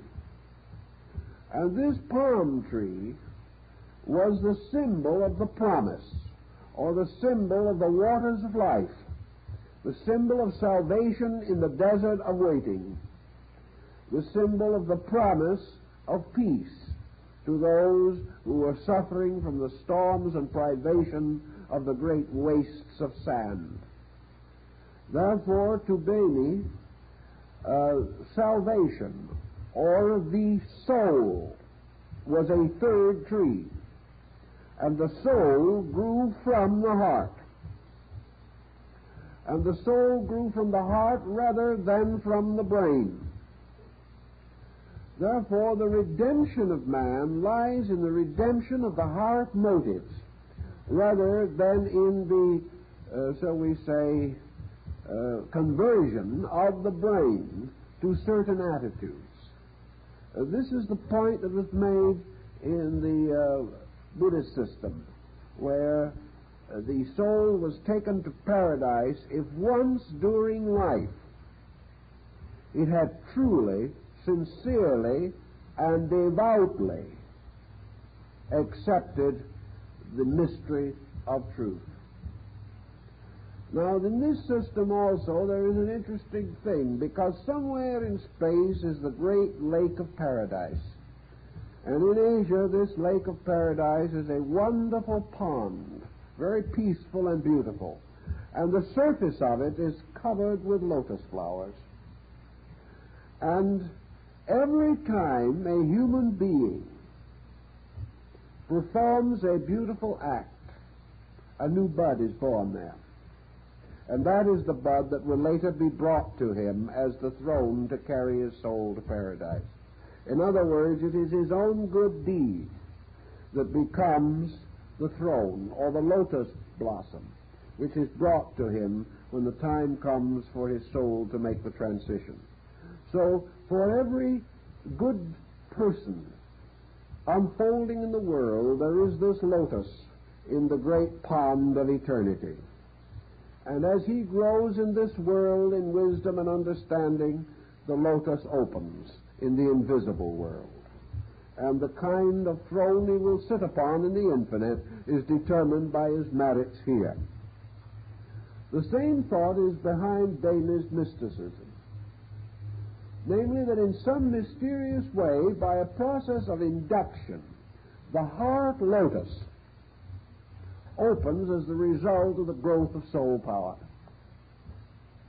That within man, the entire alchemy of his relationship to eternity is determined by the heart center.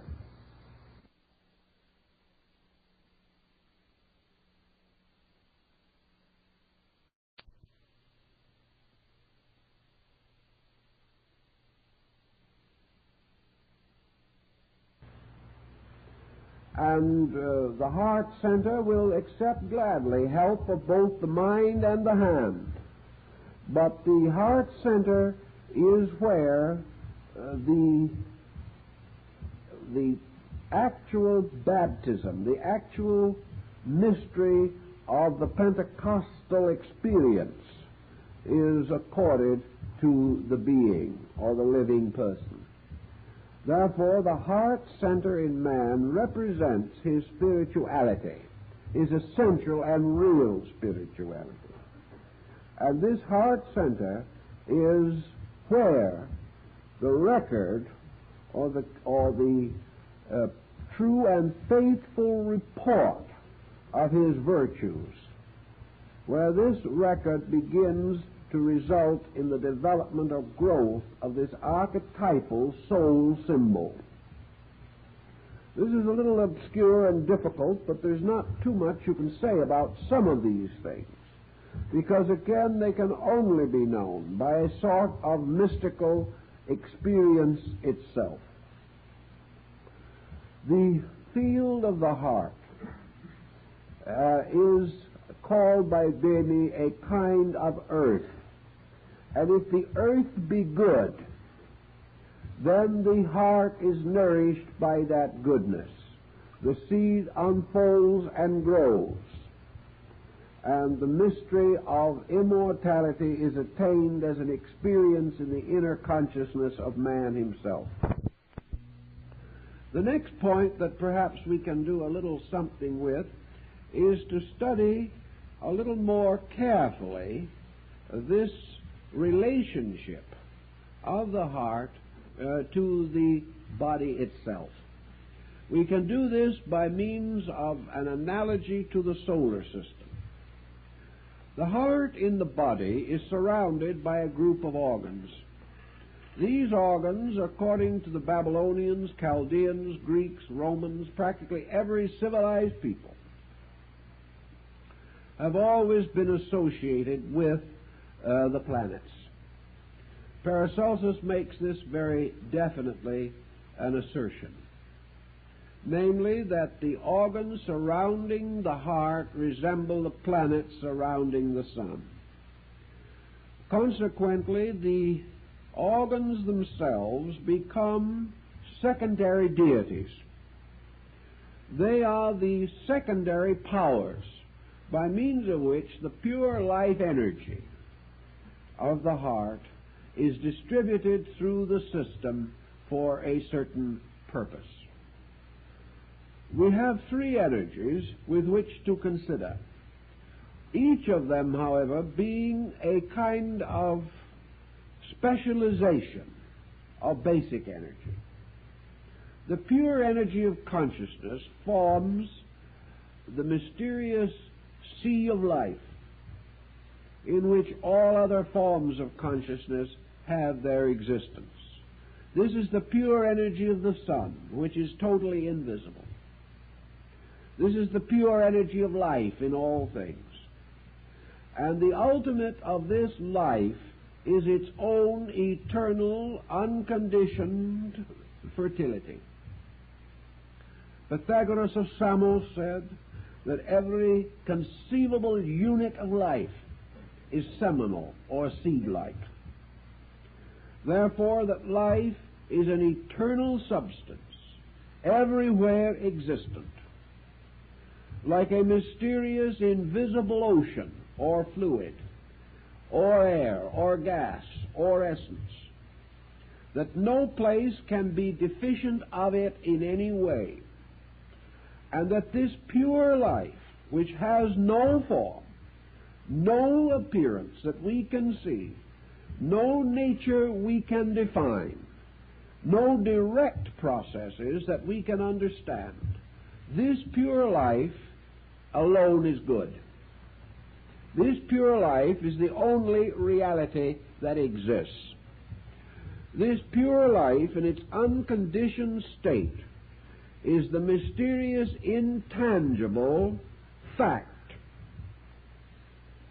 by which all things exist, and without which cannot be fashioned anything that is made.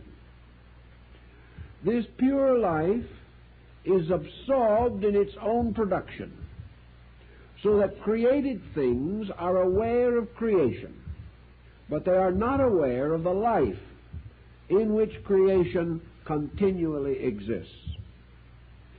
Thus we may see the plant growing from the dark earth, but the dark earth is invisible to us. We may perceive that the plant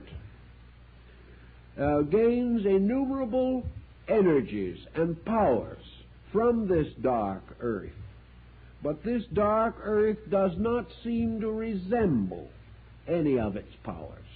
We look at the beautiful rose rising from the earth. We cannot see the rose in the earth.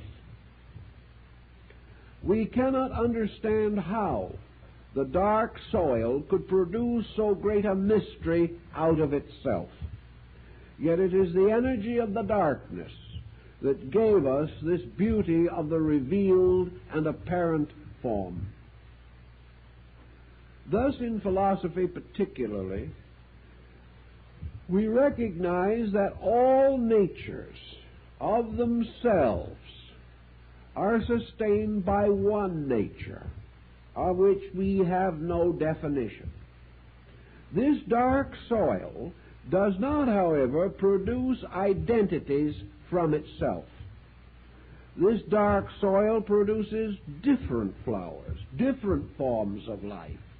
It produces everything from the most glorious of all forms to the most humble and even obnoxious of all weeds. This soil, therefore, causes all things to bear their fruitfulness according to their own natures. Yet its energy is the one life by which all natures are able to attain to the condition of living. Therefore, this soil, this earth, this energy, this mystery is the mother of all living. This is the eternal life, forever conditioned, by which all good and all ill come into being.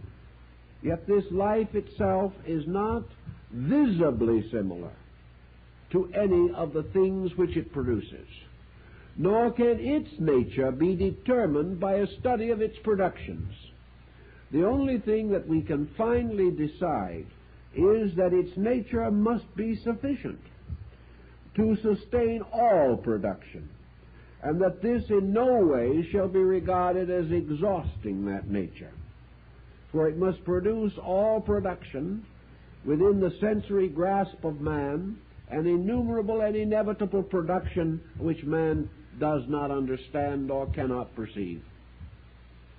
So here we have this basic life, this basic vitality, which is brought to man as the very substance upon which his life must depend.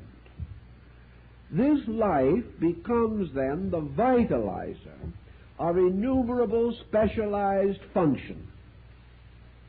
And everything that exists must have a sensitized area of some nature, must have some means of drawing this life to itself, focusing this life upon itself, inasmuch as the entire growth of the particular life is dependent entirely upon it developing in and from this basic energy. It follows from this that we may liken this energy now to the dark earth, and we may liken the consciousness of a being or a creature to any one of the innumerable plants or forms of life that grow out of this earth. The oak tree and the willow tree, the pine tree and the elm, all have this common source of energy, yet each becomes what it is, but only because this energy is present. So consciousness becomes the universal symbol, because it represents the only conceivable power which can be all things to all creatures. Every other kind of specialization must be deficient in something. So we give the term consciousness to that which is capable of expression through infinite diversity, and yet itself remains forever the same. That which produces difference from sameness. Now, the reason it can do this is because through the vast vistas of consciousness, infinite orders of life are evolving. These evolving orders of life are developing from these seeds, which are spiritual focal areas. And an infinite evolution is continually specializing the units of eternal life itself. So man, being a person with an intellectual existence, and according to philosophy with an existence prior to this world, and an existence after or subsequent to departure from this world, man is a personal being with his roots in universal consciousness. He is a personal being nourished by an impersonal principle in which he exists. Now, this universal impersonal principle is everywhere. But if the particular aspects of that consciousness are in some way separated from a structure, that structure passes into a state of disintegration. Therefore, the integration of the structure depends upon the maintenance of the organization of it in relationship to its life source. If, therefore, the root of the tree is injured, the whole tree will die. And if the taproot, so to say, of man's existence is injured, then man no longer tunes in or receives the benefit of this universal life in which he exists. He is then like the proverbial sailor on the ocean, surrounded by water and with nothing to drink. This means that if the adjustment between his own structure and this universal energy is not maintained, then he is no longer supplied with this energy, but he becomes a dead thing floating in the very life that supported him. This concept was also rather well brought out by very ancient people. In order that man as a being, as a particular creature, unfolding his own composite nature, may therefore have his roots in the life which is essential to him, the heart becomes the instrument of this rooting. It is because of the fact that the heart is capable of receiving and focusing or serving as a channel or medium for the bringing into the body of certain phases of universal energy, that man can function as a being, just as though it was possible to turn an electric current into a wire, and by so doing this wire now becomes suitable to be a telephone. The wires may be there, but if the current is not, nothing happens. The body may be here, but if it's linked to the peculiar universal energy by which it is sustained, if this is missing, then the body is not alive. It has another kind of life. It has a molecular life, but it does not have the kind of life that we know.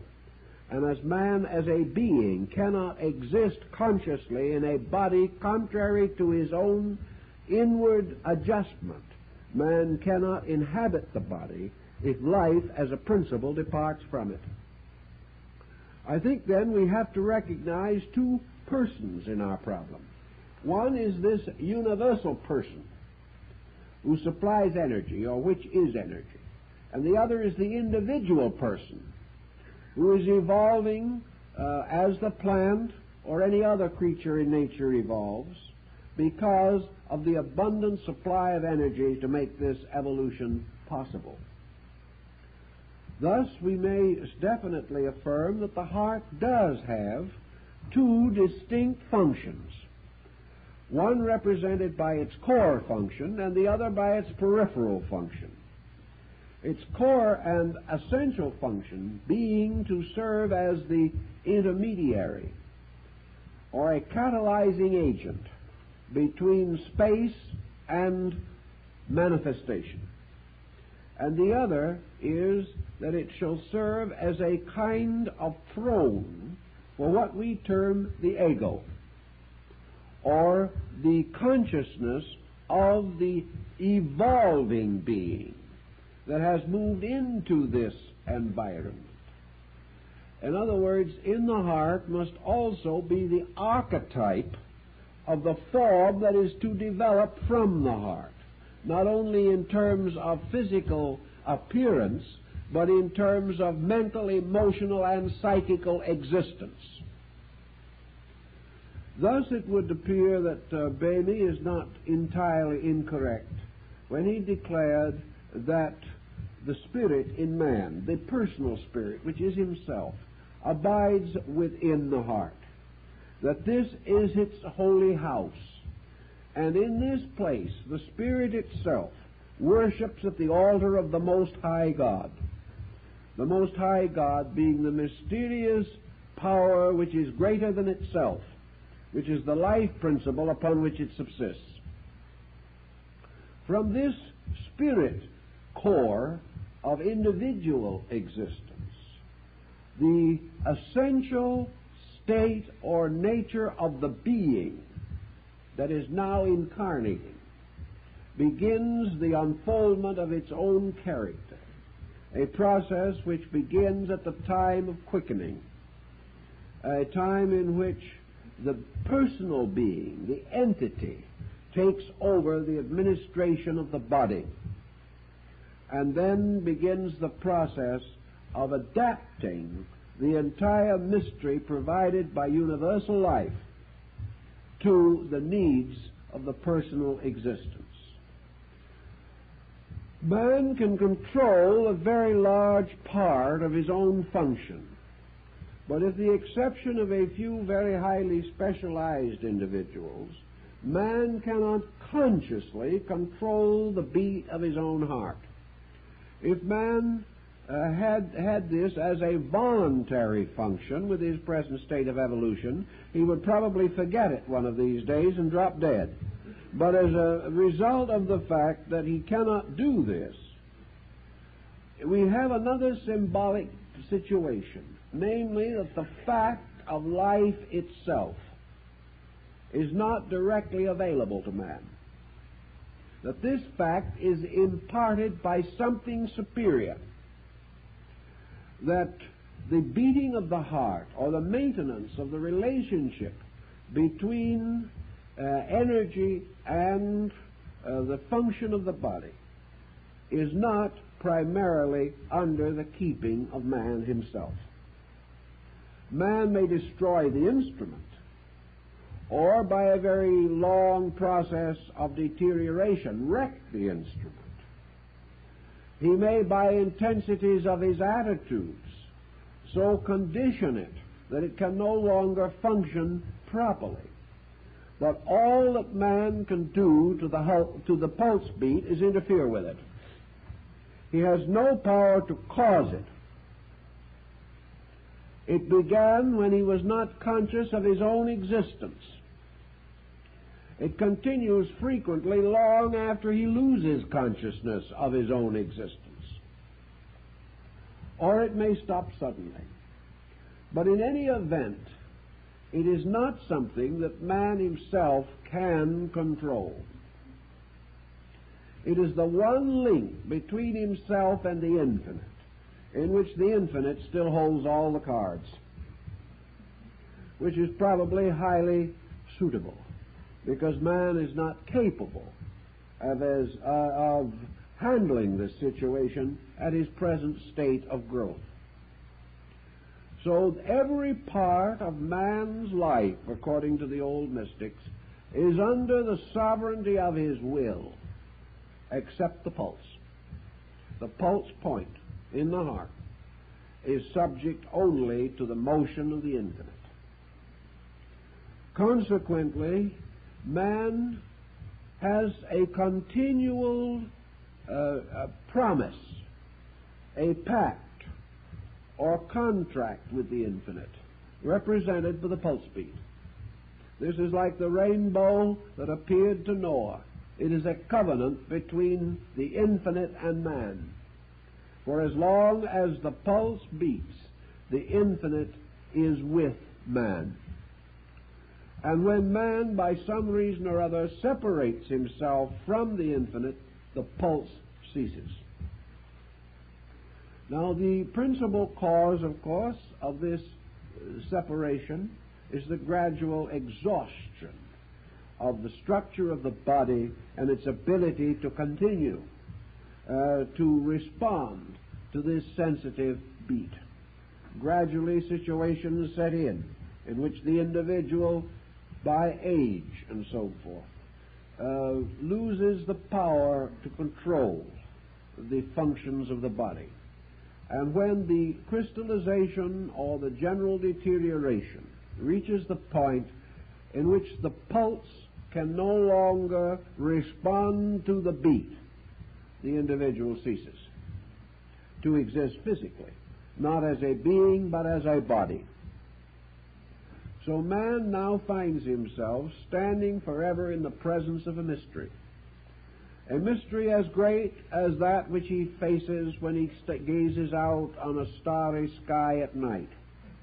He is suddenly in the midst of a vastness, and all this vastness that is not his own personal self is brought into rapport with him, and he partakes of this vastness because of the heartbeat. This is his true relationship with the infinite. Most mystics have sensed this and realized it, and have therefore turned to this mysterious altar of the heart, on which burns the mysterious flame of everlastingness. It has become one of the greatest of all symbols of the infinite, because it is in this symbolism that man sees the ever-presence of his God. And any man who is able to be still will know, because if we are very quiet, we can hear the beating of the drum of life. The old peoples all held this conviction. Out of this supply, we gain, therefore, a sense of nutrition also, whereas the body is sustained outwardly by its participation in the great nutritional areas of human maintenance, the energy of things. So nutrition is inwardly provided by this mysterious pulse beat. But the nutrition we take in has no direct effect upon the pulse beat. The only thing it affects is the physical structure, which, if it is starved or inadequately fed, can no longer react to the beat of the heart. Or if by impoverishment of nutrition the heart muscle is impoverished to a certain degree, then it may not be able to respond and the person dies. But the nutrition does not support the heartbeat. The nutrition only makes possible the maintenance of the body, so that the beating of the heart may be a normal and proper function. So man has his own personality to consider, and behind that personality, this X-quantity, this mystery, from which he can never escape while he is here.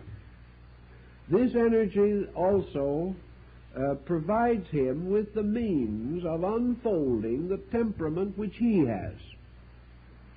This energy, becoming specialized, supports all of the processes of his growth and attainment. In its various aspects, it becomes mental energy and physical energy. It provides the necessary psychic communion by which the entire personality is bound into one being. This one being, however, is a magnificent superstructure built over a tiny little pulse beat by which its existence and survival is measured.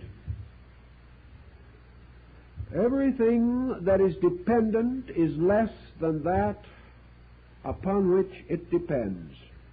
This was an ancient oracle of wisdom. Man is completely dependent on the pulse. Therefore, the pulse must represent a link between man and something infinitely greater than man, and in infinite relationship to all beings. This pulse beat the ancients sensed or believed that they saw in the mysterious flickering of the stars. It was a symbol of this universal agitation or vibration everywhere present in nature. Once the heart situation, then, receives its understanding, we can perhaps liken it even more to a temple and to a shrine. We can liken it to Solomon's everlasting house, or to one of the mysterious shrines in Asia, such as the beautiful temples of the Dilwara, of the Jain sect, or the wonderful, mysterious cave temples of Hyderabad, or on the island of Elephanta, or the Temple of Heaven in Peking, or one of the great mosques of the Muslim world, such as the Jumna Masjid at Delhi in India. All of these buildings become now symbols of the heart, for to them men turn to commune with a spirit, a power. In ancient times, this power was in the form of a flame, guarded forever upon an altar in the adytum of the temple. This flame was guarded by the priests and vestals and was never permitted to go out, for it was the symbol of the eternal covenant between God and man. The flame itself flickered like the pulse. It was a mysterious livingness. Fire was an element that seemed as mysterious as life itself, and was anciently identified with life. The person becomes the high priest of this sanctuary, and man as a being, as an ego, as a personality, an individuality, was anciently regarded as being permitted by purification and by rites of regeneration and repentance to finally enter into the sanctum of the temple, and there to bow before the mystery of the eternal flame, which is the pulse. And in this he prayed or became possessed by the spirit of a great veneration. And this became the very process of mystical enlightenment. And in every part of the world it was assumed that the mystic, seeking truth, always sought it by entering into his own heart. This was his secret house. This was his temple, his shrine, his palace. This was the place where God came and dwelt with men. And the sanctification of a temple and the rites still used in the sanctifying of a church are based upon all these ancient convictions. Once having come into the living mystery of this, it was assumed that the heart then became the basis of a mysterious direction of the septenary of man's psycho-emotional life. In other words, the heart, having been established as the sanctuary, the individual then, having dedicated this sanctuary to the one living God, setting it aside as a holy place unto the Most High, then proceeded to go forth as the initiate or adept being in the service of this consciousness and in the glorification of it. In the mysteries of the Holy Grail, this mysterious heart symbol was the Sun Grail, which also, of course, in some of the older legends was the Sangreal, the mysterious cup that carried the blood of the king. This strange symbolism also, the symbol of the precious blood, the symbol of the cleansing blood, all had to do with the purification of the body by the blood moving into the presence of the life, where it received an ordination of life, where it passed through this tremendous vibratory focus of universal life and impregnated with it went forth again to the works of life, namely the ministry, which was the distribution of energy through the bloodstream. The heart was therefore the one sacred symbol, the symbol of the entire integration of the universe around a spiritual principle. This principle being known particularly as the heart power. Now, ancient man became more or less of the understanding that the heart power represented a kind of divine fact. Akhenaton, the great Egyptian mystic, seems to have sensed this long before most other civilized human beings had attained to this concept. Namely, that this mysterious heart power, the life, the true life, was of itself life-giving, but that man was life-destroying. That this life, therefore, came forth, having been born in a manger, and this again is only a symbol of the heart itself, because in the ancient times the inn, or the place of rest, was also called the heart. This symbol was to the effect that man, by deviating from the laws of this heart principle, gradually destroyed his religion. He had to perform a sacrilegious act. And the sacrilegious act, the final, unforgivable sin, that ill which could never be forgiven, was the sin of letting the fire go out. Death. And this fire had to go out for some reason. Now, this does not mean that the ancient immediately conceived physical immortality. He knew the true meaning of sin, which is not evil, but to fall short, inadequacy. But he did realize that when the individual in any way perverted the power of this energy so that it turned and became an enemy of itself, then he was committing a very great and terrible sacrilegious act. So Akhenaton gave us this realization that those who have become aware of the matchless altar of the heart and who have stood or knelt in the presence of the flame have become its servants, and therefore that they must gradually bring the entire unit of life existence into harmony with the laws of the flame. For this flame will either illumine or it will consume. And this mysterious heat power of the pulse will either bring light or combustion, according to the nature of the material which serves as its fuel or serves as its focal substance in this world. Thus this light on life is forever burning out or removing corruption.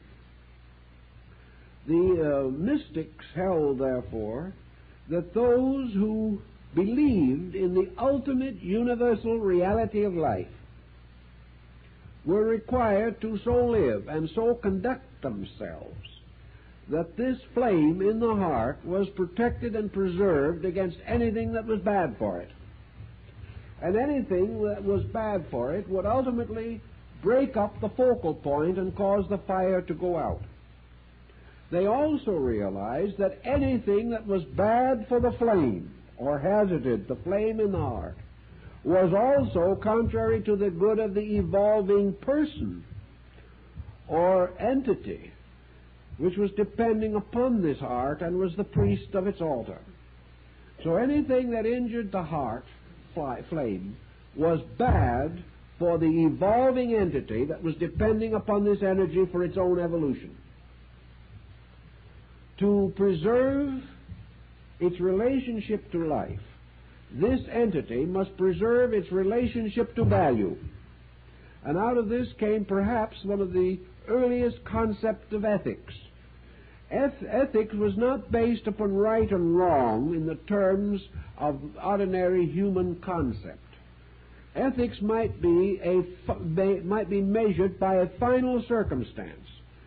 Did it cause the flame to go out? Anything that destroyed the contact, willfully and intentionally, or deprived the individual of full participation in this vital life principle, was bad. That was the actual source of the concept of evil. And anything that was bad for the life was bad for the person in the body.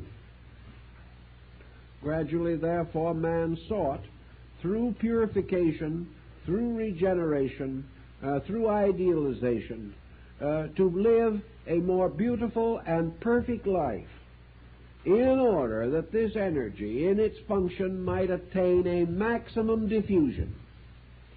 And by this maximum diffusion would provide the best of the qualities of energy for all purposes of the evolving being. If this confusion persisted, then the energy necessary to think or to feel or to act or to perform any sensory function or any process or task, the energy was diminished.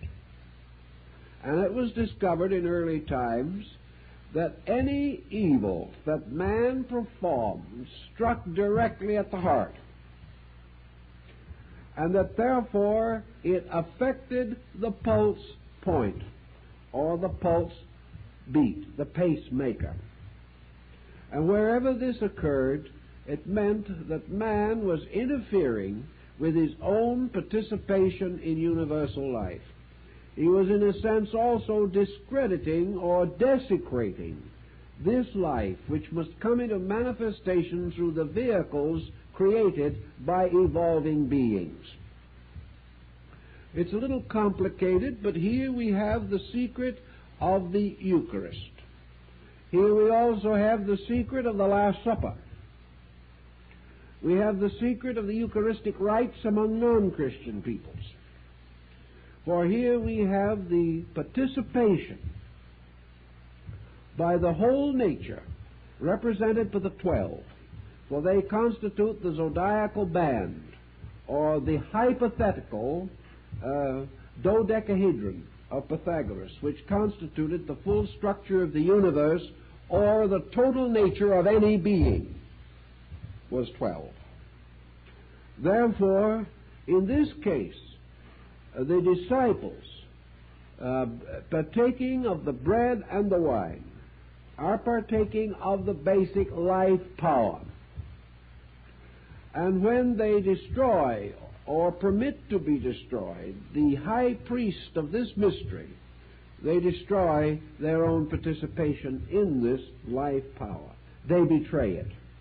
And if they betray it, it is taken from them. So in the mystical orders of the quest, the great orders of chivalry in the Middle Ages, the heart doctrine became the symbol of virtue. For virtue has as its final end quietude. And quietude means the free power of the pulse beat to maintain its rhythms and to function ever more perfectly, because the heart muscle is not made toxic by the psychic and psychological pressures of the individual. Thus, the cleanliness of mind and body, exemplified in the ancient rituals, guaranteed the maximum manifestation of the eternal in man. Now, the ancients philosophized on this quite extensively. They pointed out that the heart dweller, by which they meant essentially now this energy, was never a moralizer in itself. It never told anybody what to do, but it revealed that if they did certain things, it hurt. There is no dogmatism. There is simply law and the breaking of law. Not by covenant or code as we understand it, or by legislation, but simply by the fact that there are rules in space governing the distribution of energy. If these rules are broken, the energy fails the individual who breaks the rules, because he has primarily failed the energy. All of this centers in the heart concept, and it was gradually recognized that the heart, under certain conditions, could also become a more joyous, a more ample and suitable place. Just as from the first rude stone monuments and runic pillars of old time, there have gradually developed the beautiful churches and chapels that we know today. Men's places of worship were once rude altars in the wilderness. Today, they are magnificent in appearance, if only the true inner mystery of them could be more fully understood. But the heart becoming this nobler mansion that we are continuously building, we know that by certain definite processes we may bring greater vibratory adjustment to the heart. We know that every cell in the body changes gradually over a period of years, that new orders of life come into being in our bodies every few minutes.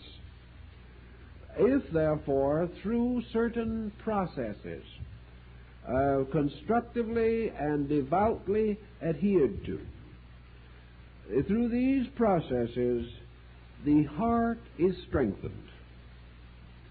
The heart structure is refined and improved by intent rather than by the simple processes of growth. And nearly all the processes which make for the happiness of the heart are processes of kindliness, friendliness, charity, and goodness.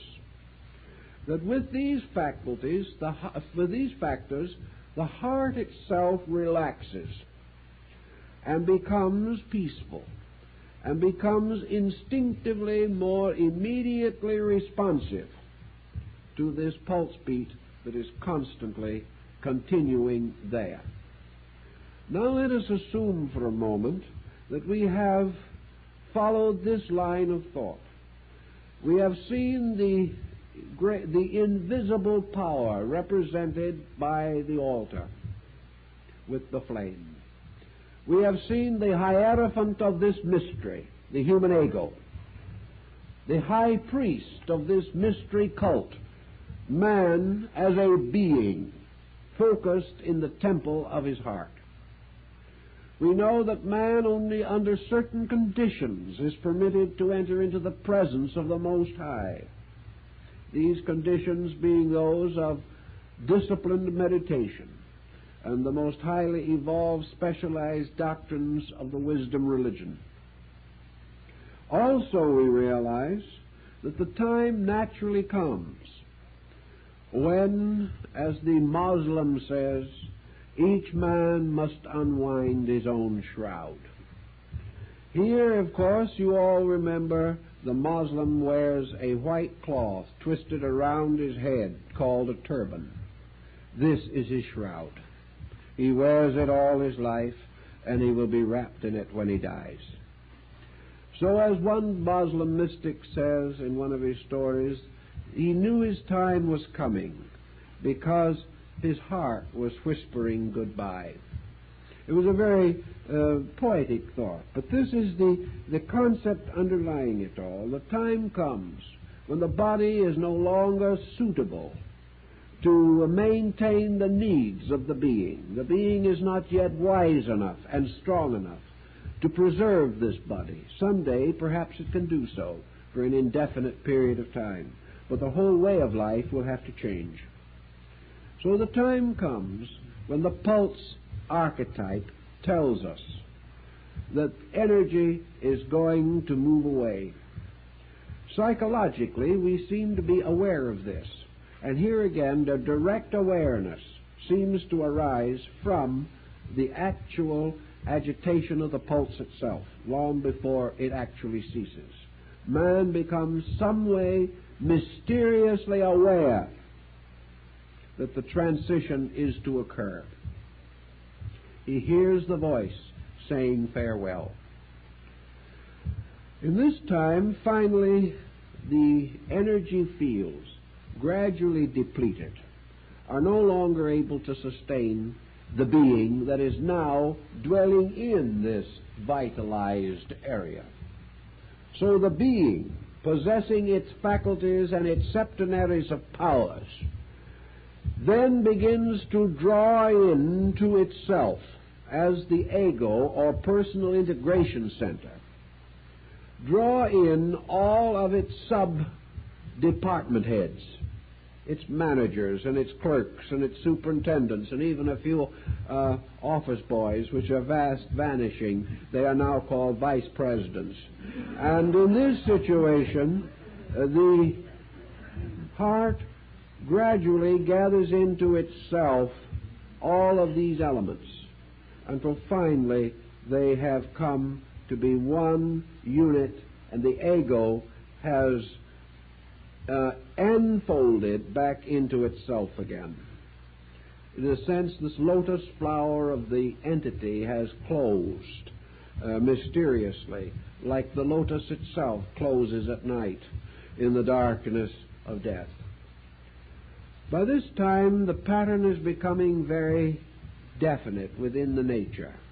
It has become obvious that this separation must take place.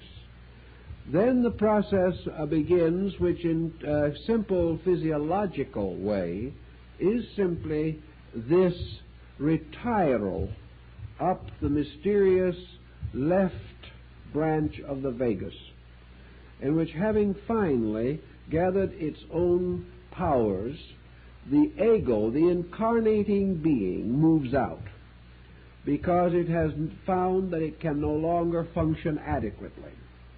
It can no longer be itself, so it must depart, as Socrates himself predicted. So it goes up through the vagus, finally enters the great central hall of the brain, where incidentally the judgment of the soul takes place, in the great mysterious twin pillared hall of truth. And finally ascends through the 1,000-petal lotus, the Brahmarandra, and goes out through the crown of the head and returns to the decarnate state which it previously occupied. In other words, it retires from objectivity to subjectivity. This does not necessarily mean, however, that the old energy, the pulse maker, has ceased. This universal life may still be there. And we know many instances, and we constantly come across them, where a person is medically and scientifically alive, but unable to function, unable to even be conscious, but may drift along for a little while in a state of deep coma. In this case, where once the separation has been made, even the physician says it is only a matter of hours, a matter of minutes, we do not know. But still the heart is beating. But the heart is beating against an ever-losing game. But it very often happens that the heart continues to beat for a time after the entity has actually departed. I believe originally this was probably intended. But in the course of ages, the situation has become so complicated by artificial circumstances that nature's essential pattern is now difficult to discern. I think nature intended the heart to continue to beat until certain psychological experiences had been accomplished by the entity in dissociation. But now that is not always the case. But in any event, theoretically, the heart slowly flutters down, and the altar flame on the heart goes out. When this happens, then it simply means that this bridge or link has ceased to function, and the infinite life simply goes on, waiting for the day, of course, when the bud again will appear upon the surface of the waters.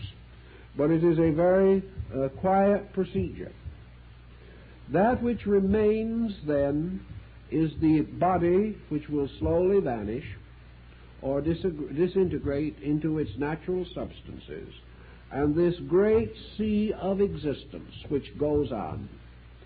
Now, the life which animated has not changed. The thing that was animated is going back again into the subtle substances of being, to be resolved into innumerable forms when other potters take the clay. Nothing has essentially changed.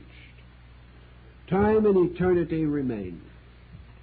But it is this mysterious life that continues unchanged, due to regardless of the changes of form and circumstance, that Buddha used as the final symbol of his nirvana. His nirvana was this life itself, this eternal allness, to which everything must turn, upon which everything must depend, the mysterious real axis of the wheel of illusion. So that finally there is only this life principle animating all things, bestowing upon them the mystery of their own existence, ultimately resolving their existence back into itself again, and remaining in the end the only thing that is. This is the existence in itself, and the altar of the heart is its manifestation in man, a manifestation of which it may be truly said, the Lord giveth, and the Lord taketh away. The Lord brings the flame, the Lord takes the flame. And we can slur it a little and say law for Lord. And we shall have the same essential principle, that this is the power that the infinite bestows of its own infiniteness, and which it returns again to itself by its own means. And man's heart stands as the symbol of this before the world of generations in which he exists. Time's up.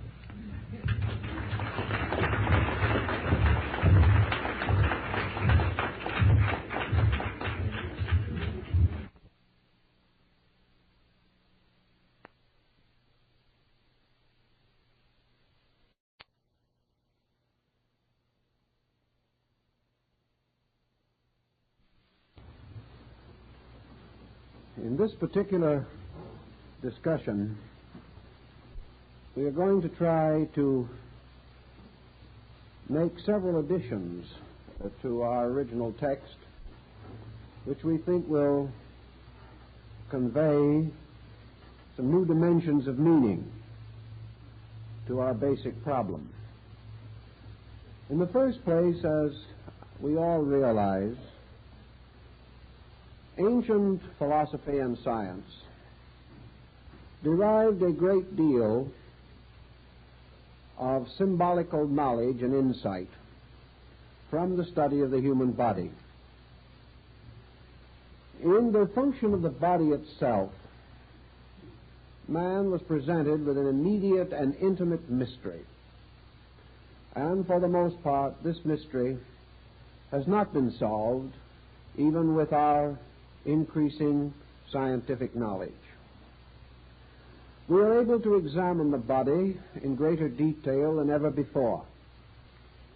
we are able to understand its functions more accurately than was ever possible to ancient man. Yet the essential mysteries of the body remain, and we are still searching for those major keys by which perhaps not only can we solve bodily mysteries, but by the knowledge thus gained extend ourselves into universal mysteries. For it was long held that if we could ever understand man, we would have a key to all things that exist, inasmuch as man is bound to all other things, is derived from all other things, and in the course and extent of his existence, he moves through all states and conditions, and finds available within himself all instruments necessary for his continuing existence, growth, and unfoldment through all the states of nature, both physical and metaphysical. Realizing to some measure, therefore, the thoughtfulness that man dedicated to this mystery of the body, we can also be aware of the natural and inevitable functioning of the human mind. Man, searching for answers, uses a kind of symbolic methodology. Having discovered some small law operating somewhere, he seeks to extend it as a greater law operating elsewhere or everywhere. Thus, our concepts of cosmogony are studies of things not visible to our sensory perceptions. These involve a process of analogy by which we apply things seen to things unseen, principles recognized to principles sought for in the unfoldment of universal life. The Kabbalists conceived of man, therefore, as the little universe, and the universe as the grand man, attempting to indicate that the processes operating in the human body operate in a larger scale in space, and that all space can be traced in the mysteries of man himself. This concept not only dominated the thinking of early Western mysticism, but is part of our spiritual heritage from Asia. For the same contemplations have everywhere existed, and all our religions, philosophies, and sciences were originally influenced by these concepts of analogy. That in many instances these older analogies were correct, we now know. Other discoveries of antiquity remain uncertain to us. They may be right, they may not be right. In some few things we believe that we have corrected the errors of the past, that certain mistakes were made, but we are not too sure that our corrections are correct, and we may still have to go further. And the tendency of this further consideration has been to bring us back to the most original and ancient findings. Thus there seems to be in man a faculty of truth perception, of truth realization, and that which man can actually reason out, prove to be reasonable, later generations will probably prove to be factual. For reason is an instrument of fact-finding, just as surely as any technical instrument or mechanical device of the modern laboratory. It is natural that the spine, which is a sort of column supporting the entire structure of the human body, that the spine should be early considered, that a great deal of symbolism should arise in connection with it, and that ancient man, studying the human body, should recognize that in this spinal column was a very vital an important element of man's corporeal nature. That in mysterious way, this spinal column was a kind of magic wand, a rod, a staff, upon which the body was required or naturally inclined to lean. It was also that by means of which man's upright posture was assured. And it was interesting to recognize that this tall column of bones should support upon its upper end the mystery of the skull, that part of man which seemed to be like a heavenly globe standing upon the height of a column in a strange wilderness of physical tissue and structure. Therefore, the spine as the supporting instrument, uniting the various sections of the body, seemed to bring into some common pattern the three principal parts of the human torso, so that the body itself, with the exception of its extremities, was, so to say, held together or brought into a pattern or harmony by means of this monumental structure of bones, flexible, magnificent in its formation, serpent-like in its flexibility, and yet withal a firm and enduring support, capable of sustaining the various processes of the body with wonderful exactness, precision, and reasonable comfort. It was interesting to these ancient people that this spinal mystery seemed to bring into harmony the three principal parts of the human torso, namely the cranial, or the contents of the skull, the thoracic, or the contents of the chest, and the abdominal, or the contents of the abdominal cavity. These three cavities, so to say, filled with their vital organs and absolutely necessary to the function and consistent development of man, were anciently associated with cosmogony.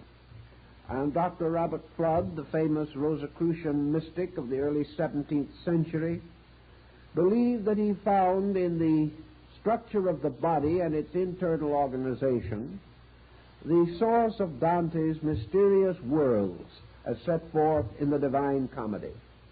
We know definitely that this analogy can be extended to many of the Hindu sacred writings, in which the worlds are beautifully arranged and organized in a pattern very close to that of this division of man's principal parts of his body.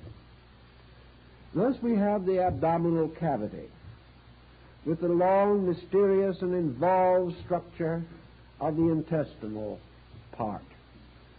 And in this we see the symbol of the underworld, the mysterious sphere of Hades of the ancient Greeks and Latins, a mysterious dark universe in which processes are constantly taking place, which are essential to man, but processes that have been very carefully and cunningly concealed by nature. We also recognize in the thoracic cavity what might be called the middle region. And in this middle region, the heart seems to reign supreme over the mystery of life. And far above, supported upon the slender column of the neck, we find the skull with its contents, the wonders of the brain, and of this mysterious upper world. And we find in Hindu philosophy that the spinal cord seems to be essentially the Ganges River, which arises in the head of Shiva, arising in the brain, arising in the midst of all those convolutions which are called the caves of Ganga, where the rishi or the holy men sit in eternal meditation, being symbolical of the brain processes and functions. And that this river then flows downward like a river of life and that this river becomes a distributor of nerve impulse and nerve instinct to all parts of the body, keeping it alive, so that this spine with its brain above seems to resemble an inverted plant, a kind of bulb with its growth descending from the brain and extending throughout the body.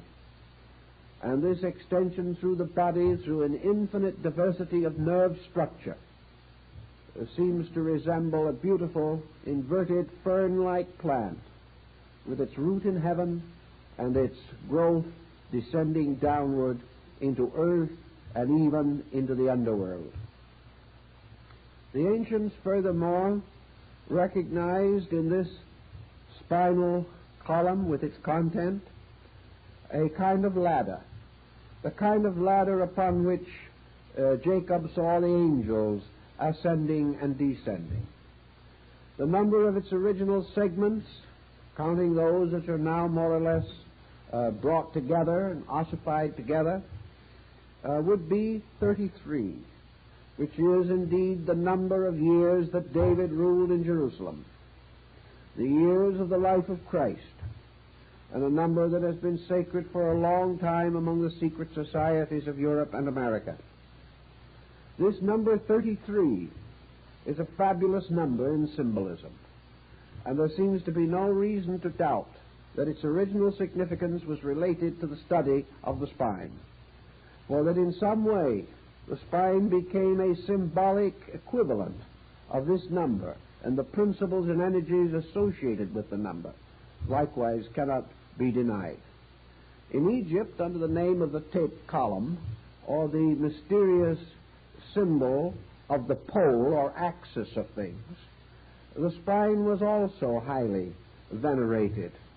It was held that it was like a column, the roots of which were in the underworld, and the upper part extending higher to carry upon its upper end the celestial globe, the globe of the brain. And to more or less carry on this symbol, we note that early anatomists have made constant use of the old symbolism in naming various parts of the body, and also, to a degree, various parts of the brain and spinal system. We know that they have called, for instance, the upper vertebra of the spine the Atlas, and that is this Atlas, the giant of Greek mythology, who carries the heavens upon his shoulders. This heaven world being in truth representative of the cranial sphere. Thus the ancients divided man as they divided nature into heaven, earth, and hell, into three great parts: a superior universe above, represented by the brain; an inferior universe below, represented by the abdominal cavity; and between these two, the world of mortals, or the human world, in the midst of which, upon the mighty mountain of the diaphragm, was the temple of the heart. All of these symbols we find in the Eddas and sagas of Scandinavia, in the Kalevala of Finland, in the Buddhist mysticism of China and Japan. We find it in the Greek and the Egyptian. We find it in the Brahmanic and Hindu mysteries of the world mountain. All of these different elements of symbolism seem to derive very closely from the study of the human body. Now, in the course of this study and in the development of it, the problem of the relationship of the nervous system to the great economy of life took on the greatest meaning to ancient man. The nervous system to the primitive people of the world seemed to be a kind of middle ground between the two great life-giving systems, the arterial and the venous blood systems. The arterial system was therefore regarded as supreme and held to be the first and greatest power of things. For by this system, life itself was distributed into the body. The nervous system became a kind of symbol, therefore, of the intellectual or psychic life of man. and the venous system became symbol of the mortal or physical life of man. Thus, spirit, soul, and body were represented by these systems. And of these systems, the soul or psychic body was given the area of the brain, because, as Buddhism later so well clarified, the entire mental life of man originates in a kind of intellectual complex. And the machinery for this complex, called the machine of the six senses, is localized or centered in the brain. It is therefore in the brain that the individual achieves self-consciousness. It is in the heart that he participates of universal consciousness. And it is through the venous system and its various functions of the body that he attains a certain body consciousness, which is comparatively rudimentary, but is nevertheless present in the equations of life. In the same way, psychologically speaking, man derives an authority from these areas of his own consciousness. From the heart center, he gains the concept or the authority of life. It is by virtue of this heart power that man is aware of the mystery of what he calls life, and he has associated life with this from the beginning. The brain he has associated with thought, or the mental activity, and the venous system of the body he has associated with function, or bodily structure. Man, therefore, consisting of spirit, soul, and body, or spirit, mind, and body, assigns these in a symbolic way to these three great areas of his own physical structure, which are united into one mysterious and wonderful pattern by the sovereignty of the cerebrospinal nervous system. This led in turn to a whole series of philosophical inductions and deductions, some of which are of value to us in our present thinking. Buddhism helps us in one respect, because it gives us, to a large degree, the anatomy and physiology of the nervous system. In India, it is assumed or was believed that Buddha was associated with the planet Mercury. And it is this, in turn, which primitive Western man always associated with the nervous system. The nervous system involves not only the physical sensitivity to nerve action and reaction, but it involves the entire sensory existence of man. This sensory existence of man brings into focus another interesting belief of the ancients, which we have mentioned in the book, but which I would like to enlarge upon a little more. Namely, that the entire nervous system of the body is an extension of the nervous structure of the brain itself. Therefore, that there is a mental or nervous image of the whole body in the brain. And the brain process is, first of all, achieved within a brain body, and that this in turn is extended into the physical body itself. In other words, there is an archetypal man in the brain. There is an archetypal mental being in the mind itself. And man's mental life is lived in the mind, not in the body. It is only by an extension, a series of reflexes, a process of induction, that the mental life of the individual is communicated to the body itself. The instruments by means of which this communication may be achieved are the two branches of the nervous system, the cerebrospinal and the autonomic. These become the instruments for the extension of man's mental life into body. But man's mental life is essentially lived in the mind. And it is in this mental life, lived in the mind, that we have the root of practically all of the individuality factors which we consider to make up manus, the man, the thinker.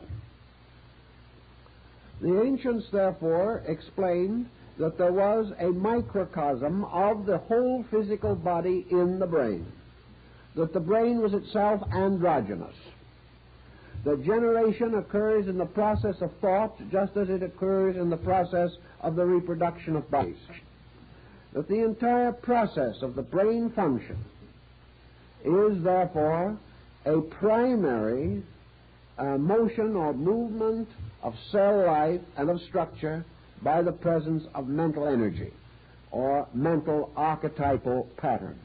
Now let's try to see if we can make this just a little simpler so that we will know more about what we are working with at this stage of our problem. Let us assume, for example, that consciousness per se is located in the heart. Consciousness of itself is not manifested.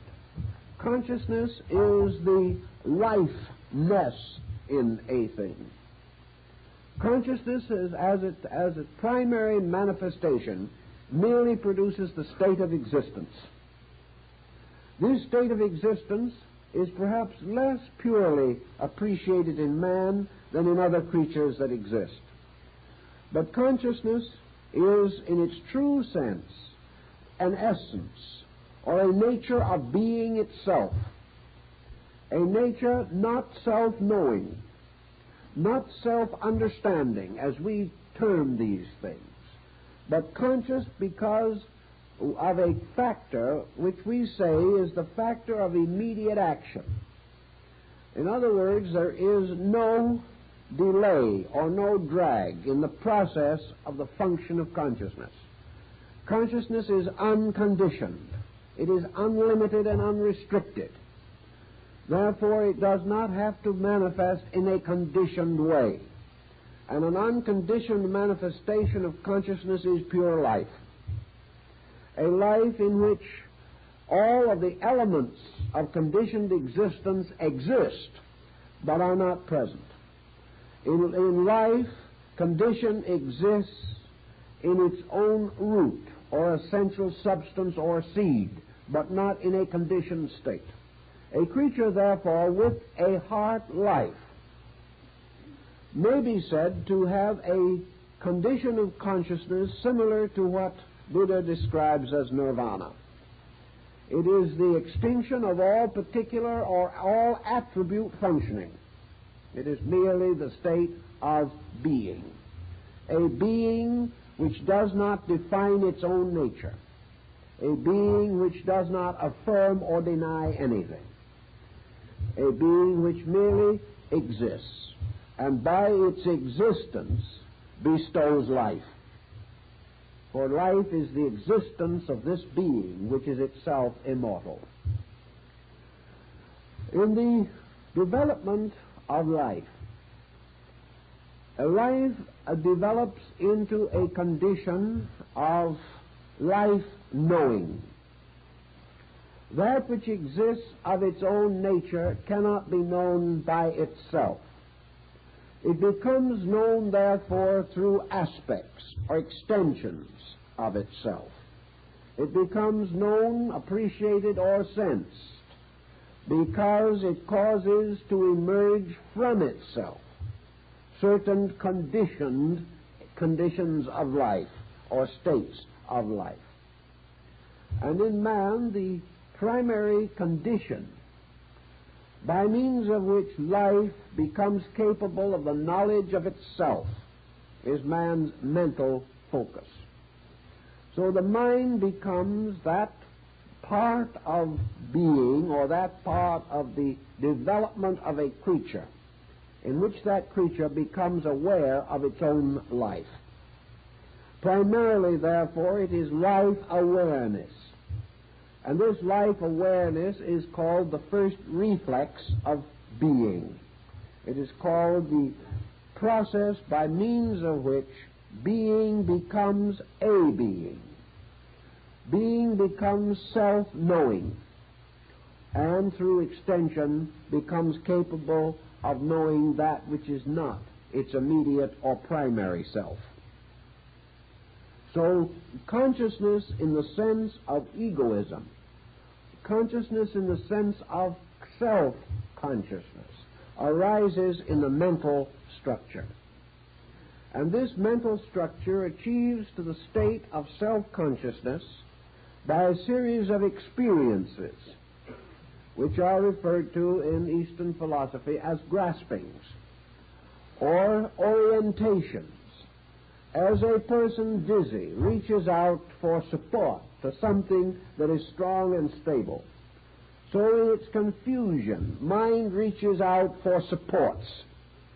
It attains these supports by extending itself by means of the nervous system through the sensory perceptions, and it gains certain consolation or conviction material from the testimony of these perceptions. This testimony being brought back into the mind, coordinated by the mental coordinator, and thereby assembled into various types of knowledge. All these types of knowledge having as their end and purpose the discovery or experience of the nature of a selfness or a selfhood. Thus, in philosophy, we discover that it is by means of the mental process that man becomes capable of the consciousness of isolation. He becomes capable of thinking of himself as himself. And as a result of that, he can no longer think of himself as anything else but himself. And out of this conditioning comes the gradual separation of the personal from the universal. And the personal appears upon the surface of the universal. And the personal becomes a condition of the universal. And by means of the personal, the individual again turns his attention upon the universal, gaining this mysterious ambition to understand all mysteries, to solve all problems. Now, the answer to all mysteries lies in the heart. The power to search for this answer is given by the mind, where it is the mind that discovers the mystery of the heart. It is the mind by means of which all particular things must be explored, known, or estimated. Now, out of this situation, there thus arose at a primitive time a process by means of which the mental nature began to assert itself over the arterial system. Life was conveyed to all parts of the body by the arteries. But this life was a sleeping life, a life which contained all energy, all that was necessary to enliven. But this sleeping life did not know itself or any other thing. And over this mysterious area, which had become full of life, the mental nature began to exercise control, domination, or leadership by permeating this life with a series or a mass of minute extensions which gradually became nerves. But these nerves are nothing more or less than the gradual crystallization of the seeking power of the mind.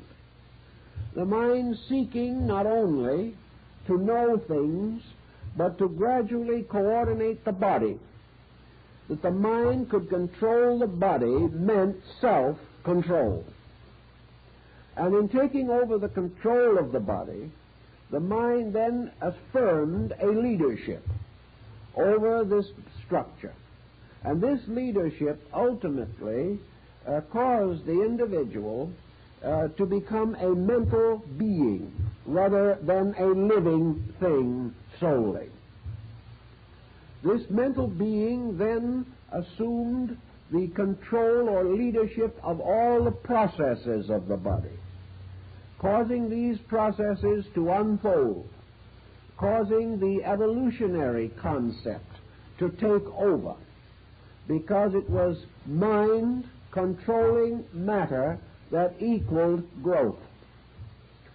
Growth in this sense merely not the extension of body, not the continual healthy life of the cell, not even the healthy process of cell fission, and a multiplication of cells, by means of which the world might sometime become completely laden with tissue alone.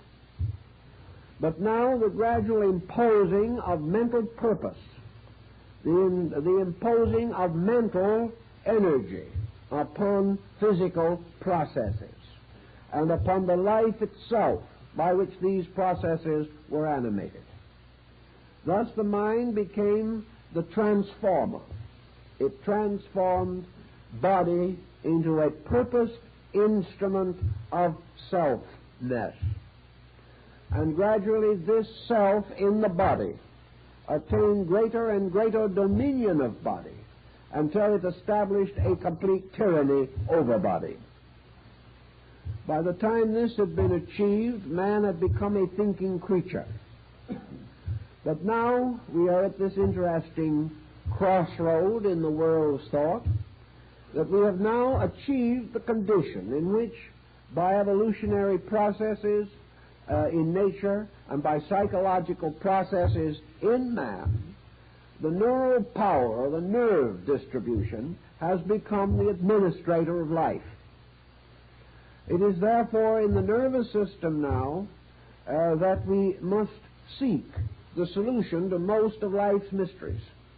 It is in the nervous system also we must find the cause of most of life's misfortunes.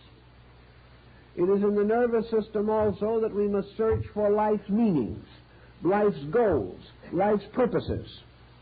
We must also seek in the processes of the laws governing the development of neural energy and its distribution to discover the rules by means of which mind does administer matter, either correctly or incorrectly. We thus find man today, as the ancients rather assumed him to be, a creature largely composed of mind and the mind-physical symbolism, the nervous system. We find that the nervous system has permeated practically all parts of human structure. That as a result of this structure is becoming increasingly sensitive and immediately responsive. And by this process, whether we realize it or not, the entire body is being changed into mind.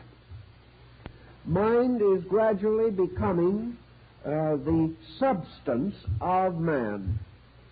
And the so-called arterial or physical system of man is becoming more and more an energizer of mind. And the vital substances of the body are being channeled ever more continuously to the use of the mental agent. Now this sounds as though we were progressing in some direction or another. But the rub in this situation seems to be that no one seems to be able to vouch completely and adequately for the integrity of this mind instrument that has taken over. Just exactly what is this mind? What is its real nature? What is its substance? Is the mind essentially good? Modern psychology and modern science would be inclined to doubt that the mind is good. They will not go much further than to simply say, here it is. We got it, we've used it, we've abused it, and here we are, in the midst of the consequence of something. Also, we suddenly discover that practically all human beings are trusting their destinies to an instrument called the mind, without knowing where it came from, what it is trying to do, whether it is selfish or unselfish, right or wrong, whether it is capable of factuality or not, whether we can depend upon its advice or cannot depend upon it, whether it is an arbitrary despot or an instrument of universal destiny, we do not know. We take certain comfort and consolation, however, in the assumption that mind must be meaningful, because it is a product of a meaningful universe engaged in a meaningful project. Therefore, mind must have its place in the universal purpose, or it could not appear in the human structure. For all intents and purposes, however, man has discovered that the mind, by its very nature, derives a large part of its knowledge or a large part of its basic reasoning materials as a result of the testimonies of the nerve sensory perceptions. Therefore, that the mind very largely is building its entire structure from environment, and that the great and essential purpose of mind was to extend itself by means of nerves, so that by means of these nerve links it could bind itself to the mystery of the outer world. Without a nervous system, man could not be aware of the world around him. Therefore, the nervous system has given him the tremendous instrument of contact with phenomena, contact with all the innumerable diversities of activities with which we have gradually become familiar. For all classifications, all orders, all systems, which have now been brought together to constitute basic texts for education, all of these structures of findings are the direct result of nerve testimony. By means of nerves, certain impressions, certain reflections have been brought into the nature.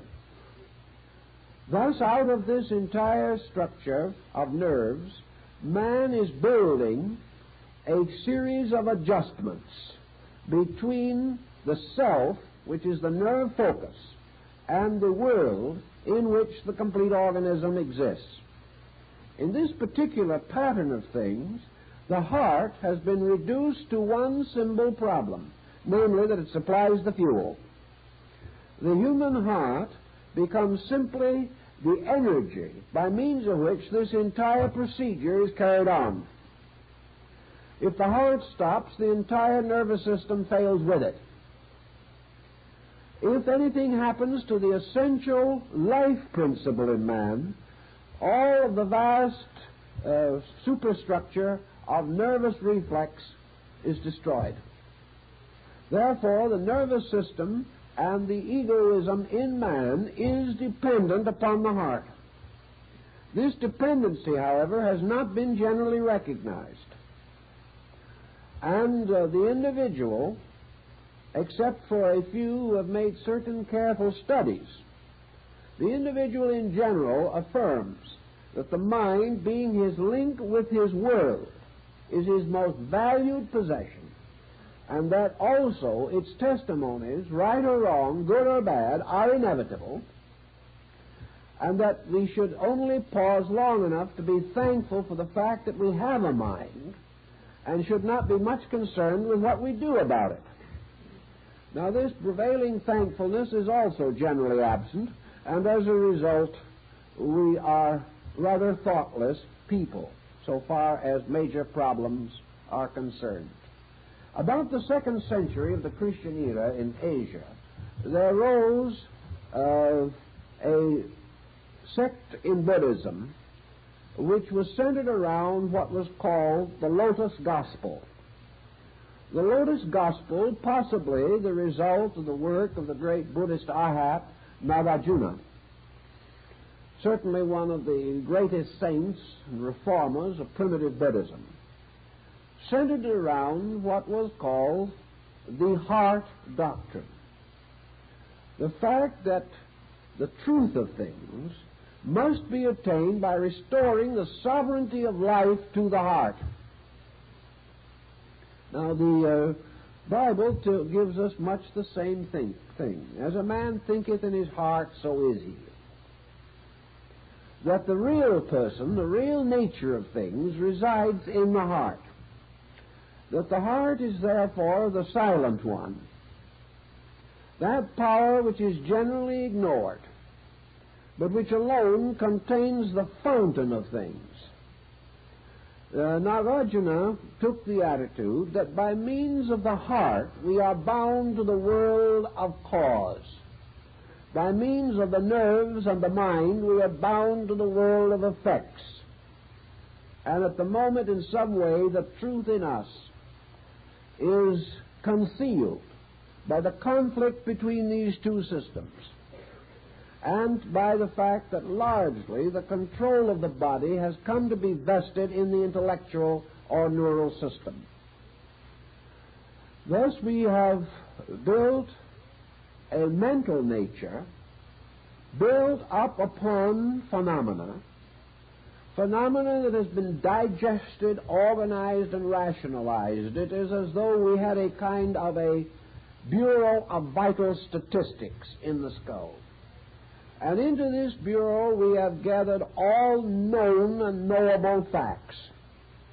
We have then turned these facts over to coordinators, who have, in a mysterious and wonderful way, by aid of a machine which is more exact than any of the mechanical brains we have ever been able to manufacture, that by means of this internal machine which transforms facts into relationships upon which dynamic must depend, that by means of this we have come to certain dynamic attitudes about things. These dynamic attitudes form in themselves a little bouquet or cluster of dynamic factors. And these, in turn, by their chemistries and interminglings, have produced what we call the ego, which is, in a sense, the summary of our dynamics. The ego is, therefore, the thing that says, I want, I will, I must. Or, in more convenient terms, not having any particular desire for exercise, it says, I am, which is the affirmation of the fact of self, gained from one primary means alone, namely, that the thinker distinguishes a difference between its own nature and that which it thinks about. Phenomenon, therefore, or the message of outside things moving in upon the individual, this procedure gradually affirms the existence of the thinker in relationship to its own thoughts. And by the fact that we see, we taste, we touch, we feel, the gradual inevitable conclusion is that we exist. And this positive concept of existence within the mind gradually becomes justified by the fact that we can extend our own consciousness into other things. Therefore, we must have a separate consciousness which can be so extended. And subconsciously, we have invested this with the dimensions and proportions of a psychic self or an entity. Now, in this procedure also, the nervous system has come into positive operation. And the nervous system, extending itself throughout the body, has formed its own kind of body. It is not merely that the nervous system is little threads making other physical organs function. The nervous system, in order to cause function, to exist in matter or in structure, must function from its own archetype. Therefore, the organization of the physical body as we see it now depends very largely upon the impression upon this body of the neural archetype, a seal, design, or pattern. The reason why cell generation does not go on to an infinite mass of tissue is because mind and neural energy, functioning as the agent of mind, imposes boundaries, imposes limitations, distinguishes processes, and gradually begins the process of transforming or molding the body into a physical equivalent of its own neural nature. And here's where we get into perhaps one of the most interesting but complicated doctrines of antiquity. and that is this doctrine of the Kundalini Shakti and the spinal chakras.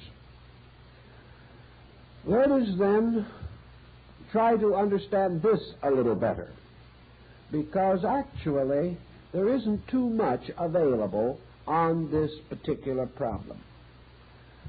We would assume that the various schools of Asiatic philosophy, particularly the Yoga and the Tantra, which were closely associated with this doctrine, would be in common accord about it. But they are not. There are many branches and schools and systems and subdivisions of thought relating to the entire Kundalini mystery, even in Asia. And we cannot, therefore, simply affirm that the East was in common accord about this.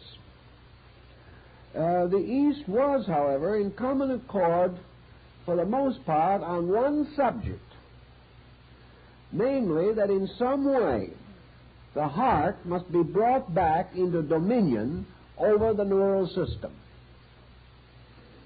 But how this was to be accomplished is not too clearly set forth, even in the most valid texts relating to this subject. Now, most of you have read something concerning the yogic ideas about the spinal chakras. This row of lotus-petaled wheels of light, representing presumably important ganglia or plexi along the spinal cord, that through these there moves a mysterious power which is called the serpent power, and that this power, rising from the base of the spine, ascending through the various small nervous threads of the autonomic system, results in the activation of these chakras, and that by the activation of these chakras, certain internal areas of consciousness are opened or are intensified, carrying with them degrees of extra or supersensory perception and power. Now, this is a very big theme, and it is also a very intriguing one. But let us try to work with the subject just a little more carefully and with some considerable more specialization than we were able to do in our book, to see if we can find out more of what is intended.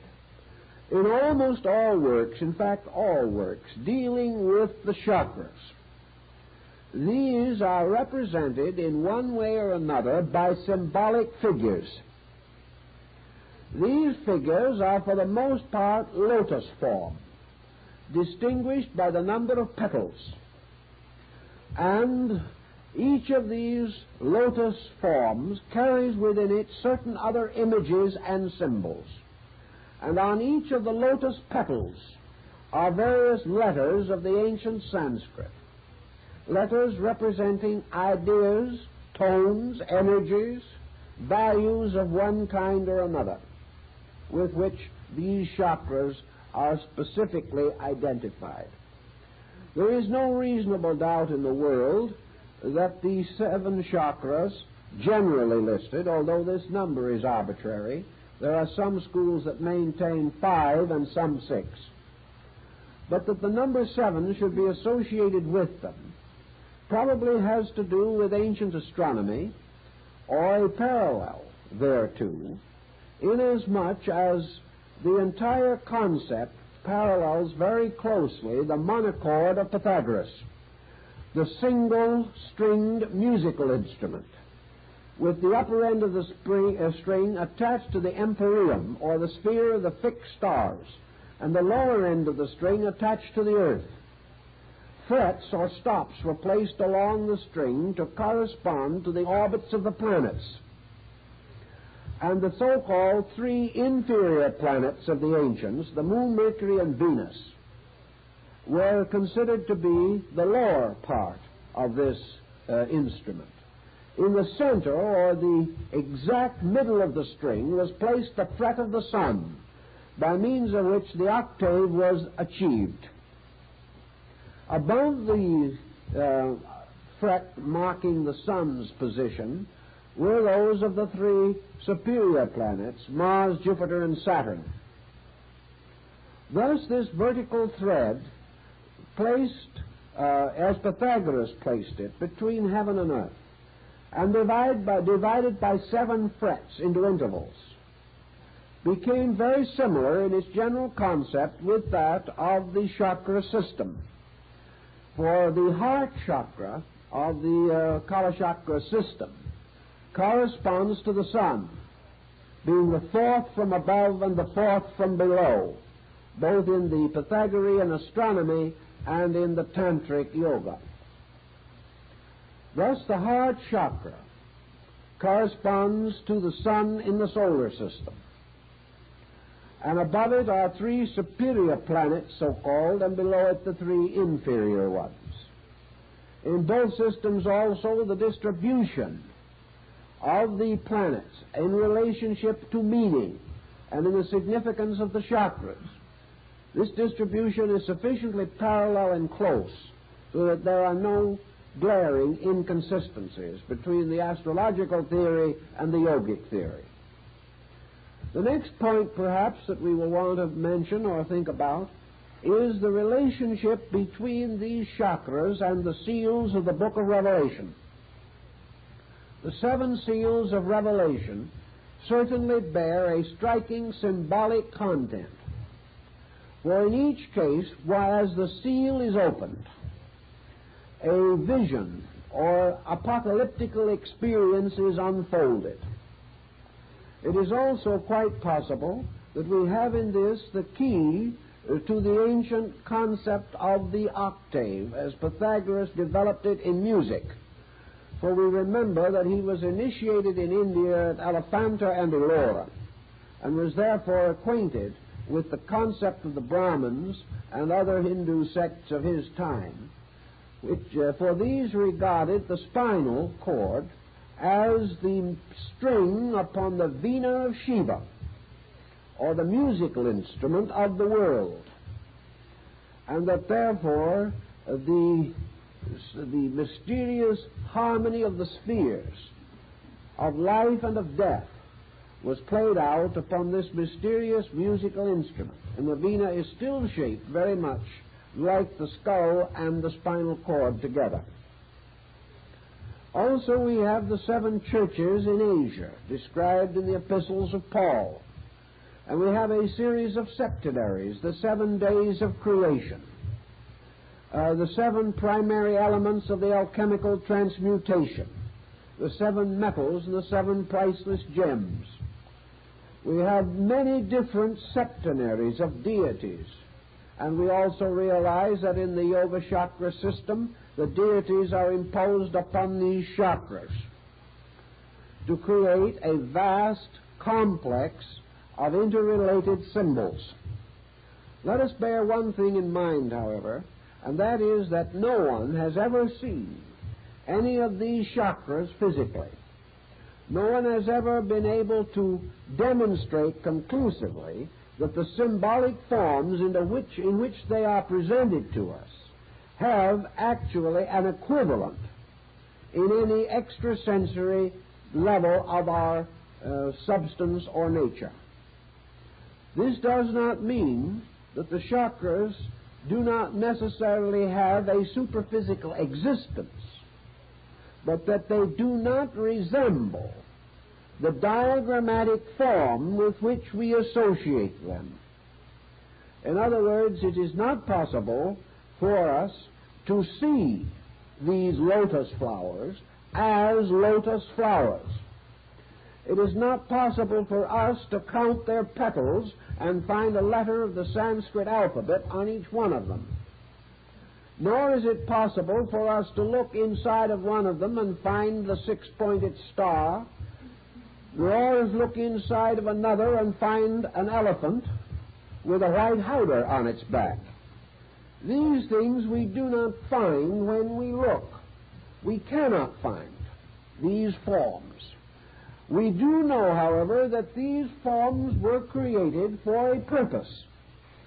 and that this purpose was undoubtedly and inevitably that each one of these so-called chakra forms is a mandala. That is, it is a meditation wheel. The purpose of the shape of the chakra is therefore to cause it to become a symbol of meditation. And it is meditation upon the symbol and the meaning of that symbol and the gradual internal experience of that symbol which is believed and held to be responsible for the opening of that particular chakra. Thus, the key to the opening of the chakras consists of a series of meditations, these meditations being fixed by the ancient systems of Raja Yoga. Also, it was held that if any method was used in the effort to unfold these chakras contrary to their rules, or that inadequate or incorrect techniques were used, a very serious detriment would result, that the individual would come into a very desperate situation. Now, actually, I think this particular phase of the subject has been a little exaggerated. And most of those who are thoroughly aware of Tantra are in agreement with this point, for the simple and single reason that the accidental or inadequate or incorrect development of these chakras is virtually impossible.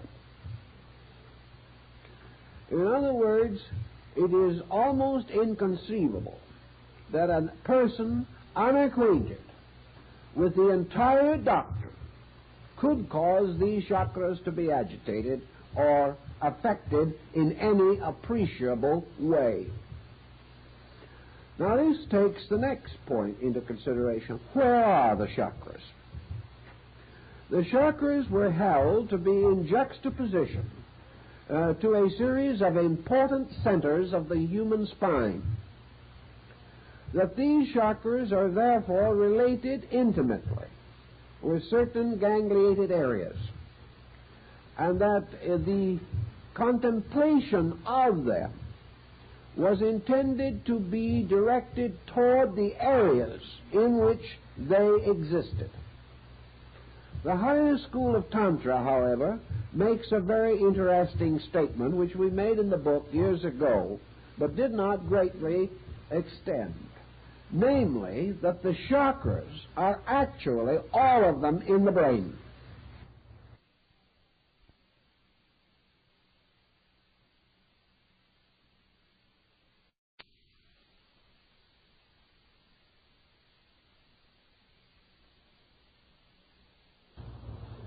And that what we call the spinal chakras are the reflexes of the brain chakras in the mirror of mind.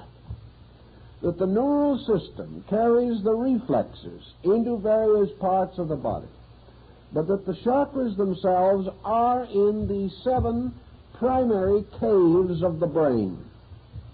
Why do the Tantra say this? Why? For a very simple reason, namely that the entire chakra concept is mental. The entire procedure is mind influencing mind. The entire engendering of the theory and the working out of the theory is a phenomenon within the field of mental energy. In order, therefore, we will say, to meditate upon the chakra, it must be conceived of mentally. It cannot be regarded as an organ which can be examined by persons of all beliefs. While it's a little inconvenient, perhaps, to examine your liver just as a casual procedure, still it is perfectly possible for us to know the approximate shape and size of livers by autopsy and dissection, or by the very excellent models now made in Germany and, I believe, soon to be released from Japan, bearing upon this phase of the subject. In other words, any physical structure can be explored, can be examined, its size, shape, substance, and materials estimated with reasonable accuracy. Such is not true of the chakras. The chakras can be explored only by mind, can be visualized only by mental concentration, can be known and experienced only by mental reflex. Therefore, in the chakras, you have a very rarefied group of mental organs arising within the substance of man's mental existence. And as a result of that, being subject to all conditioning that is possible to a mental structure or form in nature. Now, here is one of the problems that immediately presents itself on this basis. The mind being used for the visualization of these spinal mandala, which is what they actually are, engenders in consciousness the symbolic shape. This shape is fixed by tradition. The shape of this chakra and its content, the numerous tantric symbols included in it, symbols which are derived from the various levels of the Hindu religion and have been specialized in the yoga tantric system. These symbols are internally visualized as existing. Perhaps the beginner or the novice works from a physical chart which shows these forms, with which he becomes mentally and psychologically familiar. The purpose that he is attempting to achieve is, therefore, to release the energy symbolically represented by this form. By releasing the energy, what he is actually trying to do, whether he realizes or not, is to reverse the process of mental control and restore what might be termed the pure energy, which has been blocked by mental phenomena. Therefore, these 7 seals represent the symbols of 7 blockages, 7 transitory conditions set up by the sensory reflexes of man, resulting in 7 basic mistakes. These 7 basic mistakes stand between the individual and the, we will say, the intimate, immediate realization of the life power of the heart. To overcome these, therefore, he must overcome the instruments of phenomena which he has set up. He is therefore actually attempting to lead the life energy out of the subterranean region in which it has become involved, carry it back again to its own true and proper nature by dissolving one by one the fixations of mind by which this energy is held imprisoned, or is held in a highly specialized process. To do this, of course, the Tantra process must achieve the victory of right use over wrong use. That is its primary function. Therefore, the processes of the 7 so-called steps must be redeemed from false use. True use must be established. True use must come through realization. And here, within the structure of mind, we find a contrary system established by means of which mind gradually overcomes itself. It is all part of the same process, inasmuch as your yogic system must end in samadhi. It must end in the Buddhist nirvana. It must end in the total release of true consciousness from the ego fixation. This is represented in the Eastern system by the final victory of Atman, the universal, the one which alone is real, and man's ability to achieve union, which is the true meaning of the word yoga. Union with the infinite, union with that which is unconditioned. Therefore, it is not right to assume that the chakras can be anything more nor less than the 7 steps for attaining victory over illusion. Now, as 7 steps for attaining victory, man attains the victory by attaining victory over the symbolism of the chakra itself. He gains his victory by mastering these wheels. Now, the word chakra actually means a whirling wheel. Now, the whirling wheel, which is sometimes shown balanced or poised upon the finger point of the god Vishnu, this wheel is a reminder of the Tantra that these centers are in constant motion. All of these chakras should be represented as spinning violently, and the direction in which they spin is of the greatest importance, because in each case victory consists in the reversal of the direction. This is very significant as we proceed.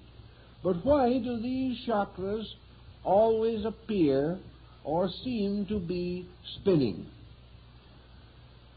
The answer is that in the condition of man, all of the so-called aspects of mental energy are in constant motion. There is no stability in the mental energy. It is continually in movement. It is continually in conflict. It is continually contradicting itself.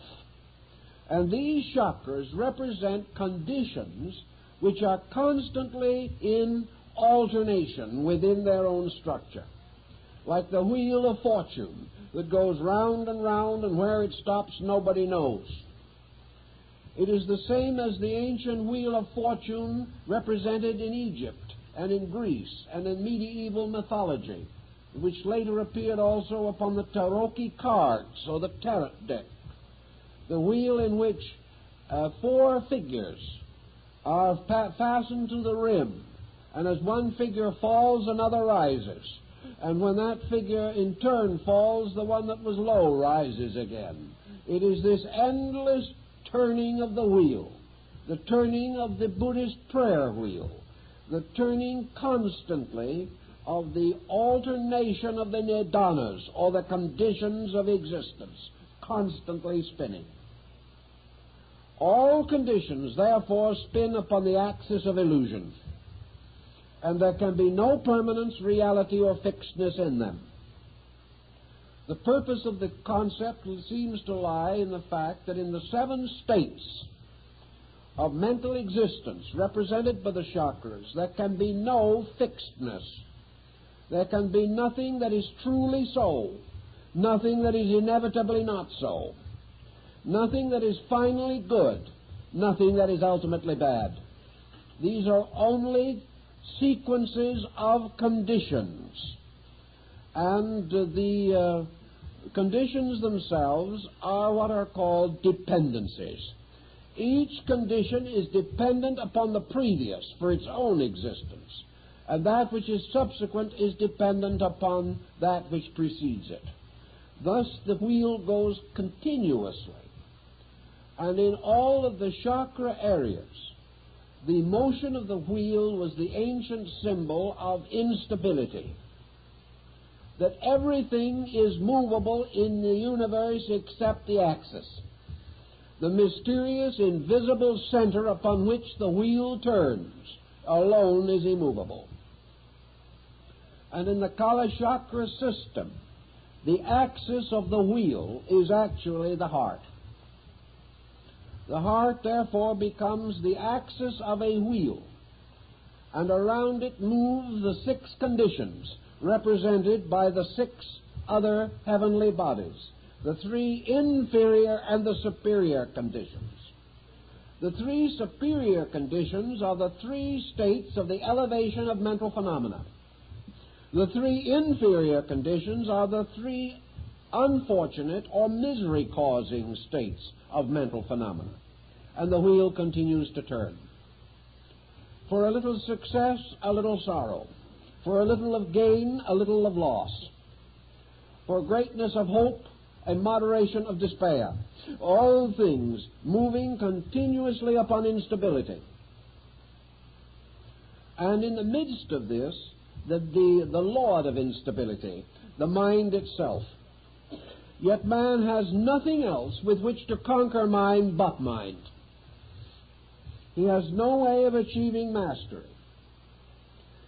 The heart cannot give him particulars. The heart cannot instruct him in this or in that. The heart, therefore, cannot wage war with mind, because it has none of the objective instruments by means of which mind has created not only its wonderful neural structure, but the ancient symbol of this, the spider in its web. For the nervous system is the great web with which the spider has spun its existence. In this system, or symbolism, therefore, we have these chakra points, which represent, therefore, the central patterns, the archetypes of 7 conditions by means of which the unconditioned, or that which is true, is obscured. The mind has 7 patterns upon which it operates. These, we might say, are like the notes of a musical scale. The mind ascends through 7 steps or stages, moving from the infinitely personal to the infinitely impersonal. And the victory of mind over mind is in a mysterious way the only victory which man can achieve, inasmuch as the mind is his militant instrument.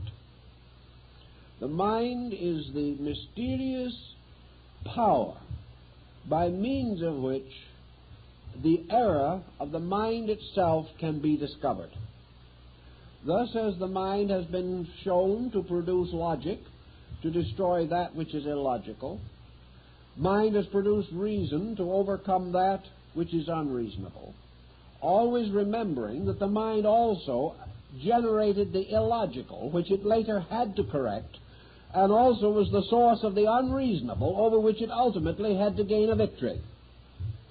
And always remembering that the reasonable of today will probably be the unreasonable of tomorrow, and that no degree of mental attainment which man can achieve can be other than the victory of a new mind over an old one, or the victory of today's thinking over yesterday's thinking. The mind can therefore battle only itself. It can have a victory only over itself. It can make a fool of nothing but itself. And actually, it is the only power that we have by means of which man can lead himself out of the maze of mind. And the old mystics, being well aware of this fact, then created a rather stable pattern to lure the mind away from its own negations, to conquer step by step the primary fallacies of the mind, to achieve ultimately the overcoming of the ultimate fallacy of the mind, which is the fallacy of selfness.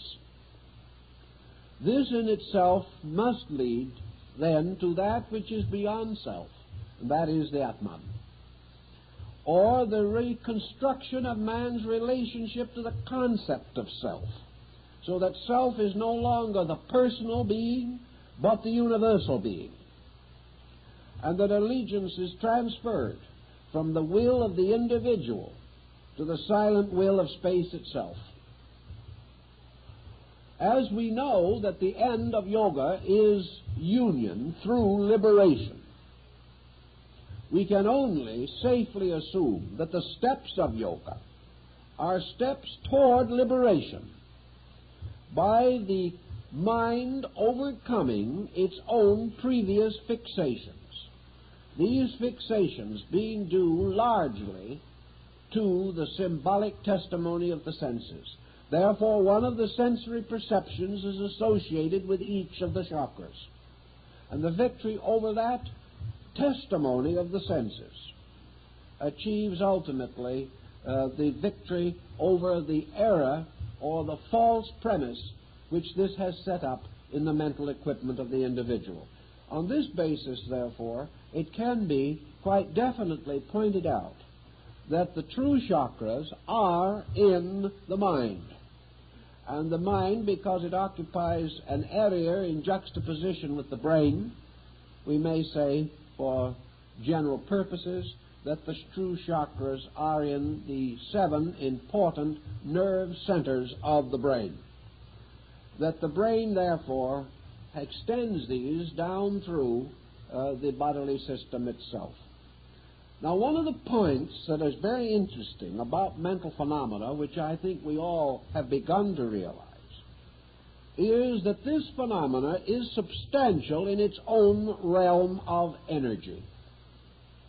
We can see this mysterious fur-like nervous emanation which comes around the body of man, so that also inwardly, when seen from the level of neural vitality, the whole body is a glowing network of nerves.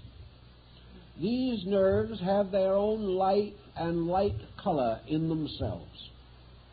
And they have very much the color which we most commonly associate with nervous energy, and that is a yellow or luminous golden color. Seen, therefore, from the level of nervous energy itself, by extrasensory perception, the entire body is a glowing mass of this yellow light. Now, the sensory perceptions arose from the structure of organs. The arterial structure of organs became, in turn, the archetype for the neural structure of sensory perceptions. Therefore, the vital organs of the body are also associated with our nervous organs, which are the chakra centers, which correspond to the physical organs of the body. Thus, as the nervous complex develops, as the individual becomes more and more involved in the development of his highly structured nervous system, we perceive a structural development within the nervous nature itself. And we find emerging in the nerve field of the human body, when seen as luminosity, that there are these so-called 7 fountains of constantly pulsing nerve energy, and that these 7 fountains represent the principal divisions into which nerve energy can be divided. These, again, result in a psychological situation, because the nerve energy being septenary, the upper 3 parts of the septenary, constituting the higher nerve energy, we generally term today as mental energy. The lower 3 parts we then also consider to be nervous emotional energy. And the middle point, corresponding to the sun, the 4th from each end in this septenary, the sun itself, represents the pure energy of the nervous system. Thus, the nervous system is polarized, and the problem that psychology works with in its effort to understand the situation is that there is a mental nervous energy and an emotional nervous energy. These are both out of equilibrium. And the only thing that is in true equilibrium is pure nervous energy itself, which corresponds to the heart as being the center or balance of the neural field. Nervous energy, as we function with it in the body, has to have a kind of link with matter, a link which corresponds very closely in relation to the arterial venous system with the lymphatic system. And we have to have the equivalent of the nerve lymphatic. This nerve lymphatic has to function in two ways. One, it has to unite the two principal nervous systems, which correspond to the two principal systems of blood. It has to link the cerebrospinal and the autonomic processes, which are merely two directions of nerve energy. Also, both parts of the nervous field, the total nervous field, must be linked with the physical body by a series of binders. For the nerve energy cannot affect matter or a material physical structure unless there is a link by means of which these two are related together. Now, the link that is known to antiquity, the classical link between these two, is a kind of magnetic field which partakes somewhat of the nature of nerve energy and somewhat of the nature of matter.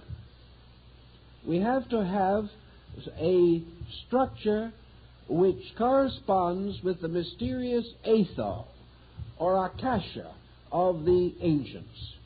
This is the fluid mist, the airy water, the subtle matter, the agent which carries within itself the power to link the two opposites. It must therefore lie between them. And in this we have what the old alchemists and the medieval Rosicrucians referred to as the etheric binder. This etheric binder was sufficiently subtle to take into itself nerve energy and sufficiently gross to be able to communicate this nerve energy to matter. It formed the bridge, a kind of antascarana between these two fields of existence. So wherever nerve functions in body, nerve force moving through nerve structure into body, there has to be these links. The nerve energy itself is one thing, the nerve tube through which it passes is another. The nervous energy is one substance, the tube is another. Thus, the channel belongs to the body and the energy does not. And the energy must be channeled in this tube by means of the so-called etheric binder. The interesting thing that we now come to in connection with this situation is that the so-called etheric binder was one of the agents which a long time ago came very closely and completely under the control of the mind. Thus, the etheric binder, or this mysterious magnetic field, comes under the dominion of thought. And it is because of this that by means of the mind a series of physical phenomena can be produced. As, for example, if you have the skill and the understanding, you can cause patches of color to appear on any part of the body by sending mental energy there by direct effort. You can also stop circulation in various parts of the body or stimulate it in the same way. And if you are gifted as a magnetic healer, you may be able to send sufficient of your own magnetic energy into another body to break up congestion or to stimulate function. These processes are carried by mental intensity. And always this energy moves according to volition, according to the activating, guiding power of the agent, which in this case is man. In this same field also, we find the area of imagination. For we know that anything which the mind conjures up, nervous etheric energy can formulate into patterns or designs, so that we may create visual images.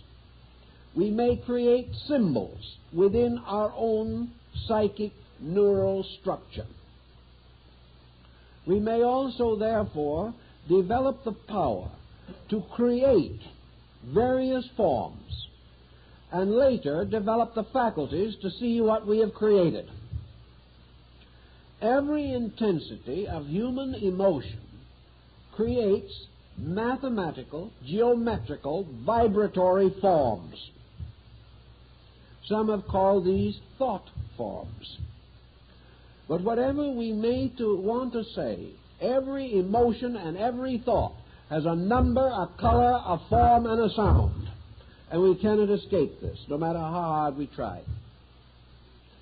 So that our thoughts become mental things.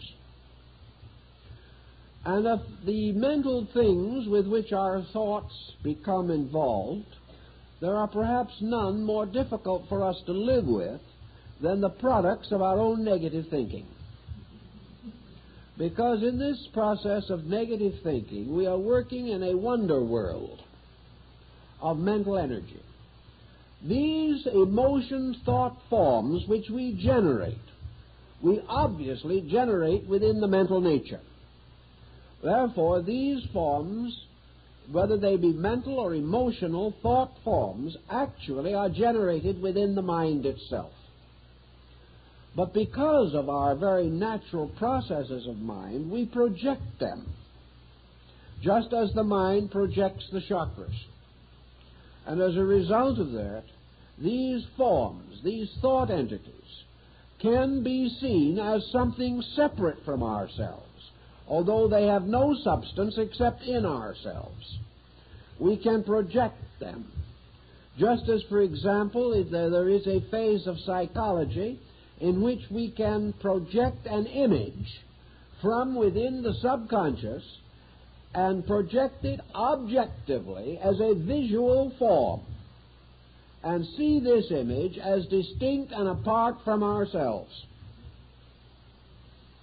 This is one type of ghost, the ghost being a reverse perception from within ourselves, projecting itself in such a way that its image is recorded in the brain at the same time that visual image of places or a place is recorded, so that we may be standing in a room which is properly recorded and sees also standing in that room a person who is not there, because the person has been imposed within the mind upon the thing actually seen by the sensory perception. Now, this, further to our purpose at the moment, simply means that if any person deeply concerned with problems such as yoga and tantra develops a certain type of mental intensification, they can cause the symbolic, diagrammatic forms of these chakras to be created in the mind. These forms can then be visualized in relationship to the body. And it is perfectly conceivable that the individual could see, as a result of the imagination, moving ether, which is a reflecting medium, can actually see in the body any of the processes which are described in yoga.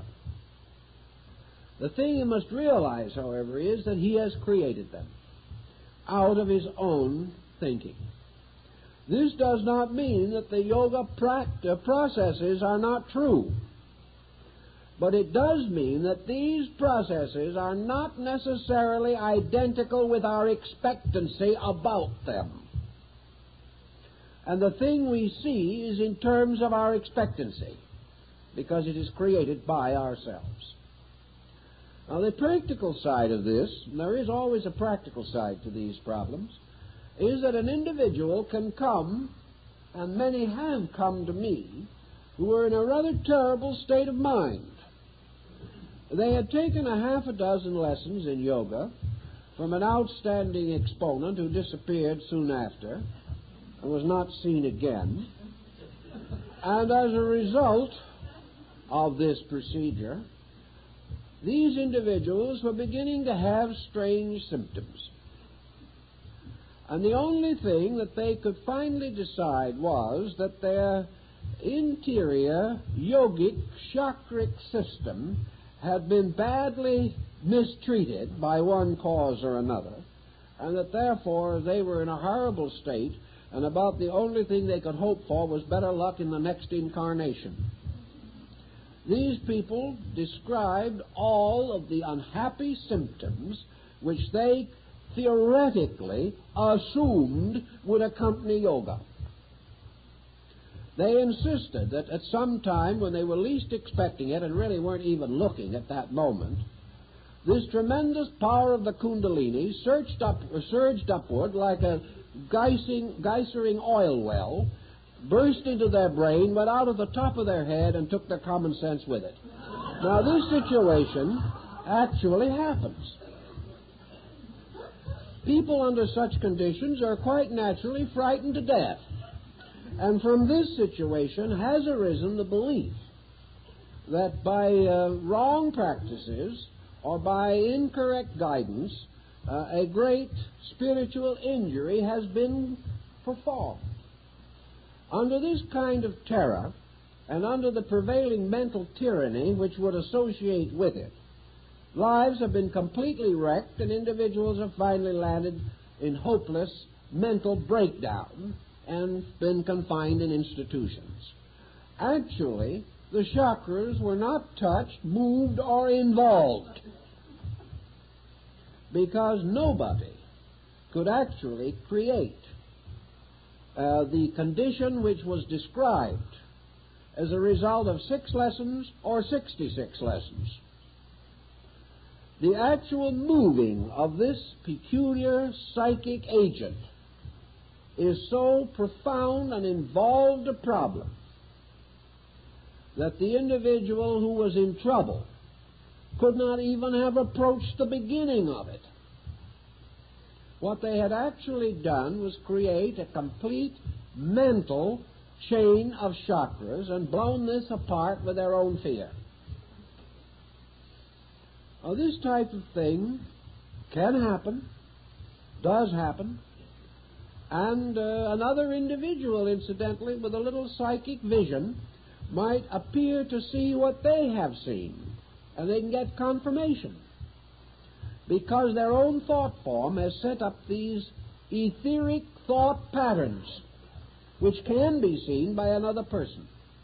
But the fact they can be seen still does not make them so. For in this entire phenomenon of mind, there is nothing that the mind testifies to that is finally true. This is an amazing but important fragment of philosophy. The fact that the mind has decided it is in itself prima facie evidence that there's something wrong with it. For the only truth is that which the mind cannot conceive. So the mind is, at best, an organ of diminishing error, in which by degrees we can overcome its most flagrant mistakes, but we cannot overcome its final mistake, which is self-existence, until, as the ancients believed, we had achieved the samadhi, or the final union with absolute being. So in the chakra problem, we are dealing with a series of symbols. The actual process in Tantra, in the higher schools of Tantra, was not the idea that by means of will and mind the individual was to change the structure of the chakra. The chakra is a condition. Conditions are not changed by will and yoga. Conditions are changed essentially by a kind of gradual transformation of value. Thus, the meditation significance of the chakra is very simple. The purpose of it is that man shall gradually experience the mystery of the era, by means of which the energy associated with the chakra is locked to a false usage.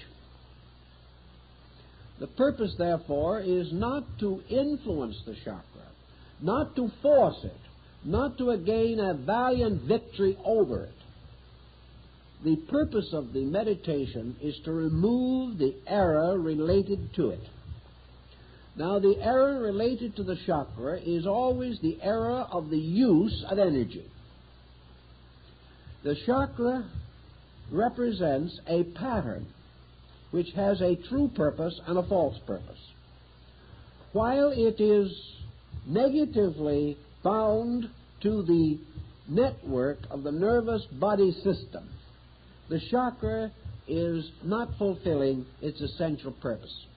For each of the sensory perceptions has as its final purpose the mingling of itself with all others for the attainment of the process or achievement of illumination or cosmic consciousness. This is not possible because in each chakra the consciousness factor is locked on the side of phenomena or on the side of physical function. Thus, every energy that is falsely bound to a physical process must be liberated in order that this energy may return to its proper state. And when the energies of the 7 sensory factors are all returned to their proper state, the result is illumination. It is the holding of the energy to false usage or to inadequate usage, or the locking of the power of this energy away from those procedures which are natural to it and essential to its function. This is what the Yoga Chakra School seeks to understand and correct. So we have the releasing, or the so-called opening of the centers. This opening is, and never can be, associated in itself with danger, because good can never be dangerous. Furthermore, by its own various procedures, these chakra energies have to be released in order, in sequence, and by degrees. And the energy of even the least of these chakras has to be released in 4 stages. And in some of the chakras, the energy has to be released by 16 stages. In others, by 12 stages, but none less than 2 stages. And in the body itself, the number cannot be less than 4. The only one that can be less than 4 is the Ajna chakra in the forehead, which is of 2 petals only, and represents the one exception to this rule. But each of these is released by the meditation upon the meaning of the letter upon the petals. Now, this has to be done by knowledge, by an actual factual awareness of facts. It is no more possible to go somewhere, sit down, and close your eyes tightly and go to work on this problem than it is to fly to the moon without mechanical help. With mechanical help, we may make it. But we still will not be able to solve the mystery of the moon in the chakra, and there is one there. The answer to the situation, of course, lies in the relaxation of the uses of these energies as the individual gains equilibrium, freedom from excess. It is said that the petals open. In other words, the petals relax. Opening is relaxation. It is the assertion of the normal over the subnormal or the abnormal. In the case of man, these centers are originally represented as buds because they represent potentials of consciousness with the consciousness locked in them. By the quietude of consciousness, the Kundalini, which is the symbol in man of the ascending power of the pure volition of Atman. The Kundalini or Kundalini is therefore the tracing of the path of true growth, as opposed to all apparent or seeming growth. It is the gradual rising of the pure essence of consciousness through conditions to its final unconditioned release. It is the gradual unfolding of those creative powers in man which must finally have their final victory over the mental complex of idea sensation. So the achievement consists in the same way as the various steps in all the disciplines of religion. There is almost certainly an analogy also between the idea that man had that there were originally 7 important religions, and that these religions are in turn associated with the chakras. These religions probably stem from or are responsible for the concept of the 7 churches. There is no question that each of these religious systems is keyed primarily to a different key note, although the object of all is the object is always identical. The purpose of the religion is always a state of holiness. But each in its own way has a basic psychological concept as to how this is to be attained. There are religions of love, religions of service, religions of wisdom, religions of courage. There are religions which teach positive doctrines, and others which seem to teach negative doctrines. And the ancients simply held that the great religions of the world were themselves, more or less, this symbol of the chakra chain, or as it's referred to by Sri Krishna in, I believe, the Uttara Gita, there is this idea of the one thread passing through the 7 beads. Now, the 7 beads can be the 7 chakras. The 7 beads can be the 7 religions. They can be the 7 races. They can be the 7 continents, the 7 forms of life, the species, the genera of all things. But wherever this septenary occurs, it finally tells us that the creative power itself, represented in Tantra by Shiva, that the creative power itself in meditation creates the 7 worlds from its own mental chakra centers, and that the creation is the setting in motion of the 7 wheels or chakras within the structure of universal mind. In this, the atmosphere gets rather thin, but at the same time, the symbolism is meaningful and I think has basic significance for us. That this septenary which we find in nature, therefore, always flows back into the sign and symbol of the great mendicant, and that is Shiva, seated on the top of the mountains of Himavat, wearing the garment of ashes as the symbol of mendicancy, holding the tridenta, and with the river Ganga or Ganges pouring out of his head. But in this meditation symbol, the deity enters into, in descending order, the consciousness of the 7 ganglia of the nervous mental consciousness, and from each of these levels causes a creation to flow out. Man is one of these creations. Each form of nature repeats, therefore, in miniature, the procedures of the great mendicant.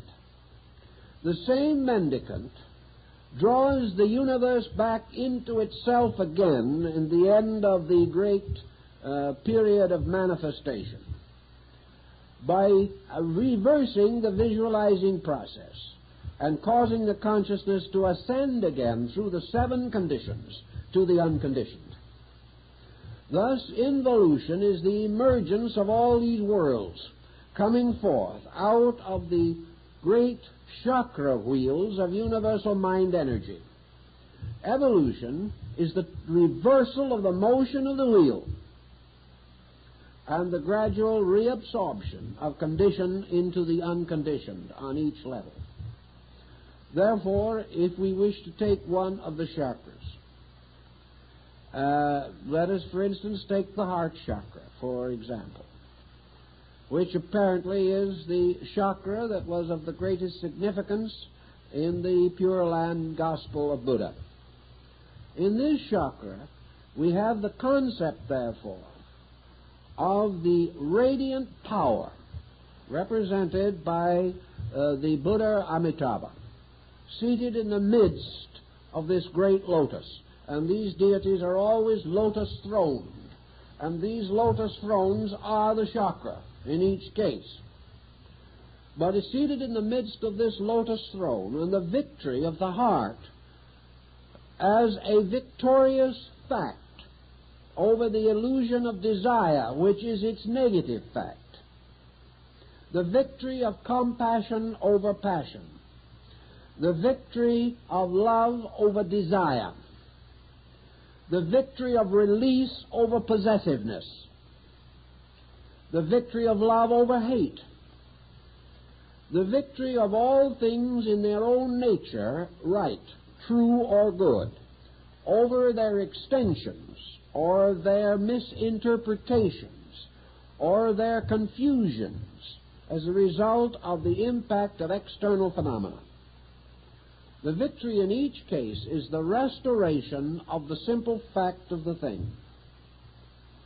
Therefore, when from the heart chakra, which we have variously used in our functions, someone says, have a heart. Someone else says, he's kind-hearted. Another individual says, his heart is in the right place. These are tremendously dynamic statements. We never could imagine the heart being anywhere else. But anyway, it sounds good. Psychologically, we are now referring to the goodness of the heart. When the simple fact of the goodness of the heart achieves victory over the compromises which we make of affection, regard, friendship, in the concourse of daily life, when the heart becomes the seat of goodness, and this goodness gains victory over the illusion of compromise, we may then say that the heart chakra opens. The discipline by which it is achieved may involve the recognition of the chakra, the recognition of the unfolding of it. But the discipline is meaningless unless it is accompanied by a series of transformations of conduct, by which in fact and in action man's understanding is transformed from selfishness to selflessness, from egoism to non-egoism, from personal to universal.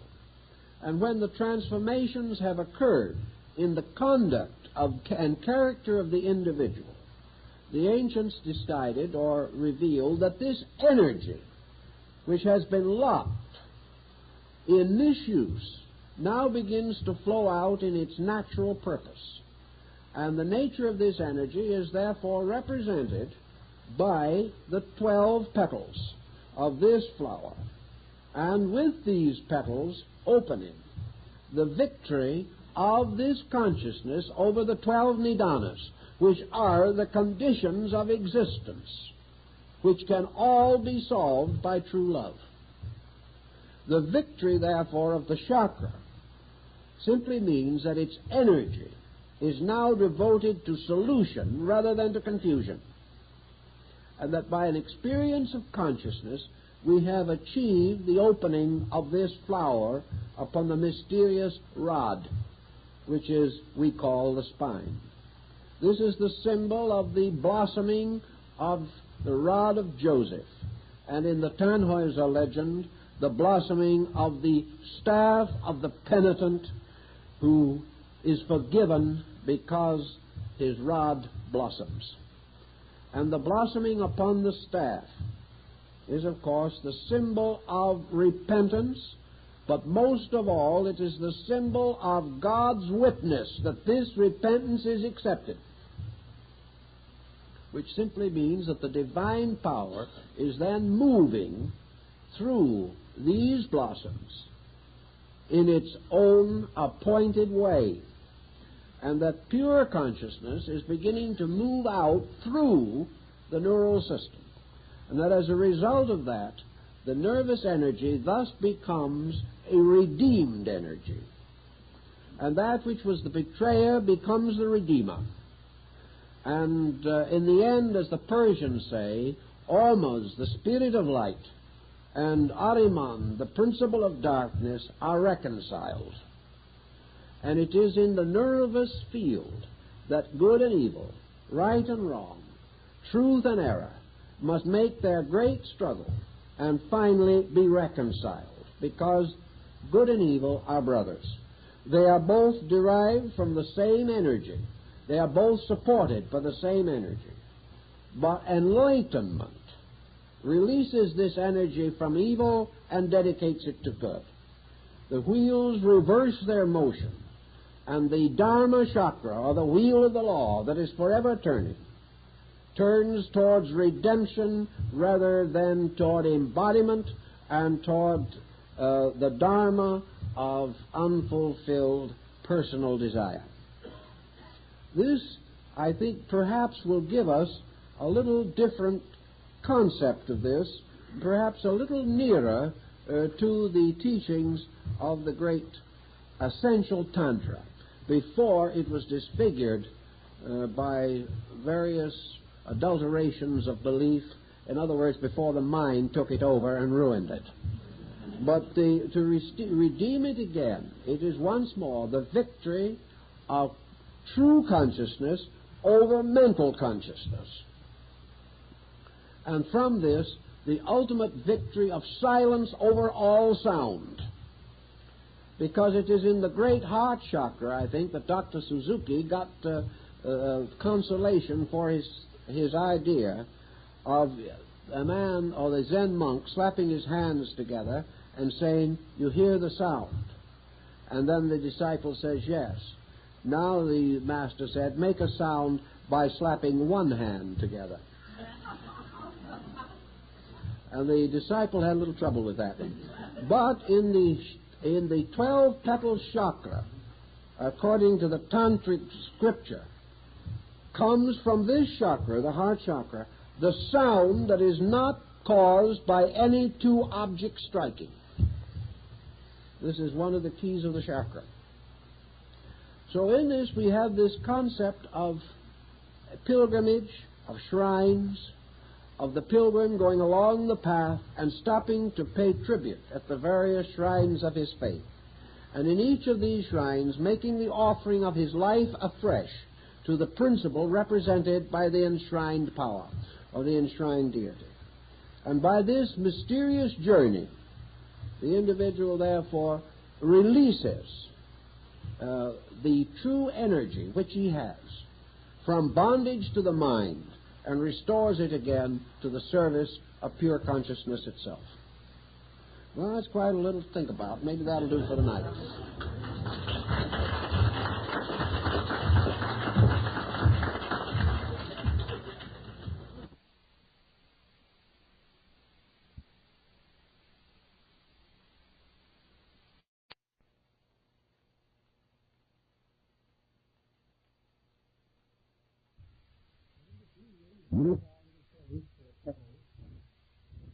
We have the last second.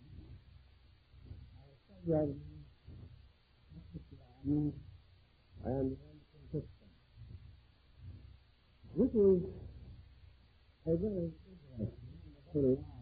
interesting, like so many areas, there's the great symbolizing and a large amount of scientific understanding. About 1910, modern science became aware of the endocrine system. This does not mean they had not known about it before, but it had remained a comparatively quiet, dignified part of our anatomy, and was enjoying that exclusiveness and seclusion which the body seems to prefer. Then all of a sudden, glands began to be very important. And in the 20 years following 1910, the gland concept became high fiction. It was something like spaceships in the 50s and 60s. Almost anything that you couldn't understand or you couldn't explain was a matter of glands. Furthermore, a highly evolved technique for investigating glandular function and glandular structure began to appear. Scientific papers were numerous. A group of scientists who called themselves endocrinologists appeared in the field of medicine, and we had almost the equivalent of the modern psychologist and now the modern exponent of wonder drugs. As always, man just went to excess. This does not mean that valuable information was not gained. It does mean, however, that there was not adequate criticism, very little basic understanding, and practically no basic interest in the glandular problem except on the purely physical level. We had much discussion of glands and rejuvenation. We had glands advanced to explain the personality problems which are now in the province of psychology. In those days, a man was what his glands were. And whatever changes occurred in his life or personality or appearance, these changes were basically due to glands. One problem that confronted the endocrinologist from the very beginning was that one gland, possibly the most important of all, just simply refused to reveal its secret. And for the most part, the condition is the same now, although a good many years have passed. The pineal or pineal gland, either pronunciation is correct, located in the central part of the brain, still remains the mystery gland of the human body. We sense, at least we think we do, that this gland, as long as it remains the most mysterious, is in all probability the most important. There is talk about this being the master gland of all, but it simply remains, even today, so mysterious, so difficult to work with, that comparatively little important information has been accumulated about this gland. The others have given up some of their secrets at least, and we do know what we suspected from the beginning, that they were there for a good reason. Nature does not put anything into the human body without a purpose. And man can take very little out of the human body without getting into some kind of difficulty. The various glands, tied together into a kind of pattern, certainly were focal points for the distribution of important secretions that affect health and well-being and contribute to a mysterious chemistry within the body. a chemistry which has as its essential purpose the maintenance of the equilibrium of function. The glands, therefore, act as regulators, distributors, integrators, organizers. And in their natural and proper functions, they are certainly of the utmost value. Yet with this general concept, we followed along the old accustomed way, which we are still following, to try to find out how we could influence these glands, how through various procedures we could become masters of their functions, so that we could direct, amplify, or reduce these functions by various scientific means. Here again, some definite good was achieved. And there are persons alive today in relatively good health who would not be here if it had not been for the endocrinologists. Sometimes we suspect, however, that there are some absences from among us that might be attributed to the same cause. So we are not certain that we are in the presence of a complete and undoubted blessing. The difficulty seemed to be in the early area of research, that it was all carried on by this splendid and brilliant group of materialists who could conceive of nothing of importance except physical symptoms and physical syndromes of one kind or another. To these people, the glands were a new way of trying to bring health to man by merely perpetuating the functions of his body. It was assumed that if you can save the body, you can save all. That if you can keep the body alive, the individual is alive. Here again, there is a broad point of doubt, because there are many people whose bodies are undoubtedly functioning, and that is about all we can say for the individual. We were not at that time very much interested in something that has later gained in fascination, namely the problem of the extrasensory gamut in human consciousness. If we had been interested at that time and a little more sympathetic, endocrine research might have had a far happier, more brilliant existence. This does not mean that the subject is dead. It is far from dead. Work is continually going on, but it does not have the hypnotic fascination that it had in the 30s and 40s. It is now moderating into a general program in which the glands are included with other subjects as well worthy of further thought. We do not have the mania on glands that we suffered from at that time. If this mania had become more aware of the large picture or total subject, a very great deal of progress might have been accomplished, and it is even possible that at least one world war could have been prevented if we had really understood the glands of the human body. But we did not, and we were contented merely to search for means of treating immediate problems. Among the valuable byproducts of this research, undoubtedly, was research into the problem of diabetes and the development of insulin therapy.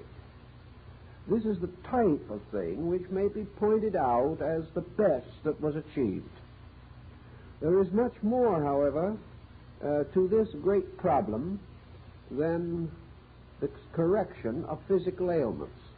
Unfortunately, however, the public mind follows the scientific bent, and most people are far more interested in obscuring symptoms of existing troubles or of hopefully looking toward the remedying of some physical situation than they are in the search of the larger verities of human existence. So both supply and demand kept the entire research into the gland field largely on an objective physical level. Today we are probably more aware than ever before on a scientific level of the relationship between what we term consciousness and body. Now, of course, to the scientist, for the most part, consciousness is still a physical term. Mind is only a condition of matter. And in this thinking, we cannot entirely escape into the freer atmosphere of larger thinking. Still, however, we do have a new perspective, and that is the perspective of a person in a body. And we begin to realize that in some way this person must operate through the body which it inhabits. Therefore, all areas which may have a bearing upon this are becoming increasingly important to our thinking. The great French scientist whom we refer to in our book, philosopher-scientist René Descartes, was one of the first to express a series of rather noble thoughts bearing upon the relationship between consciousness and body. He declared that the anima, or soul, certainly operated through the whole body, through all of its substances, its organs, its propensities, and its functions. But although this could be rather immediately accepted by the thoughtful, there was another, more advanced question.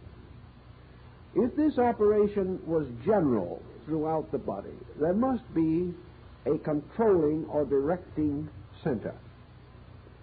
Functions of all kinds arise from certain basic energy poles or fields within the body.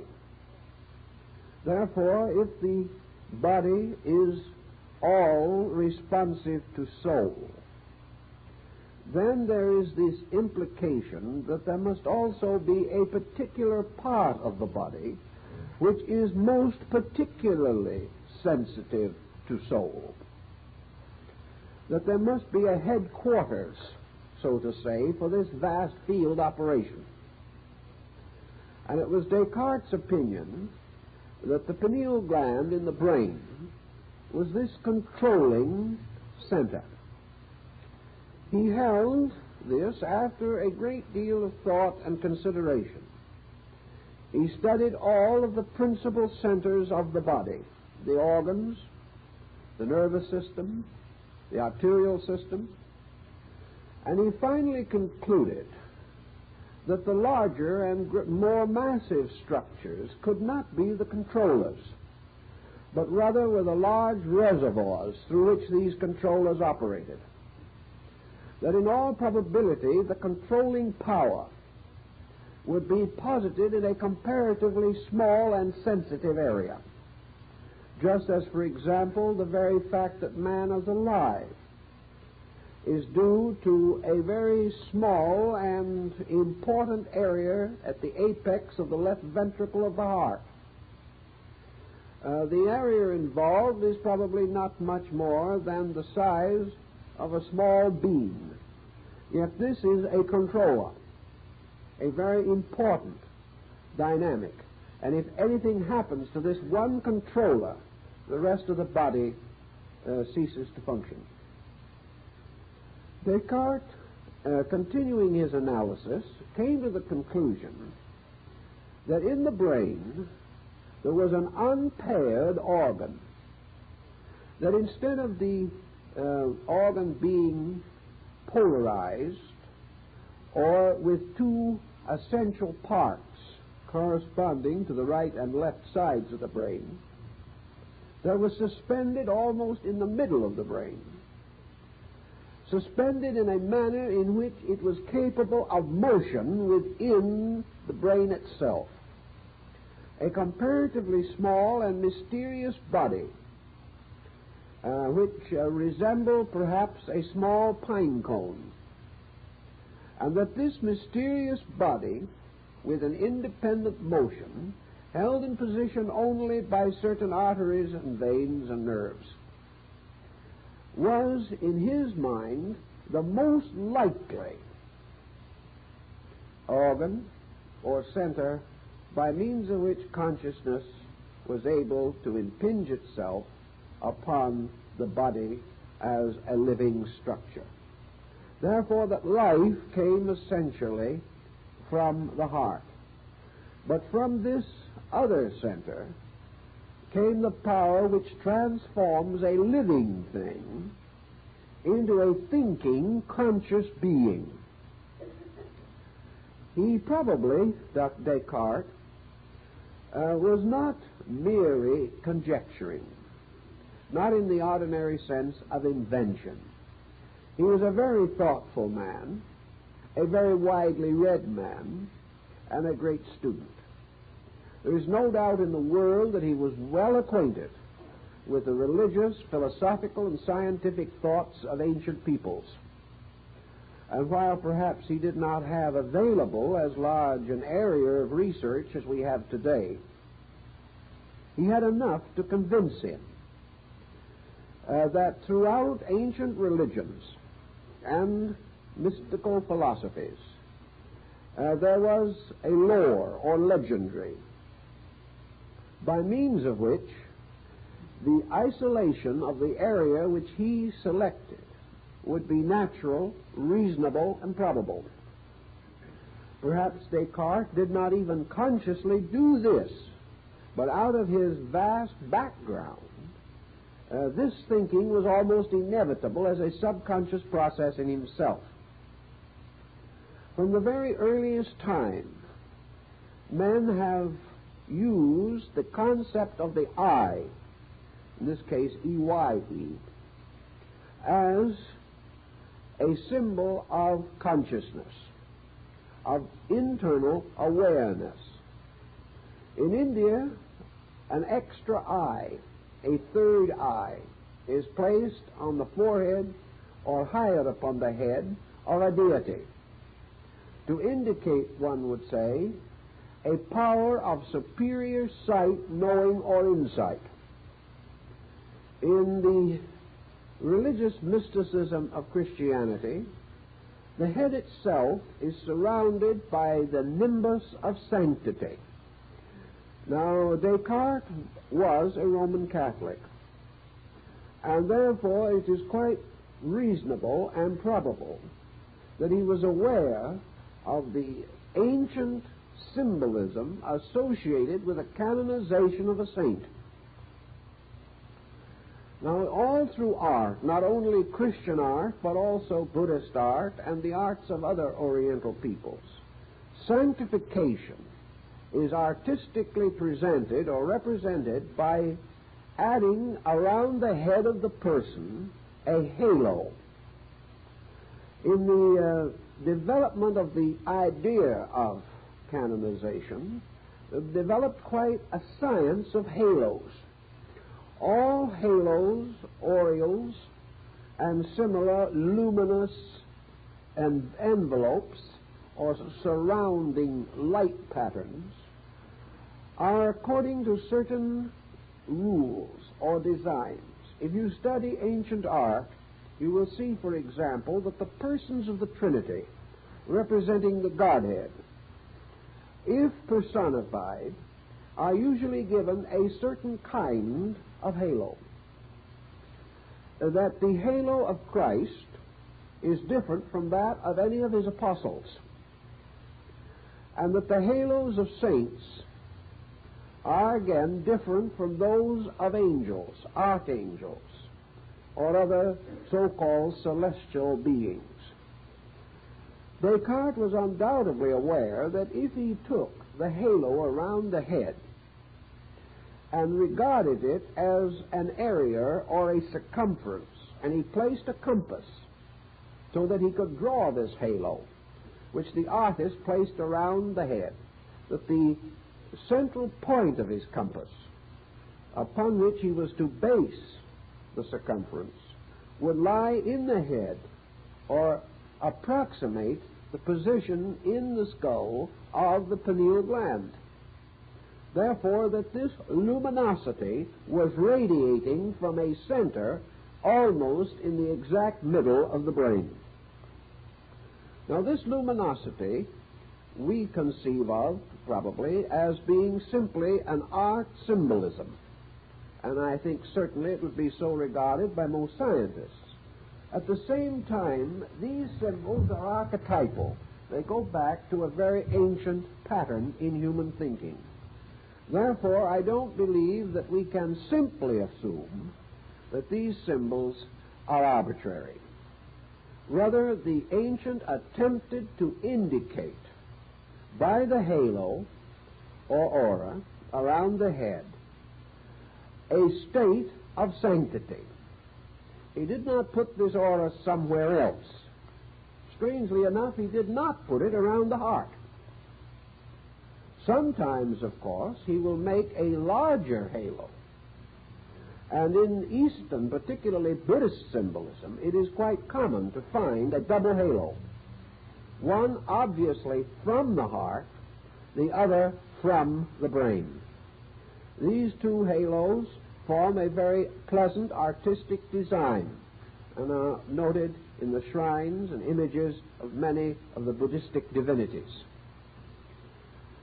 However, the halo around the head is derived from rather ancient thinking and from a still older patterns of belief or attitude.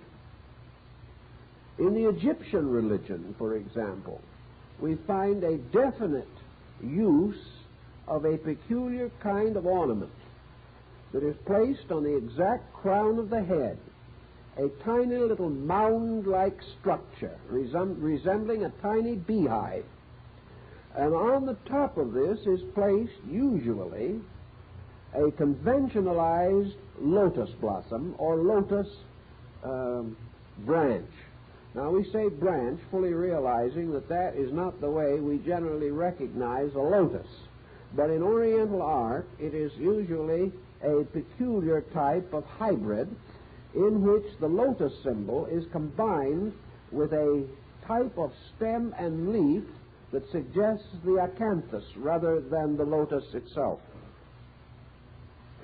Now, in this particular case, the deceased person passing into the underworld has this peculiar device fastened to the top of the head. The deities involved are frequently ornamented with crowns or symbols. And these symbols include a mysterious something resembling a kind of antenna placed in the top of the crown of the deity, approximately in the same relationship as the feather in the hair dress of the Indian medicine priest.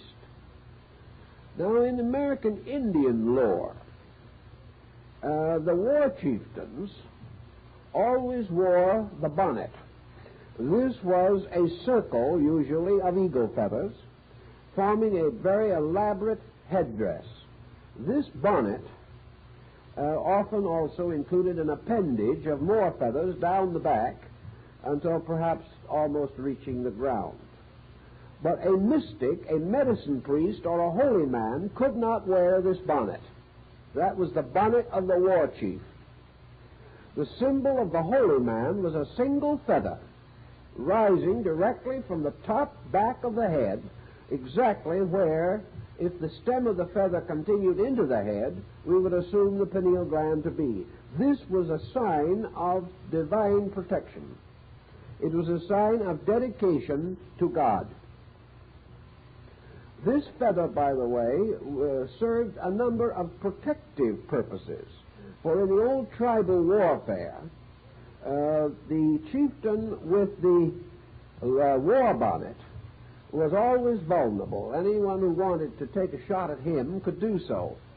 But it was very bad taste to shoot the man who had one feather in his hair, because it meant you were shooting a priest. Therefore, normally, no one attacked him. And actually, he never carried arms himself. He was sacrosanct. He was set apart.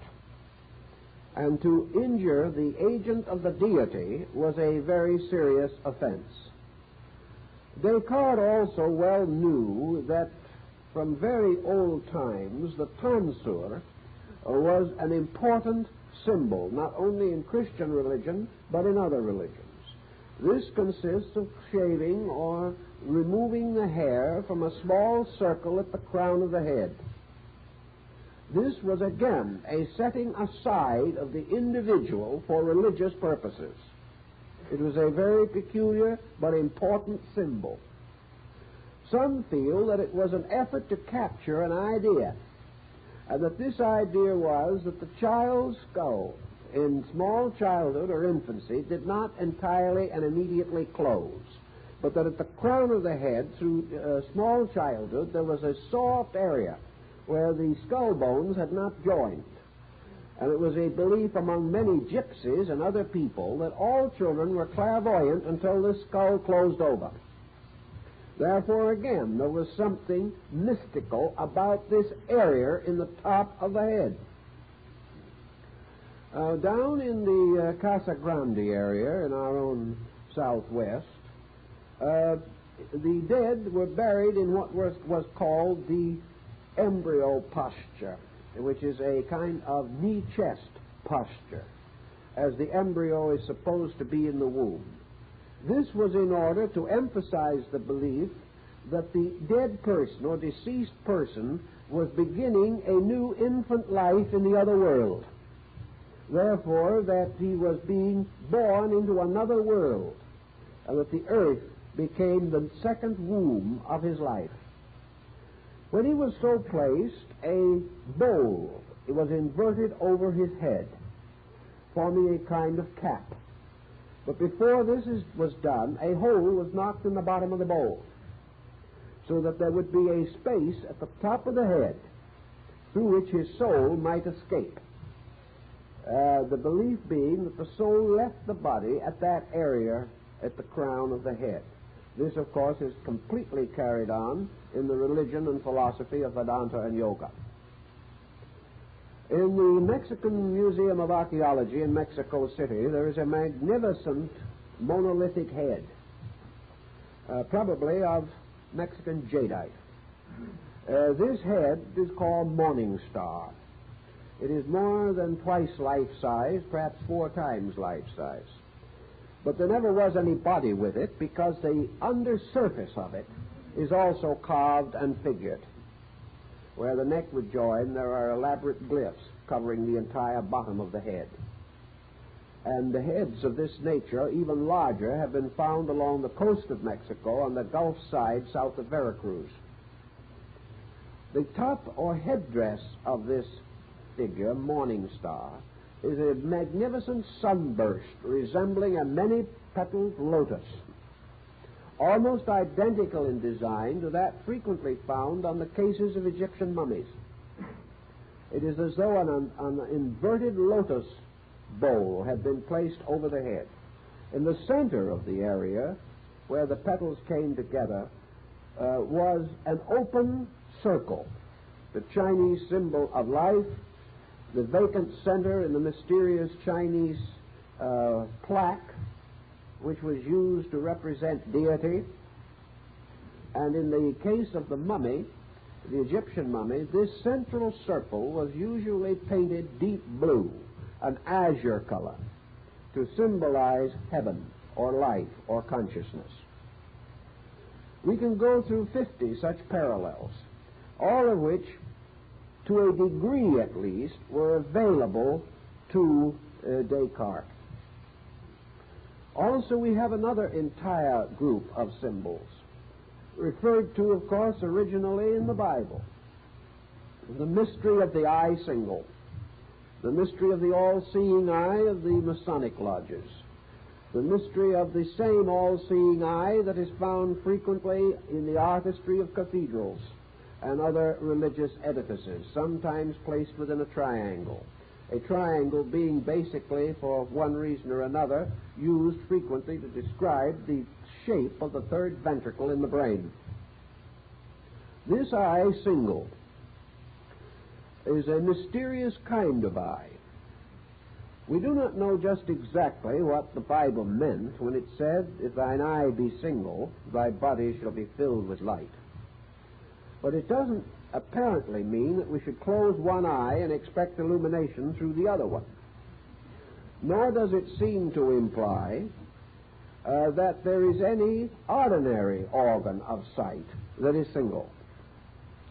The only eye single we can conceive of is the one that Descartes found, because it is the only unpaired organ in the brain. It is single. It also is composed of exactly, or very nearly exactly, the same materials as the optic nerve.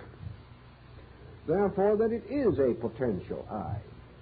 And in a few small forms of life, I could suggest perhaps that the gasteropodia is one of them, if that will help anyone, that in this particular, in these very primitive forms of life, there are still cyclops. There are still forms of life today that have one eye.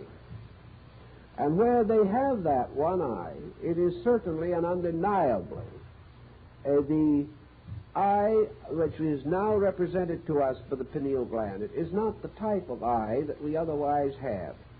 It is also present under a thin veil in certain forms of horn toads, and it is present in the central upper part of the skull, not where the ordinary eyes of the creature would be. That all such facts are available, and many others, might well cause us to pause and inquire concerning this eye single. We find it occurring again in the Scandinavian sacred writings, the story of Odin and his single eye, how in searching for truth he went to Mirma's pool at the bottom of the tree of life, and there the god of all memories of things told Odin that he would give him the gift of insight if he would pluck out one of his eyes and cast it into the pool of memory. And when Odin had only one eye, he was enlightened. And from that time on, when Allfather wandered the earth, concealed as a man, he always allowed a heavy lock of his hair to fall over one side of his face to cover the fact that he had only a single eye. This one-eyed god has been called the sun god, and many ancient people insist that the sun deity is always properly represented with one eye.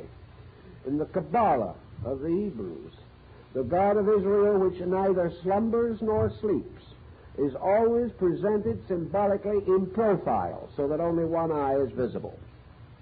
The same situation also falls into the deck of cards, which was an ancient symbol.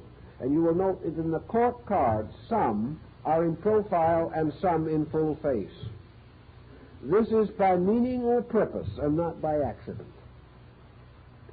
Thus we have enough lore and legendary to support Descartes' thinking, and to suggest that in his time, lore and legendary were probably the most common sources of information available to him, that he would naturally derive from the backgrounds of things known that which he desired to know.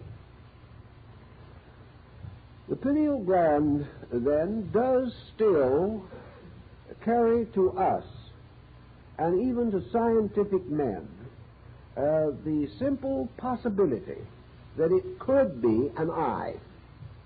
There is nothing to deny this possibility, that it is an eye which has retired into the brain, and the brain has closed around it, and the skull has closed over it, and its sight power has ceased. We might also come to the rather simple supposition that if this was a prehistoric or primogenital eye belonging to some actually ancient and remote period, and having no further use for man because his other eyes are so excellent and efficient, that this gland would atrophy. That which is no longer needed or useful to man seldom remains. But this gland does not do this. This gland remains in some way perfectly healthy down through time, although we don't use it. Its other services to mankind are sketchy, still the cause of continuous controversy. But that it is possible that this gland is an eye, that it does have enough structure to cause even a scientist to admit that it could possibly have visual power, but that this power is no longer active, but rudimentary traces of it can still be seen in reptilia even to the present time. All this adds up to one question. If this gland is an eye, is it likely, possible or reasonable, that nature preserves through the ages an eye that sees nothing? If a fish is left for a while in the cave of Kentucky or breeds there, after a few generations, these fish are all blind because there is no light. And this type of thing has been observed everywhere. But this eye in the brain does not seem to thus deteriorate. It leaves us with a very interesting speculation. Obviously, this eye is not particularly useful in adding up grocery bills or other, what we might term, highly practical pursuits. But we do have a term which comes from somewhere, and we're not even too sure where it comes from. But it has gained popular acceptance through time, and that term is insight. Now, if we have any part of man's optical equipment that could possibly have a different function or a different purpose, to see something not otherwise visible, to see inward rather than outward things, to see qualitative rather than quantitative forms, to become aware, because our word see no longer simply means visual acceptance or visual reaction. When a man listens to what you say and he says, "I see what you mean," he is not looking at anything. It is insight that he is trying to tell you, that he has become aware. Descartes was convinced that this gland was a field of awareness, and that by its own proper nature it was aware of those things of which man is not normally aware, and that man actually, for all of his objective awareness, is utterly dependent upon the contribution of a kind of awareness which he does not even recognize or understand, an awareness inward into value. This kind of sight is a sight into principles, and it may also imply more things. It may imply a sight outside of the sensory range of the 5 sensory perceptions that we now know. It may represent a connection to a vibratory band which man is unable to recognize, know, or cognize in any other ordinary sensory perception. This would be quite reasonable and philosophically sound, because it is obvious that man must have some cognition beyond senses. If he does not have a cognition beyond senses, he is doomed to live and die in a sensory universe with no means of escape. This was not nature's intention. The individual, in order to be more than he is, must have an awareness greater than is commonly available to him. He may not call upon this awareness. He may not even know that it exists. But unless it does exist, a very subtle evolutionary process in the life of the individual is frustrated. There is no escape from what Buddha called the machine of the five senses. This machine is a squirrel cage. And no matter how much we use these five senses, or how skillfully we use them, we can never see anything except that which is outside of us and around us. And from the reaction to the things brought to our attention by the physical senses, we create the mental instrument. And the mental instrument, therefore, is absolutely locked in the processes of the sensory perceptions. Thus, man can never know more than his five senses report to him. He can never come to a conclusion more vast than their testimony. He can never escape from their tyranny, and he can never avoid or evade the inevitable pressure of their authority. Well, this actually cannot be true. Consequently, man must have some means of cognition which is beyond the sensory perceptions as we know them. This means of cognition could very easily and very well be associated with the comparatively rare phenomenon of what is termed extrasensory perception. Now, extrasensory perception as a term is again suffering from this tremendous determination to make everything scientific. Extrasensory perception today is being approached as glands were approached 25 years ago, as an interesting and wonderful possibility by means of which we hope ultimately to cure the common cold, prevent mumps, or do something of that nature. Again, it has no essential meaning unless by means of it we can learn to read our neighbor's bank book or something of that nature. It is a scientific curiosity, and science is now sitting around trying to figure how we can capitalize it, how we can make it profitable, how we can use it to raise the standard of living, or also, indirectly, to raise the cost of living, although that is what might be termed a concealed purpose. Extrasensory perception is not merely what we commonly think of when we read an article on ESP.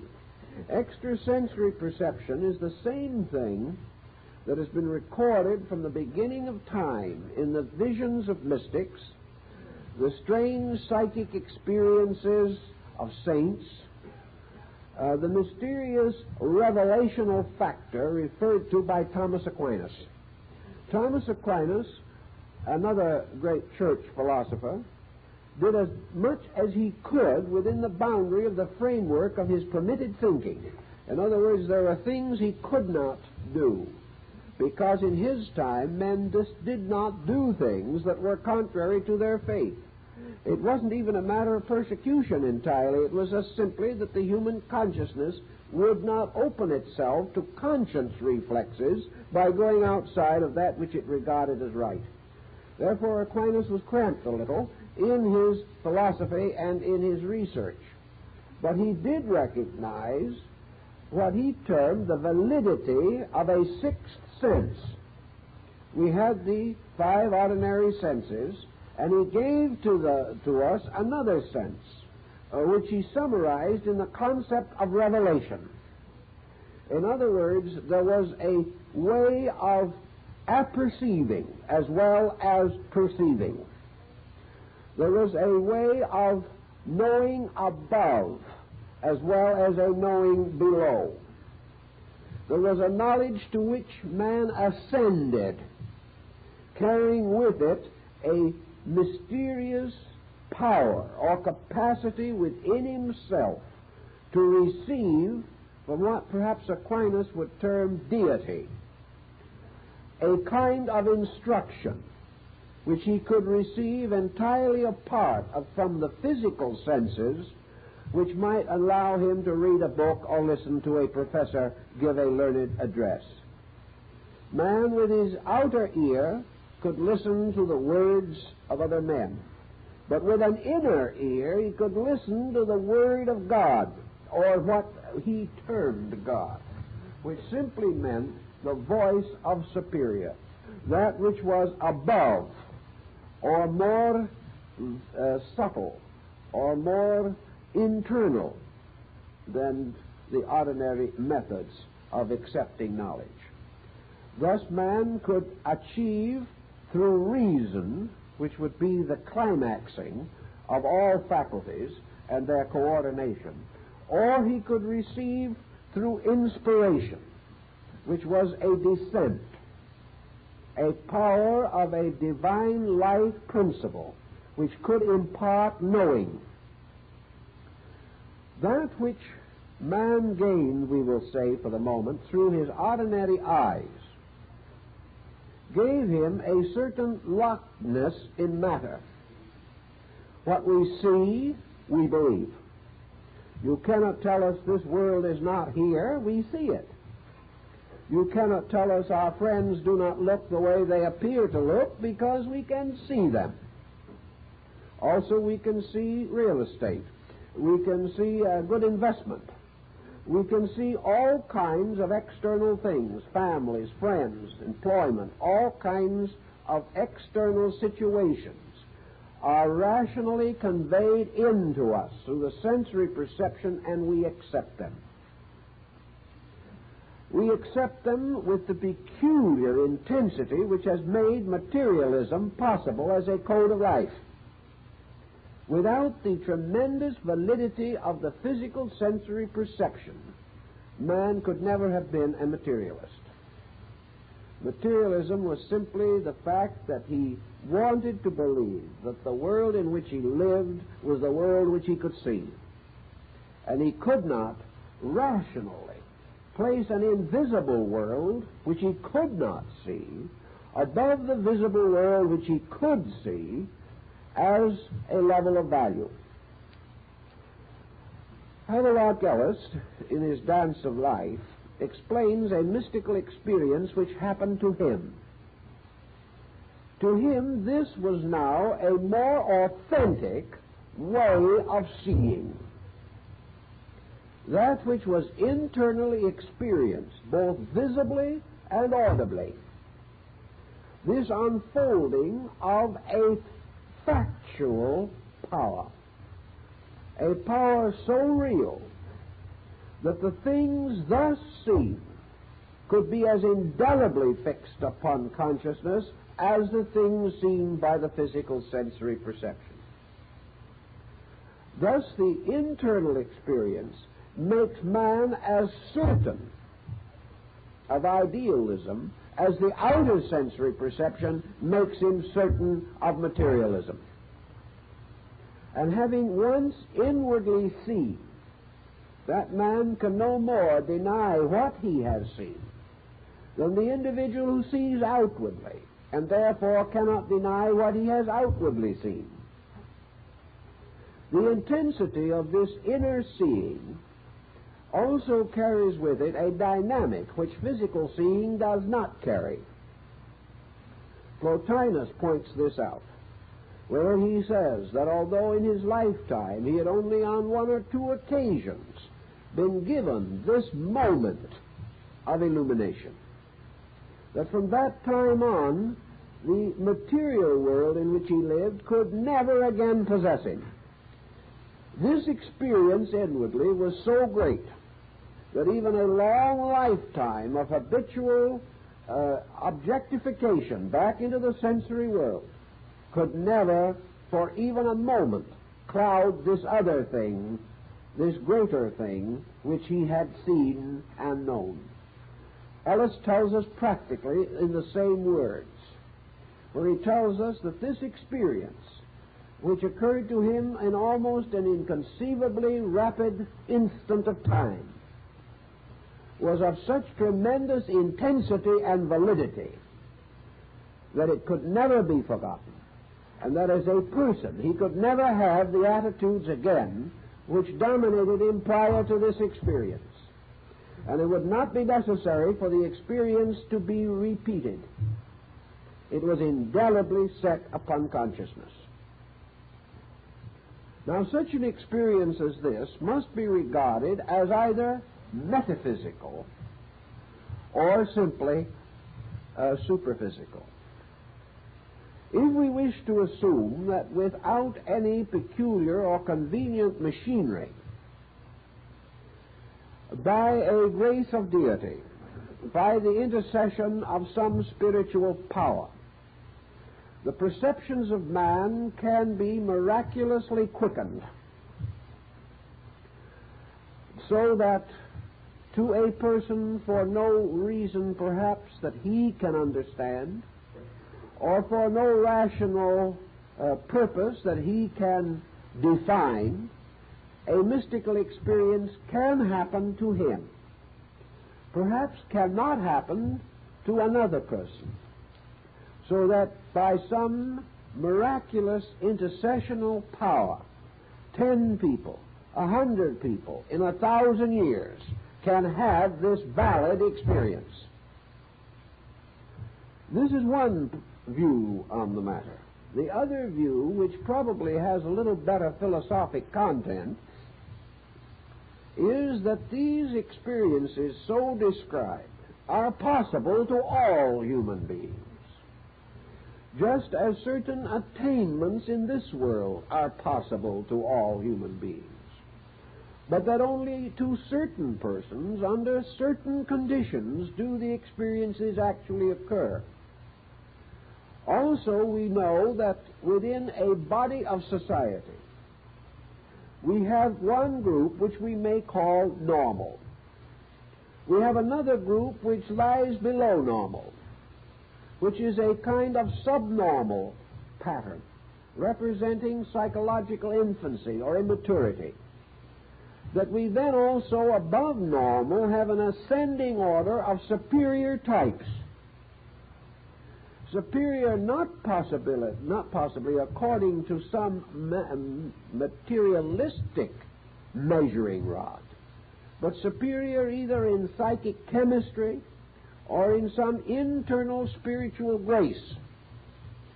And that therefore some persons have developed or unfolded their natural potential, so that experiences are possible to them at a given time, but that these experiences are possible to all men at some time, because the structure for the experience does exist in all. If such is the case, then the pineal gland is a prime candidate for being involved in this superphysical situation, a situation that is not miraculous, is not mystical essentially, mysticism being only a term by which we try to explain something not generally understood or cognized. But remembering one of the really wise statements of Aristotle, where he says that when physics is properly understood, there will be no further need for metaphysics. In other words, metaphysics is merely a term to cover the undiscovered facts of physics, and that the entire procedure is a perfectly orderly one, and that this orderliness seems to suggest that the pineal gland is in some way a controller, that it is in some way a door, by means of which certain experiences of inward consciousness may be transferred downward into objective existence. It is possible also that this gland is the secret of your sleep-dream phenomena, and that it is this gland which makes the dream remembered or forgotten when we awaken. It is this mysterious gland by means of which that which is not normally available to the sensory perceptions may be impressed upon them from within, particularly in the form of a visual or auditory experience. Thus, that certain things are seen inside, other things are seen on the outside, and the inner sight may likewise be involved in your psychological processes. And it is very possible that your so-called hypnotic drugs and certain researches that are now being carried on in drugs dealing with psychic stimulus, that these operate because in one way or another they affect the rhythm of the pineal body.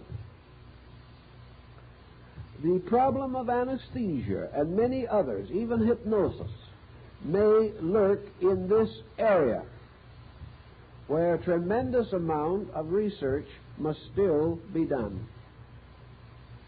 Now, we don't want to entirely devote ourselves to this one structure, but the reason why it seems most valuable to us is because it is still the one around which mystery lingers, which has not been as yet explained, and for which perhaps no adequate explanation can be discovered without the aid of mysticism or philosophy as we know these terms today.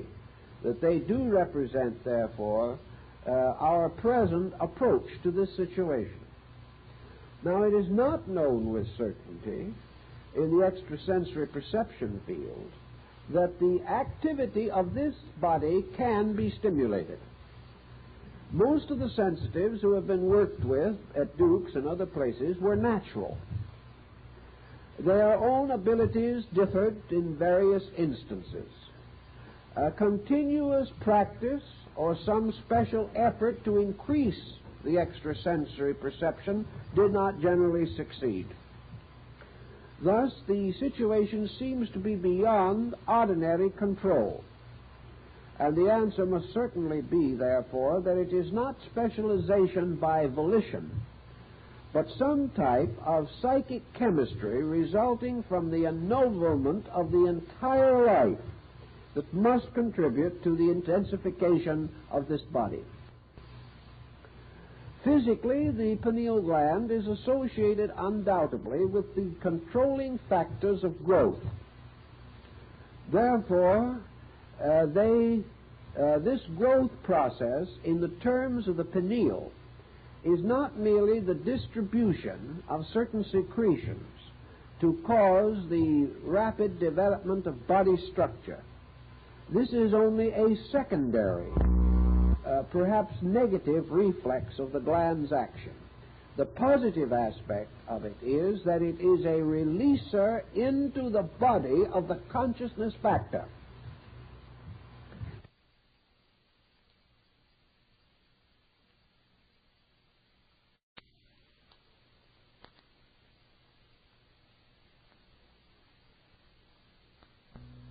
If the shock of adjustment is too great at any time, a death is likely to ensue, or at least a serious mental nervous condition develop. This again was explained by a series of circumstances noted in clinic. One of these is the case I have mentioned before of the small boy who grew up in a few months. He grew from being a child to a man in less than 6 months. At the end of a little period shortly thereafterwards, he also died. The sudden development of the body at a tremendous rate of speed. Not only the body, but the mind. This mind became equivalent to the rapid growth of the body, so that in 6 months, the mind attained a basic maturity that would normally have required 15 to 18 years. The child became mentally a man. with a man's attitudes, his approach to life, his acceptances, his thoughtfulness, and all of the elements with which we associate the normal state of maturity. Postmortem proved that this boy had a kind of abscess or tumor on the pineal gland. And evidently, as a regulator, it lost the power to regulate the growth process. Not simply the body, but the growth of the being in the body. Meaning, of course, only one thing, namely, an unbalance in the link by means of which being operates upon body, which permitted being to move into body too rapidly and without adequate controls. And the result, the destruction of the body. So that the gland, therefore, has, through clinical research, more or less supported this presumption or the supposition that it has a regulating effect, and that consciousness itself is in some way released into the general structure through this important glandular center. The ancients, if we can still borrow them a little for further thinking, had much to support this in their legends and their lore and their myths. In a way, this gland seems to play the part of the two-faced Janus, the deity which the Latins regarded as the lord of peace and war. This deity had two faces, one facing forward and the other backward, one assumably facing outward and the other inward, and that this deity represented this gland, which has two processes within it.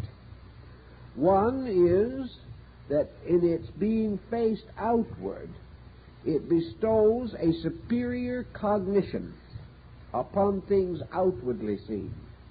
And when faced inward, it bestows an intuitional or inspirational insight into the causes of things and into the nature of self. That in both cases, this function is more or less occurring all the time.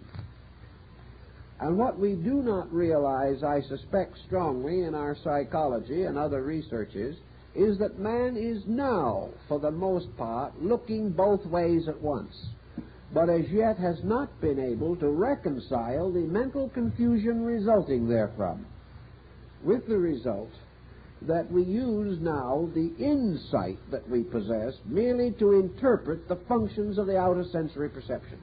We have not recognized that they possess a power or purpose of themselves.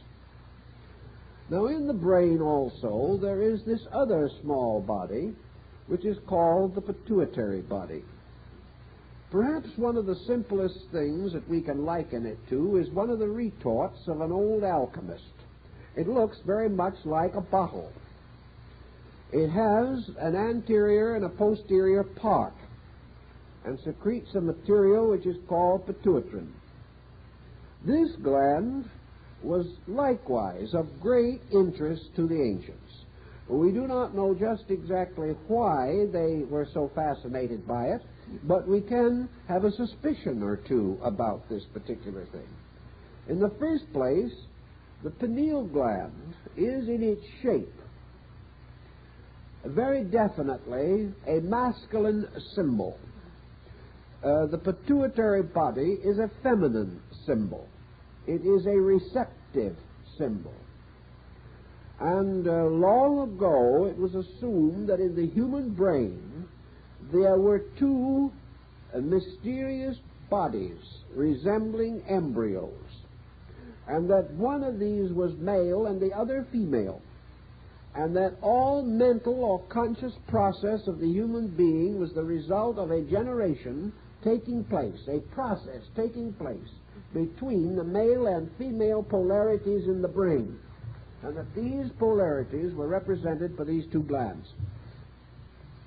Thus, in the Perpetual story, the pineal gland plays the part of the sacred spear of Longinus, the centurion, and the pituitary body takes the part of the sangreal, or the holy cup, these two being the wonderful relics of the ancient faith that were preserved in the castle on the top of Mount Salvat in Moorish Spain. Always this castle is on the top of the mountain, and in most of the representations of it, it is a domed building, perhaps slightly resembling our grand old planetarium out here in Griffith Park. But it was always a domed building, and this domed building was the brain. And it was here that the knights of the mysterious service of the Grail gathered for the celebration of the Eucharist, seated around this great table, much as in the table of Arthur, King of Britain, the table of Camelot. And here also we have the same mystery as the 12 paladins of Charlemagne, the 12 knights who represented the servants of the sangreal mystery. And we have, of course, the orders of the quest. We have man searching for the mystery of the Holy Grail and the spear of Longinus. It is also noted that in the case of Perpetual, when Amfortas, the second king of the Grail, took the holy spear down into the valley to use it against the evil magician Klingsor, he threw the spear at the magician, who, however, caught it and threw it back, wounding the Grail king with his own spear. This was much made of in the mystical legends, for it represented the danger of using this power for a destructive purpose, even though that destructive purpose seemed to be justified. In other words, reality will never be discovered by violence, even if it is a violent effort to discover reality. It just cannot be done that way. Two wrongs cannot make a right. They simply make two wrongs and things get worse. But the story of the Grail and the Holy Spear also will be found in the legends of alchemy, where we have the mysterious processes necessary to the perfection of the wise man's stone, the mysterious symbol of the immortal soul consciousness of man. The pituitary body, therefore, is known to secrete a mysterious dew that is called the brain dew in the Kabbalah, and plays a very important part in the distribution of energy. The great Belgian chemist Jean-Baptiste van Helmont declared the mystery of dew. He said that dew captures in it the rays of heaven. And the brain dew of the ancient Kabbalists is supposed to have been impregnated with the energy of the pineal gland and flowing from the pituitary body. This dew, which has then become the carrier of the consciousness of the pineal gland, is then distributed throughout the body, carrying with it certain power, certain meaning, certain consciousness factor, perhaps something we do not even suspect, namely that it may bestow a kind of conditioned consciousness upon even the smallest cellular unit in the body.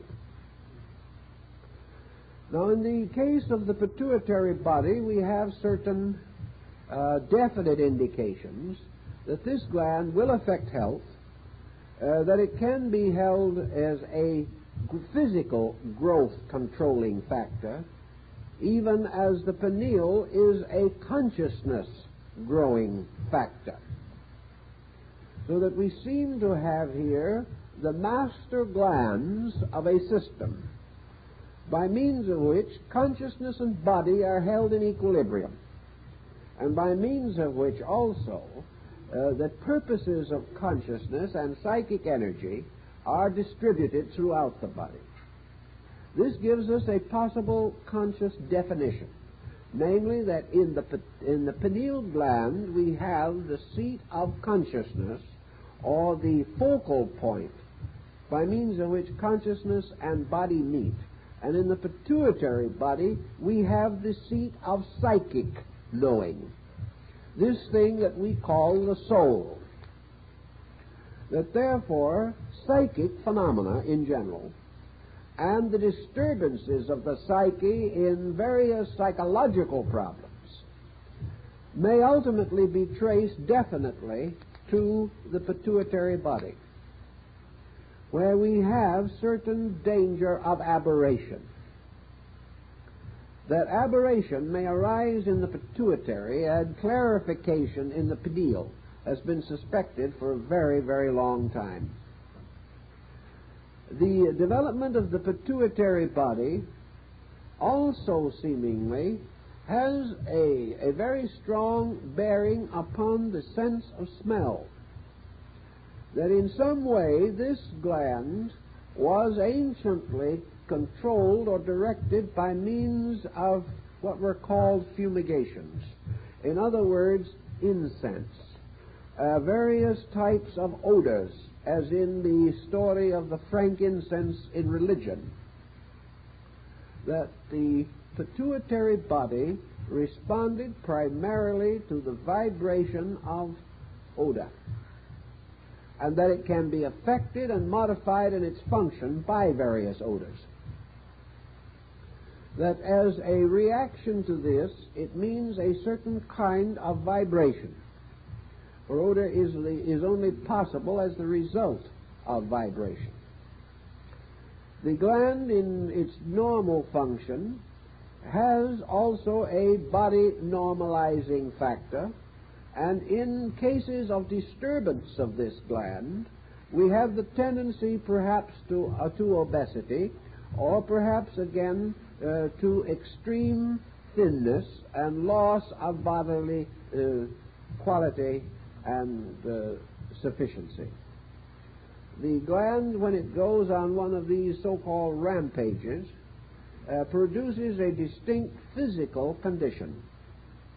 Now, it is also noted that wherever this gland with its physical problem becomes acute, we seem to have an increase in psychic sensitivity. Nearly all psychics have been inclined to be heavy.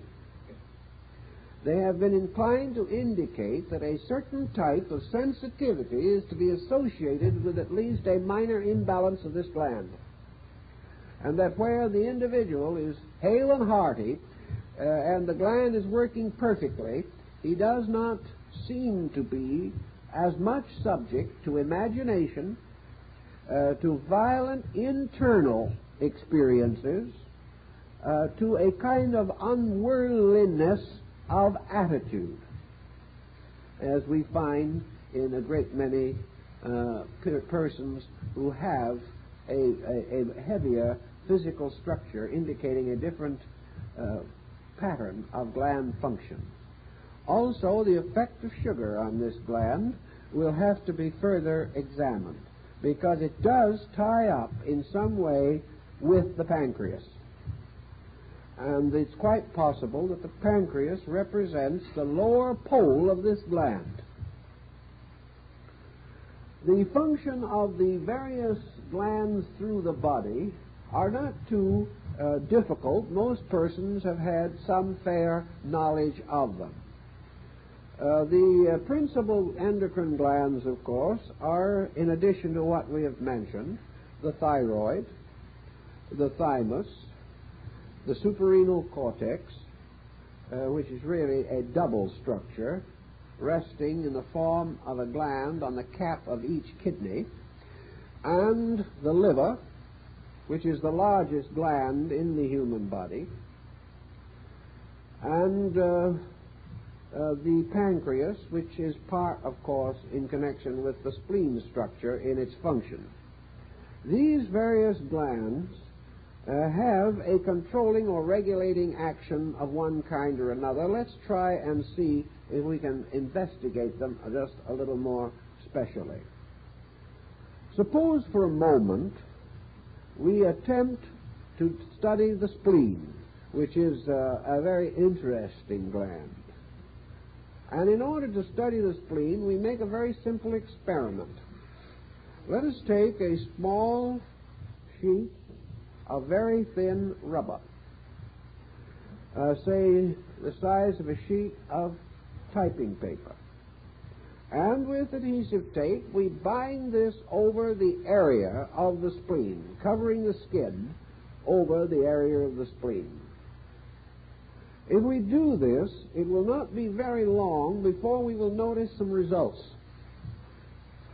The reason we notice the result is that this rubber protective, which we have placed here, is cutting off certain energy rays.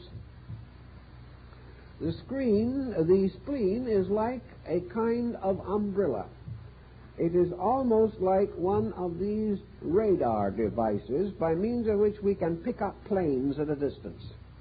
The main difference being, of course, that the spleen is primarily concerned with picking up energy, not picking up planes.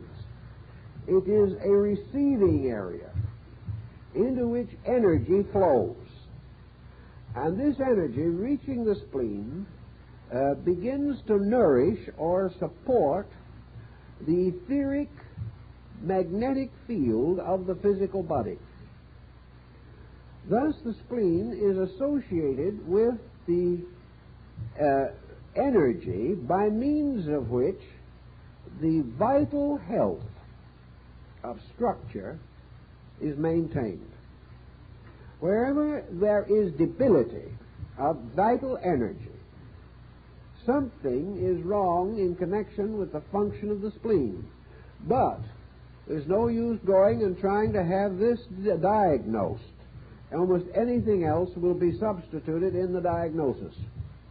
The main fact is that unless the physician follows the Paracelsian corpus and becomes aware that the spleen becomes the gatherer of the energy which becomes the vital principle, that part of man which corresponds to the plant kingdom is sustained by the spleen. Now, the plant kingdom has the power of growth, but not the power of motion. It has the power of color, but it does not possess certain other faculties and powers, and the structure of it is quite different from that of the animal, for example. It represents a less complicated organism with less available function, but it does possess the two basic functions, namely growth and reproduction. Therefore, we must express through the spleen the basic energies necessary for growth and reproduction, and also for color distribution, which the plant has likewise achieved. If then we want to know how man as a healthy plant is proceeding, we have to realize that the growth, energization, representing the plant system comes in this area. I also very strongly suspect that this is the tie between man and what we call cycles of climate, weather, and temperature. That in this we have perhaps the field in which the actual relationship between sidereal bodies and man is set up. For here it is that the energies and the energy field of the earth continuously being modified by the positions of sidereal bodies, that this energy field enters man. Here also we have a sympathetic situation. For here we have what I believe it was our old friend Sir Kemlin Digby back in the good old days who said that sympathy belonged to this area, that the sympathies between things are carried in energy. Therefore, that compatible energies create vital sympathies. And by vital sympathies, we mean the affinities of things for each other. or the power by means of which like and like mingle. Perhaps under the heading, therefore, of sympathy, if we wanted a good example of it, we might point out the problem of blood transfusion or infusion. Slightly different in process, but not entirely different in meaning. The infusion would be closer, however, to the splenic factor.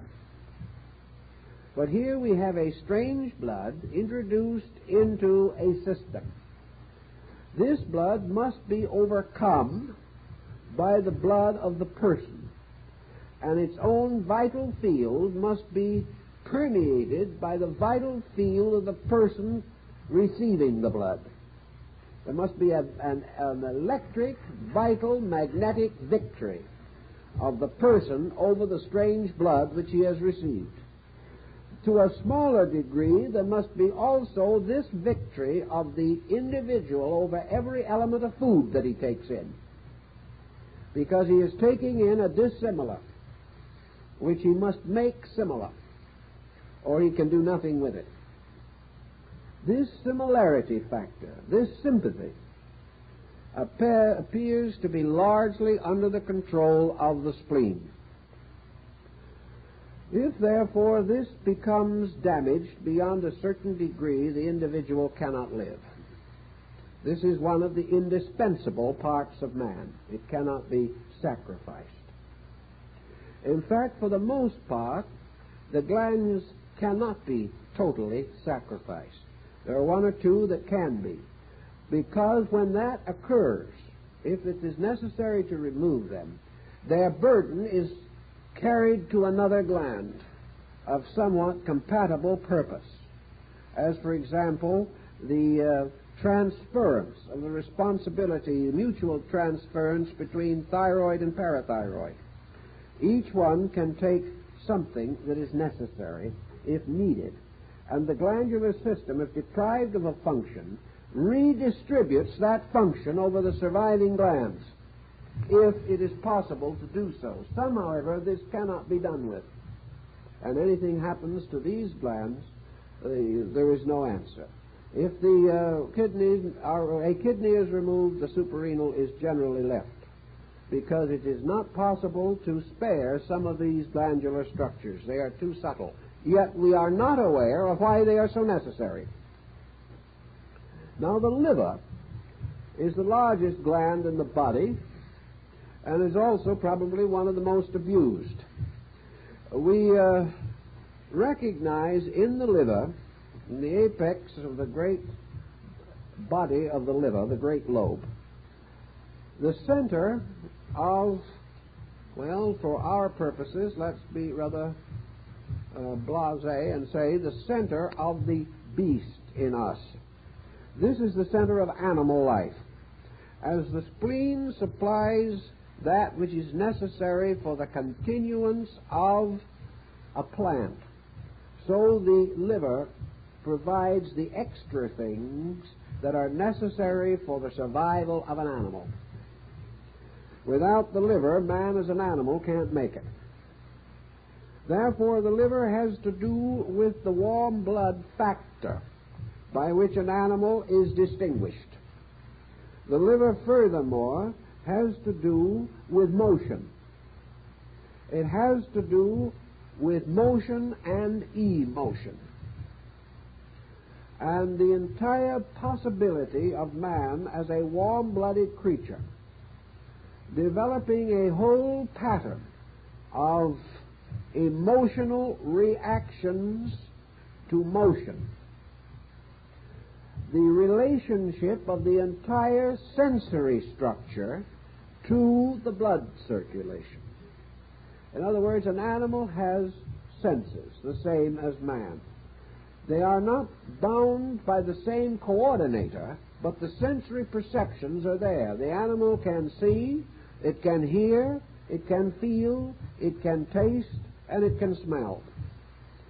Particularly in the sense of smell, the animal has tremendous superiority.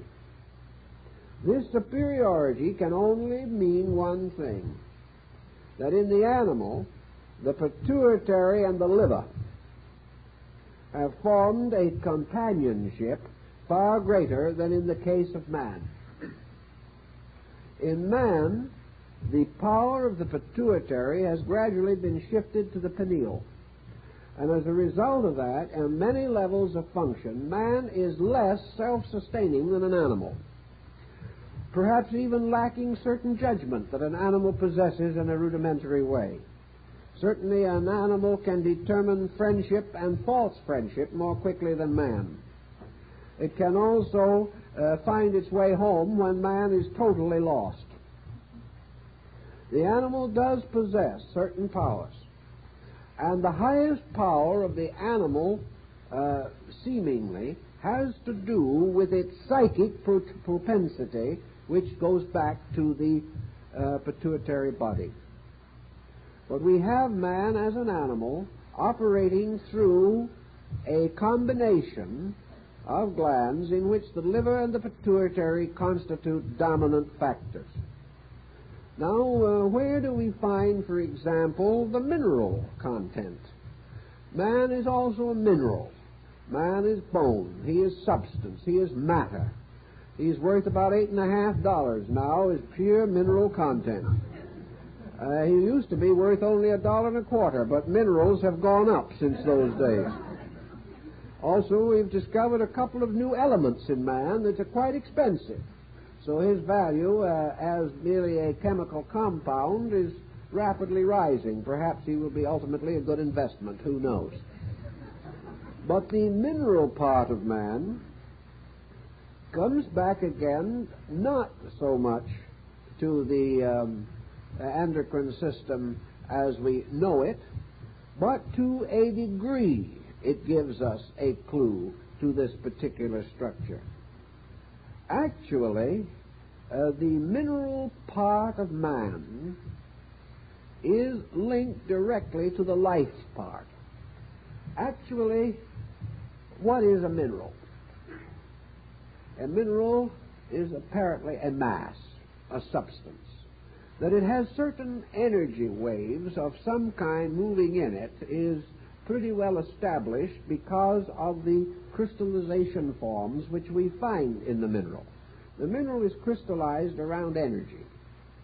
But the mineral does not move, it does not grow, it does not reproduce as we know it, and it has only a kind of survival with the exception of certain minerals. There are links between minerals and plants in the same way that there are links everywhere in nature. But the mineral is an existing thing. It is alive, but it is not living as we know it. And this, according to the old authorities, was due to the fact that the human heart has two complete structures involved in it. An internal structure in which life is seated, and an exterior field surrounding that structure, which is the basis of the form principle. That matter is therefore held in cognizable form from the outer magnetic field of the heart. Therefore, actually, matter is not included upon in the glandular group, even as the ancients pointed out long ago that the physical body is not a principle. The physical body is a receptacle only. It is not a principle. Upon this receptacle, 7 principles operate. But it is the 8th sphere, or the sphere of their activity. Matter, therefore, is a kind of 8th principle, directly related to life itself. The vibratory polarity of life and matter is in perfect harmony. And for that reason, the physical body is tied as a living thing to the structure of the core of the heart, and as a condition or an enduring form to the outer part of the heart. The heart contains or controls both of these processes. We do, however, have certain other, what you might call, luxury processes taking place in man. One of them is represented largely by the thyroid. Now, the thyroid gland, which of course is located in the throat and has a peculiar structure, almost wing-like in appearance, has long been associated as a gland which has to do with growth, with bodily equilibrium, with body chemistry, and perhaps generally speaking, it is a sort of pacemaker. The thyroid is a sort of district manager. It is up to the thyroid to accomplish at given times and under given conditions processes which are imposed upon it by other glands. The thyroid is the efficiency expert in the glandular group. It is the power which takes upon itself many different elements and works them into a proper pattern. And if by any chance this pattern process is lost, a series of glandular reactions of several different kinds appear almost immediately. In other words, if this gland gets out of equilibrium, the body, so to say, gets completely out of focus with the patterns of its purpose. Therefore, if there be an archetypal pattern of body function, this pattern is enforced by the thyroid. Now, we might say, is the loss of the thyroid, or part of it through surgery, therefore a terrible spiritual disaster? No. If man's spirit could have been destroyed by science or surgery, it would have been gone so long ago we wouldn't any of us have any. These are not disasters, they are inconveniences. And it is undoubtedly true that there are occasions when various parts of man must be sacrificed to preserve the rest. This can happen. And as the purpose of man is to experience the growth and development of this world, it is better that he be here to experience than he sacrifice the total experience to preserve some theory about a single part. This would not be considered good, reasonable procedure. Therefore, the thyroid or part of it may be sacrificed. If so, other glands immediately take over to carry this load. And, of course, the load is sometimes partly carried by the liver, partly carried by the parathyroids, which under normal conditions should not have to operate, and partly again by the pituitary. What part of it is taken over by the pineal we do not know, but there is much to suspect that something could be, for the reason that an archetype or a pattern or a coordinator is the primary function of the pineal. Therefore, this may be a relay station in the pineal chain. In fact, in a funny way, all the glands are relay stations of one gland, the pineal. It is the master of them all. The parathyroids are not supposed to have too much activity under normal conditions as the child develops. But we do have now some problem which involves the element of heredity. We have a problem in which the child in a certain early period in life seems to receive and be sustained by a parental energy. Up to a certain time, the child is unable to carry its own energy requirement. And this energy requirement is reservoired in the parathyroids and in the thymus. These glands operate, therefore, under certain stress patterns, and especially the thymus. It is assumed that as the child grows older, that this gland will gradually cease to function. And where it does not cease to function at the time when it should, there seems to be a retarding of the development of the person.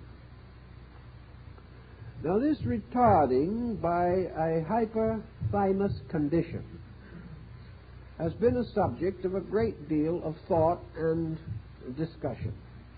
But again, we have not arrived at any too positive conclusions.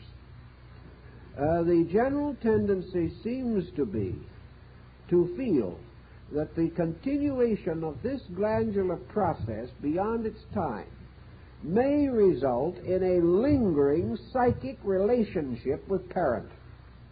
In other words, if you have a condition which you might call psychic dominance, or if you have a condition in which two identical twins are constantly psychically aware of the condition of each other,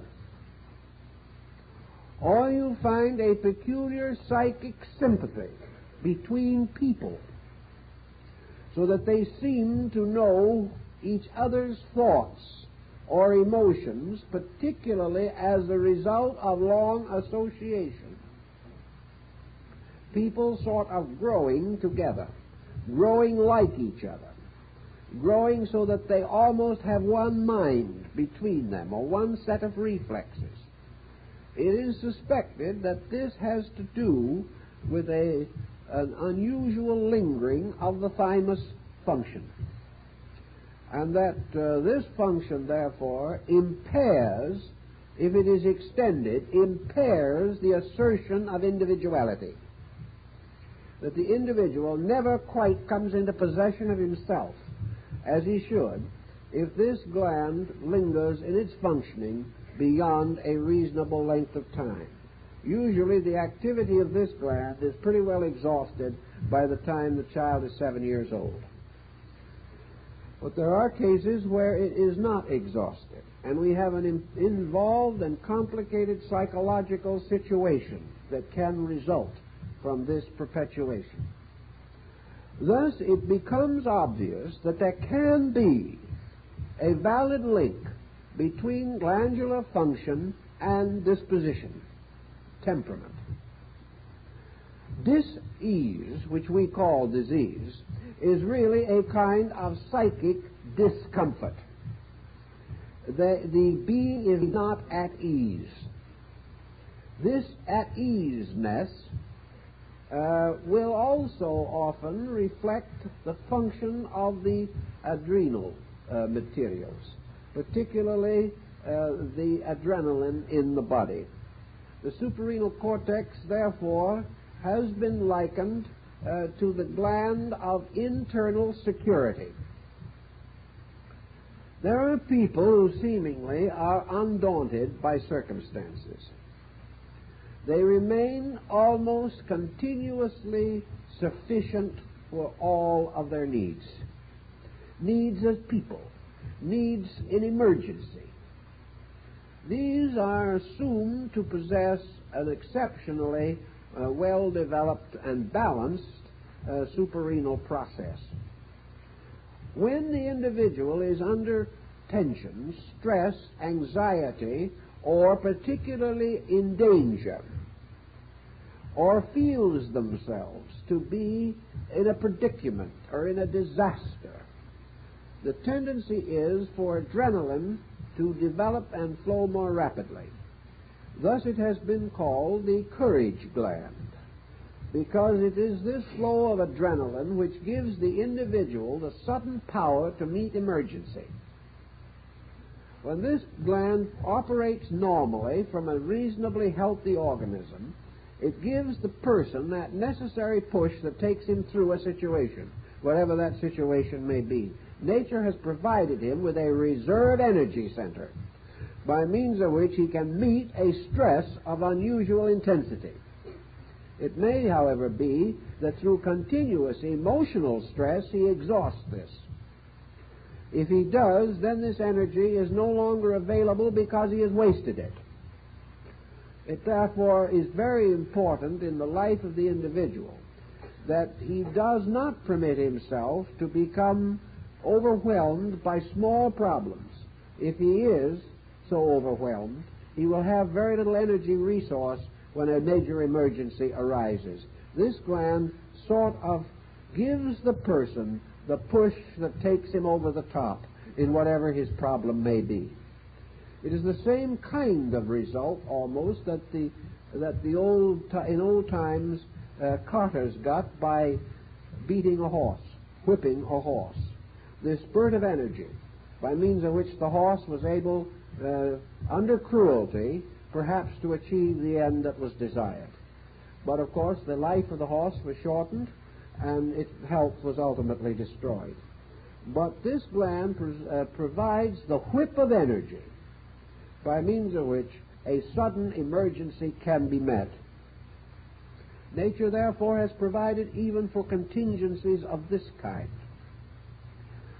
We must sometime recognize that these glands constitute specializations of energy, that they are in a very large measure very much like the chakra situation. In fact, in some groups among some groups of students, the glands and the chakras are very closely related. I do not think this was the original intent, however. I think the glands represent another group of factors. Plato was of the opinion that the entity or the power in man controlled by means of 8 powers or 8 extensions. And these extensions formed the mysterious symmetrical solid called the octoad, which was the symbol of the soul. The 8 powers of the psychic or of the internal self. Now we have to be a little careful because the word soul does not mean quite the same in Plato as it does in Christianity, for example. By soul, I think Plato probably meant what we call consciousness, because Plato does not use the word consciousness. Therefore, I think to the Greek, this concept of consciousness or the ensouling power, rather than soul as we think of it psychologically, that this ensouling power manifested through a septenary and one more, the 8. That the septenary represented essentially the glandular system, the 8th representing the outer body of the heart which supplied the physical body, the 8th being the body itself, the lost sphere or the underworld of ancient philosophy which would be corresponding to body. So that the septenary of the glands represent a kind of chord, a musical scale, a group of vibratory rates, which the old Egyptians and Chaldeans tied immediately to the planets, which they regarded as in turn the 7 spirits before the throne of consciousness. Thus the glands represent the elaborate chain work by means of which consciousness plays upon the body as upon a musical instrument, causing all of the most subtle variations of its own purposes to be available in body process. This process means not so much merely physical control as the release of consciousness in its various aspects through all of the activities of body. We think of consciousness largely as merely supplying us with certain spiritual volitions, supplying us with certain intellectual intensities by means of which we are inspired to do this or that or something else. But that is only consciousness on one level of expression. Consciousness must be present in the cell. Consciousness must be ever present. Consciousness must be present in process. And by means of this group of glandular structures, the possibility of this direct involvement of consciousness in every aspect of the body appears to be sustained. Now, it was anciently noted also that actually the glands in the body are reflexes of polarities set up in the pineal gland itself. that the gland itself is a sevenfold structure, that the light or magnetic energy which emanates from it is in the form of a spectrum, and that in this spectrum there are the planet-like cores by means of which the gland is tied to each one of the body glands below it. Thus the actual contact is, of course, vibrational. It has to be. But there has to be the vibratory power in that gland in order to create the reflex, as in the tuning harp or tuning fork, in each of the other glands, which is vitalized by reflex. Thus the energy moving through these glands really represents the motion of consciousness on all of its various levels in the body of man. When you get this entire pattern more or less organized in thinking, we therefore see this consciousness flowing downward through vibratory waves and touching like the rising sun striking the peaks of mountains. First the high points, and these high points in man's function are the glands, later lighting the whole body. Now man's mental nature, or the mind-brain pattern, forms again a kind of circumference around this, so that we have in the heart the core, which is life, and the circumference, which is body. We have in the brain the core, which is consciousness, and the circumference, which is intellect. Now, intellect is to consciousness the same principle as body is to life. Because here we have body becoming the instrument of life, mind becoming the instrument of consciousness. Life flows into body, consciousness flows into mind. Mind, in turn, by virtue of these relationships, is also capable of a reactional process, by means of which thought, or sensory perception, or experience, or attitude goes back or flows back into the consciousness core. By that I mean only one simple situation, namely that the bridge of the pineal carries traffic in two directions. From the plus direction, consciousness moves across the pineal to take its mental polarity in the mind and its physical polarity in the glandular system. At the same time, the body reflexes and the mental reflexes are carried back into consciousness. And at the dissolution of the body at death, all of these polarities are restored. The pineal gland is the last area of activity to remain alive, and through this vortex, all of the testimonies of the lower centers are carried back into consciousness again. So that it is a two-way road. But behind the glandular system is the real being in the body, operating upon the body, moving through the body, by means of these highly vibratorially poised centers, each of which has an energy rate. These are all this machinery is kept in motion by the vibration of the pineal gland. The moment that ceases, they all stop. But each one has a specialized function to perform, and the coordinated testimony of that function is again returned into the pineal center. Thus, for man, birth or growth, the processes of development, our consciousness moving into body through the glandular system.